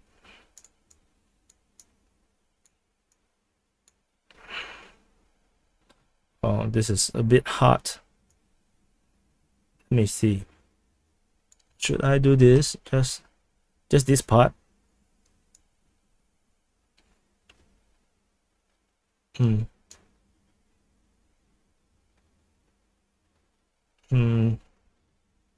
Okay, let's do this. Let's wonder if I can actually. It's good enough.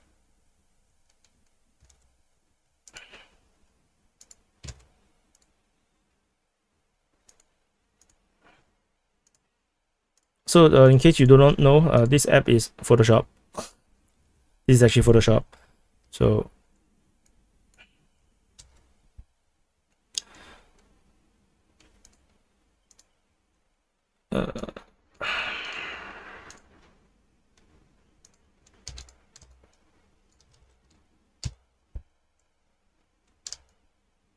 okay, we're gonna do recording now. Whoops. The video and video animations on the side are distracting. Don't like that. Because if I remove it, if I remove it, it will just be this. It basically is just covering the panels so that it looks more professional. That's all. You just have to live with it because it took me effort to do this, so I just gotta keep it. Okay, so let's. I need to put the map to the other side because I just in case I forgot the name of the places. Okay. Okay, there is Horobivka, Hrayanikivka. Okay. So I'm gonna do a recording.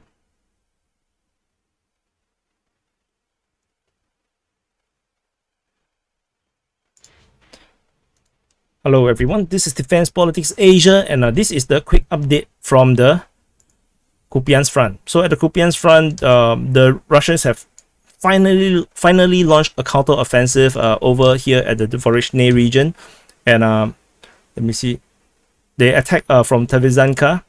Reportedly, there's fighting reported at Dvorishny, according to the Ukrainian Defense Ministry. So there is an attack towards Dvorishny, but it's not sure how they get there because the report I get from pro-Russian sources only suggests that they have captured Horobivka. So over here, Horobivka, and they have captured Horobivka over here. Should I draw it? No. Yeah. So capture Horobivka, and then the Russians are now bombarding Hrayanikivka, and the latest report also suggests that they are attacking Vorishny currently like this. So the Ukrainians currently is holding a position just a small little bridgehead around here, and of course they are holding Vorishny. Although this report of fighting at Vorishny might be a bit exaggerating because maybe they are reporting about the region of Vorishny from the Ukrainian Defense Ministry, and they do not want to admit that they have lost certain positions around here. So that could be the possibility. And the Ukrainians are actually holding this line here as well at Hrayanikivka, and they are already bracing for assault from the Russian side. And according to pro-Russian sources, they say that the objective from the Russian military is actually to go southwards towards Sinkivka. So let's say like this, they are expecting the Russians to actually push southwards, and if they push southwards, then they will have a chance that to take out this road, because this crossing here at Kupyansk probably already operational. It's where the Ukrainians can send a lot of reinforcement in, and this is where all the reinforcement coming from Kharkiv region from the south will arrive, and they will go through, and then they will actually form up over here at Petropavlivka.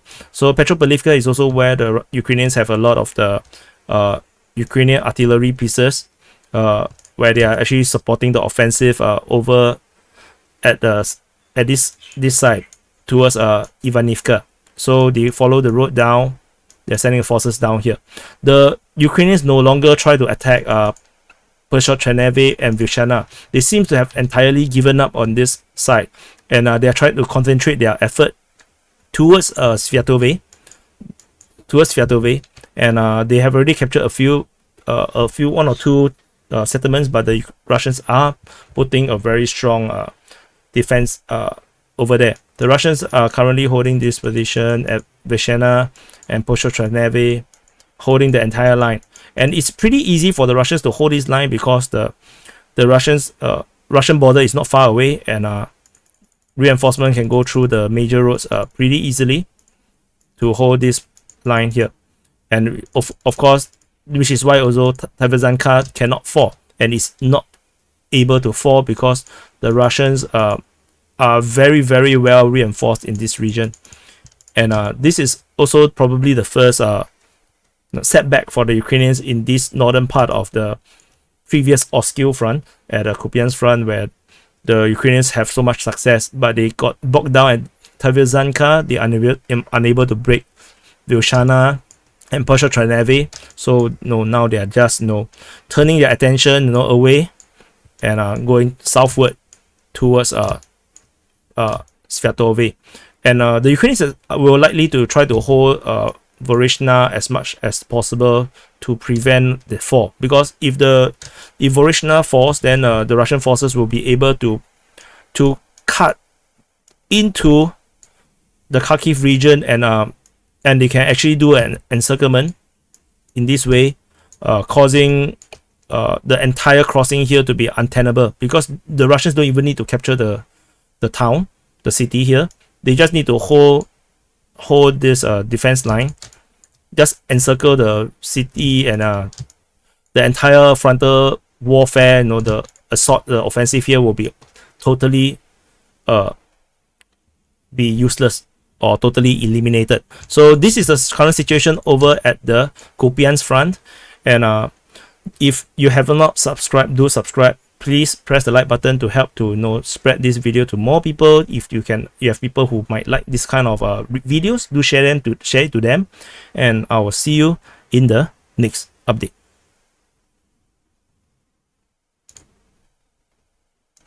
Hi, I'm back. So recorded already. I finally recorded a video after 5 hours. Freaking hell, it's crazy. So yeah, it's almost 7 a.m. Yeah, it's actually, let me see what's the time now. So it's almost 7 a.m. It's 6:49 now. So I'm very hungry now, actually. So anyway, someone tell me to say defense politics Asia. Yeah, that's how I say it. Wyatt, you need to do a British accent. But if I speak in the British accent, I will not be able to concentrate on the reporting, because I will be just figuring out how to pronounce certain words. Layman, Pichet, Vyshana, Uncle Roger vibe. I don't know. Uncle Roger, is he Malaysian? Previously Malaysian or something? Because his accent is not it's very, you know, Singaporean Malaysian style kind of accent. So anyway, I'm very hungry now, so and I want to focus on uploading the video and then go and eat and then sleep. So thank you for 400 of you guys are still here. Oh my freaking god, unbelievable. So how is it possible that still got so many people of you guys still here? What the fuck? Is that the British accent? Perhaps. I don't know. Maybe I do not do a very good British accent. Uncle Roger is Malaysian. Yeah, that's why his accent is very similar. It's not the accent is fake. The accent, because we can switch accent anytime we want. If I want to talk like that, you know, then I will talk like that, because this is actually how I talk, you know, a lot of the time. Sometimes I talk to my daughter also, it's like that. Come on. Super chat.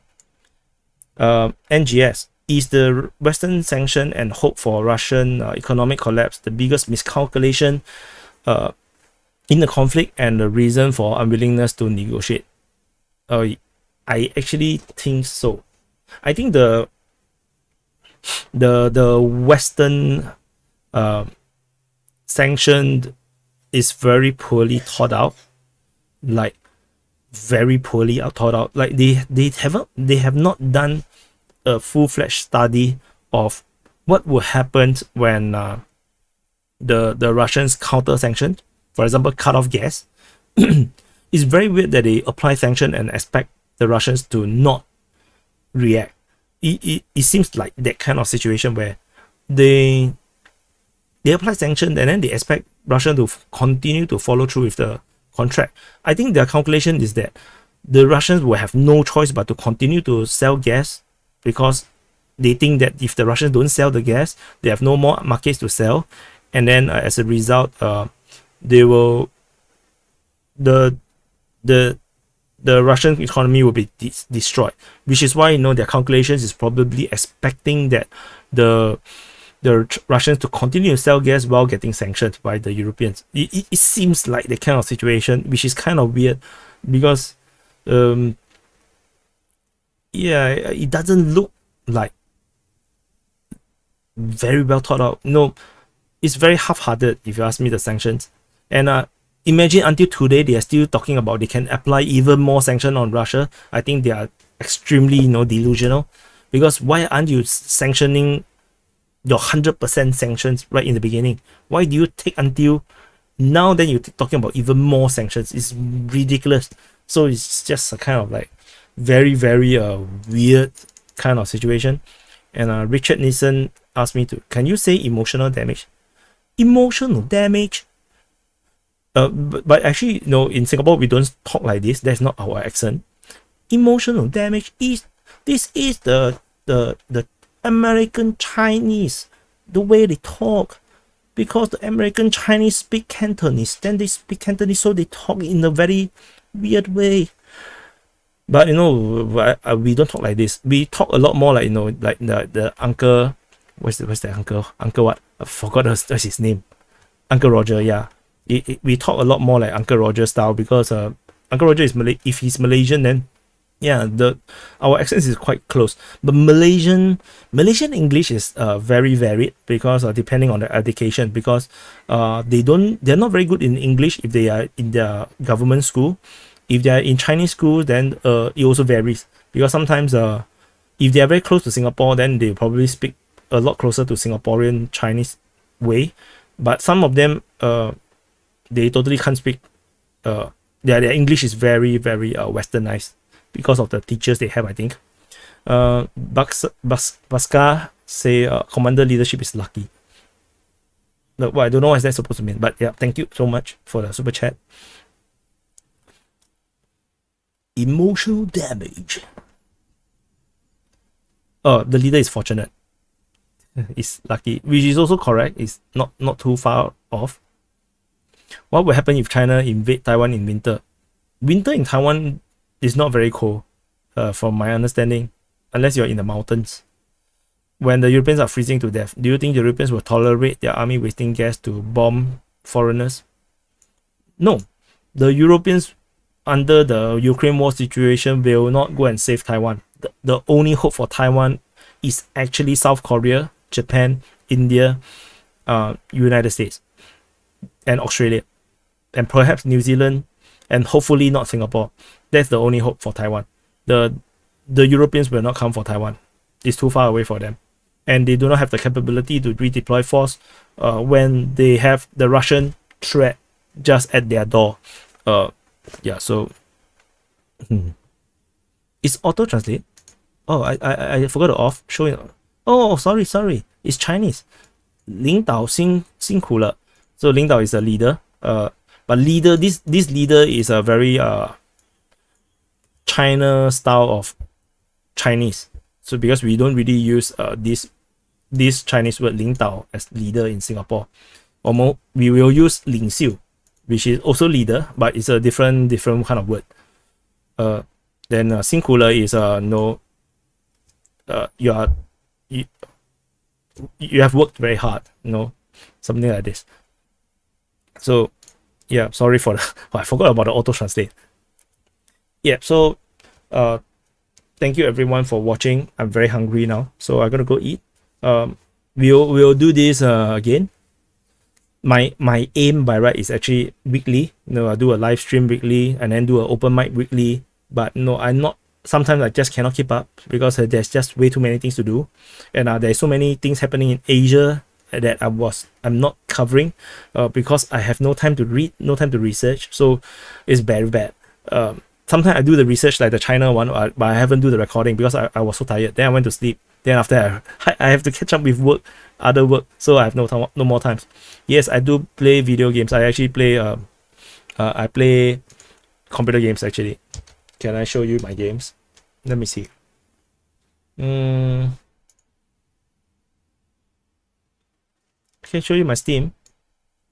Oops. Let me move you here. Yeah, you can see that I played War Game for 12.2 hours. I played City Skylines for 65 hours. Age of Empire 2 DE 199 hours. These are my games. Europa Universalis, one of my favorite games, 237 hours. Rimworld, I got 1000 hours on record, but the truth is I'm not playing most of the time. I'm actually modding. I do mods, Rimworld mods. So nowadays I don't do anymore. I have no time. So Arma 3, I got 232. You can see that my favorite games is actually EU4 and Arma 3. I like to throw around in Arma 3. I will wear all black like a ninja and then go to war. And then I like Europa Universalis 4 because that's where you can train up your geopolitics. You realize that reality is shit. I used to play a lot of CS as well, long time ago. Supreme Commander, Total War Medieval 2. I played this. It was because of the Lord of the Ring mod. Yeah, I like RTS a lot. RTS is actually my go-to. And then City Skylines. I like City Skylines, but it was buggy sometimes. EU4 I stopped because there's a bug that was so bad that I cannot play at all. I cannot load my maps. Oh, Side Street say he's a user of my Rimworld mods before. Yes, I'm working problem, in case you do not know.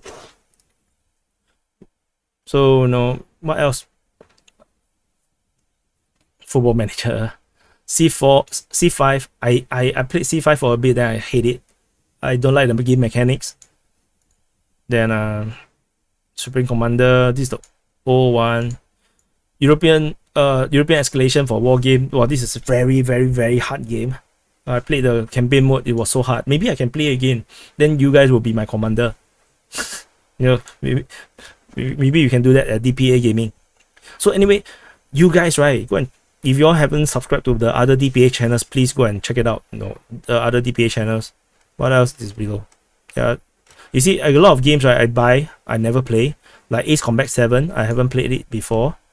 Crusader King 2, I haven't played it before. I bought FF15, I haven't played before. Horrid. I buy so many games I never play. Total War Warhammer, I bought all the DLC, I also haven't played. So this is crazy. So crazy. Yeah, so you go to the channels, right? The main channel, go to the channels. Please go and subscribe to everything, because, and in fact, I'm even thinking of creating one more channel to just focus on war, on the conflicts, so that the main channel can talk more about news. So I'm thinking about all these things. So History Legend was telling me, please don't create more channels. So let's see how it goes.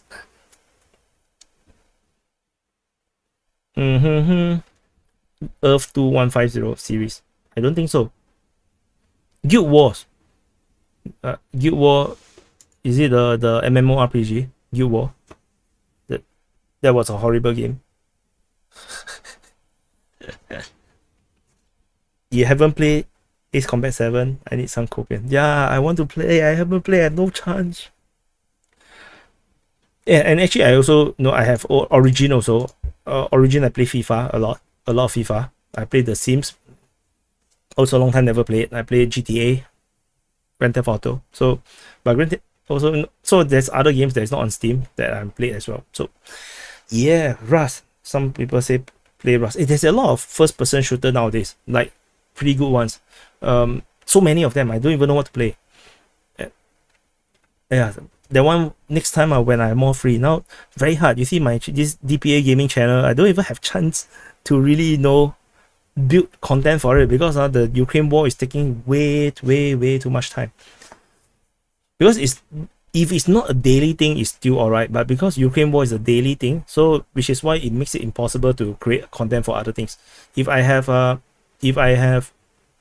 only do it once a week, like Myanmar situation, once a week, Syria once a week, then I will have time to do gaming. I can do I can go and organize interviews, because what DPA talk will be about interviews or maybe lectures. So something very serious. So that's why the logo is also very serious. There's so many things I want to do. I'm so greedy. I want to do everything. So 30 countries can give weapons to Ukraine, but Iran can't give drones to Russia. Yeah, that's a hypocrisy. So anyway, thank you everyone for watching. I wanted to die already. I need to go and eat, and then need to sleep. Then I need to do my work. I have to go back to my another business to do my design work. A kind of weird suggestion. So I should show you guys what was in the chat. You try doing weird hype faces on thumbnails. I've been hearing that they look. The thing is, the audience that in DPA, a lot of the audience is actually is people who are my age or older, and I realized that I should be more serious a bit. So which is why I try to drop a lot of this silly stuff. Yeah, I can do the silly stuff elsewhere. Yeah, running out of voice because I've been talking for 5 hours. Yeah, so I cannot talk anymore. I need to rest my voice too. Why don't you get someone to help you with the channel? The reality is I actually wanted to hire, but I went to prison, the YouTube prison. After I went to YouTube prison, the growth, the YouTube revenue growth suddenly plummeted. It just, over the 3 months, it just got lesser and lesser. It's only until last month that after release from jail, from the YouTube jail, that the revenues actually go back up. And then so then this month I was expecting a good month, because I also doing a lot of videos, the viewership is good. Then the YouTube took away 3 to 6 days of income. And so my estimation is that without 100,000 subscribers, I don't think I can hire. I need 100,000 subscribers to be able to hire safely. The reason is, if I don't have the numbers, the revenue level will not be high enough to hire people. And if I hire below that subscriber numbers, then it's very risky, because the income that I'm getting from the YouTube now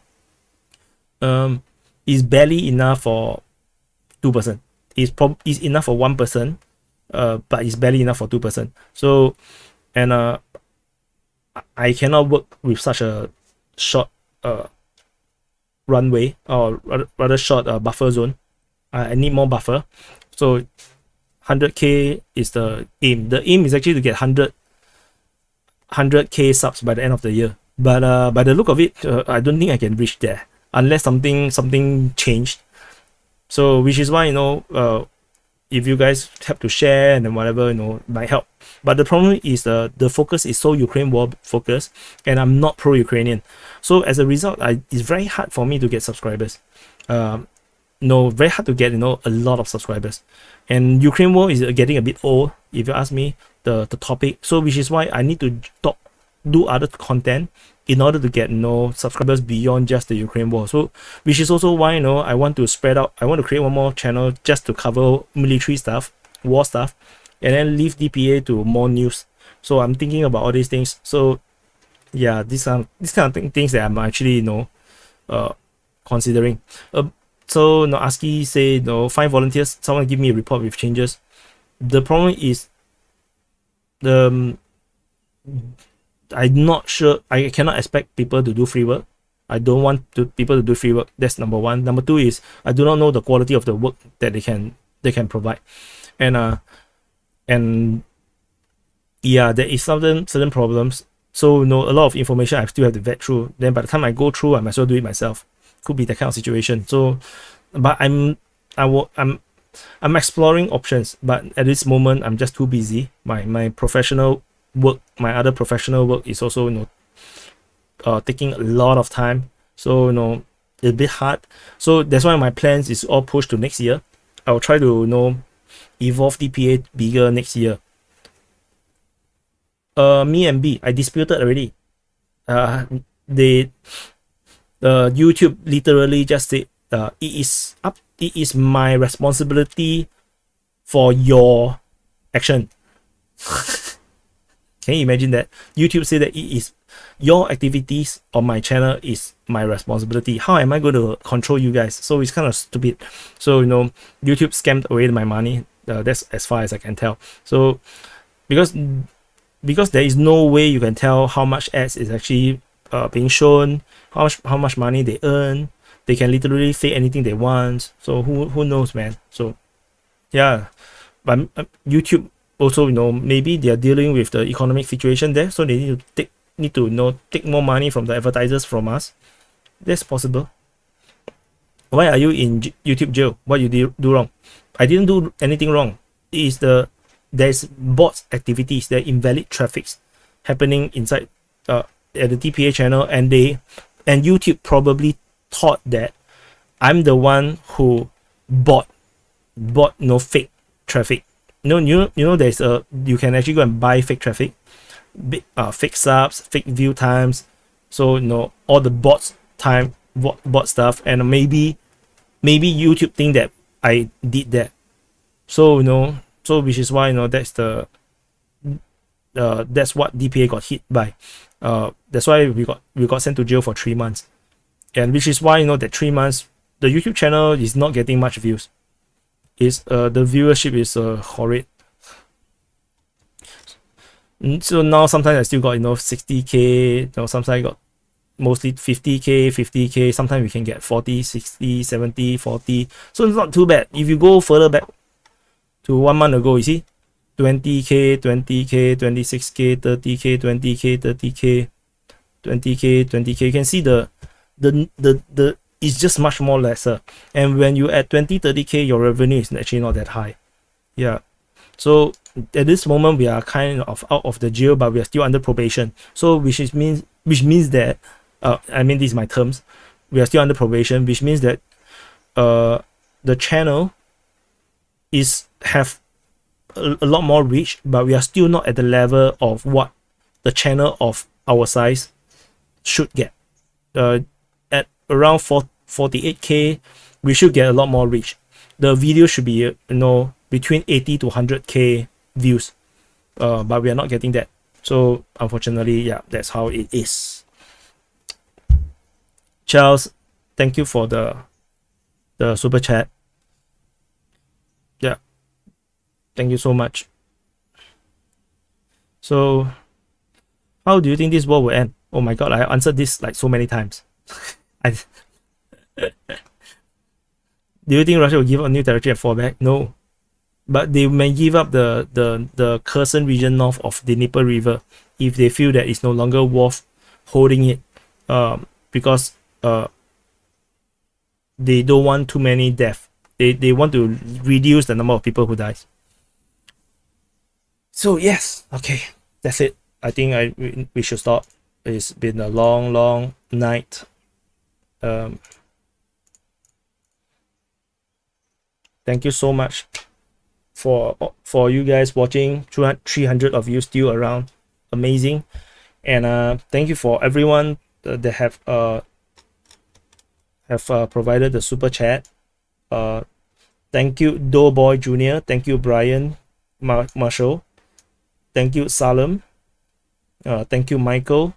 Good luck to Salem Cake. Hopefully your exam you'll do well. Good luck.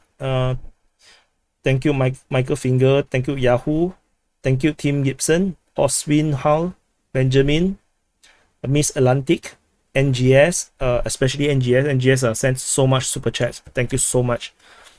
And thank you Tuzla Gaming, Warren Flood, Uncle Cheeseburger, which is Ferdy and Chantel. Thank you so much, Ferdy and Chantel. Thank you Blue Diamond Gem. Thank you Slav, Baby Gerard, F Wins, O Richard, James, Fada, Faha. I forgot the name. Oh my god. Yeah, Fada. And then thank you Ron, Steven, Zuena. Thank you John Lema. Thank you Wallace. Thank you Saka, and thank you Charles. Thank you everyone. A lot of super chats. I'm very appreciated. Just want to share 30% of the super chats will actually be taken by YouTube. So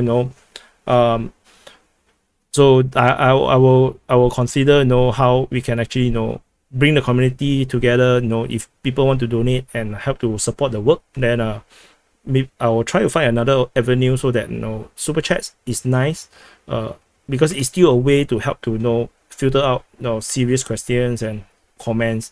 But yeah, for donations, yeah, maybe I will have to find coffee.com, advertise that more. Patreon, some people complain about Patreon. Maybe I have locals actually. I actually created a locals for Defense Politics Asia, but I haven't done anything to it just yet. So maybe next year, then maybe we can port everything over or something. Yeah, I'm not sure. I'm thinking about it. So thank you everyone, and I'm gonna put out the outro, and yeah. So yeah, do sub if you guys haven't subbed all this yet, and let me see where's the outro, and I will see you in the next update. Thank you everyone for watching. Defense Politics Asia is a Singapore-based geopolitical and defense news media cum think tank focusing on Asia from an Asian perspective. We try to provide insights on complicated issues and cast spotlights on underreported stories to give a voice to those that would otherwise not be heard. You can find out more geopolitical and military news, as well as in-depth opinions and analysis on www.defensepoliticsasia.com. To support our work, you can subscribe to our YouTube channel here, or you can become a patron on our Patreon at patreon.com/defensepoliticsasia and get access to exclusive content while be a part of the people that shapes the future of this unique platform. Please remember to press the like button and subscribe to our channel.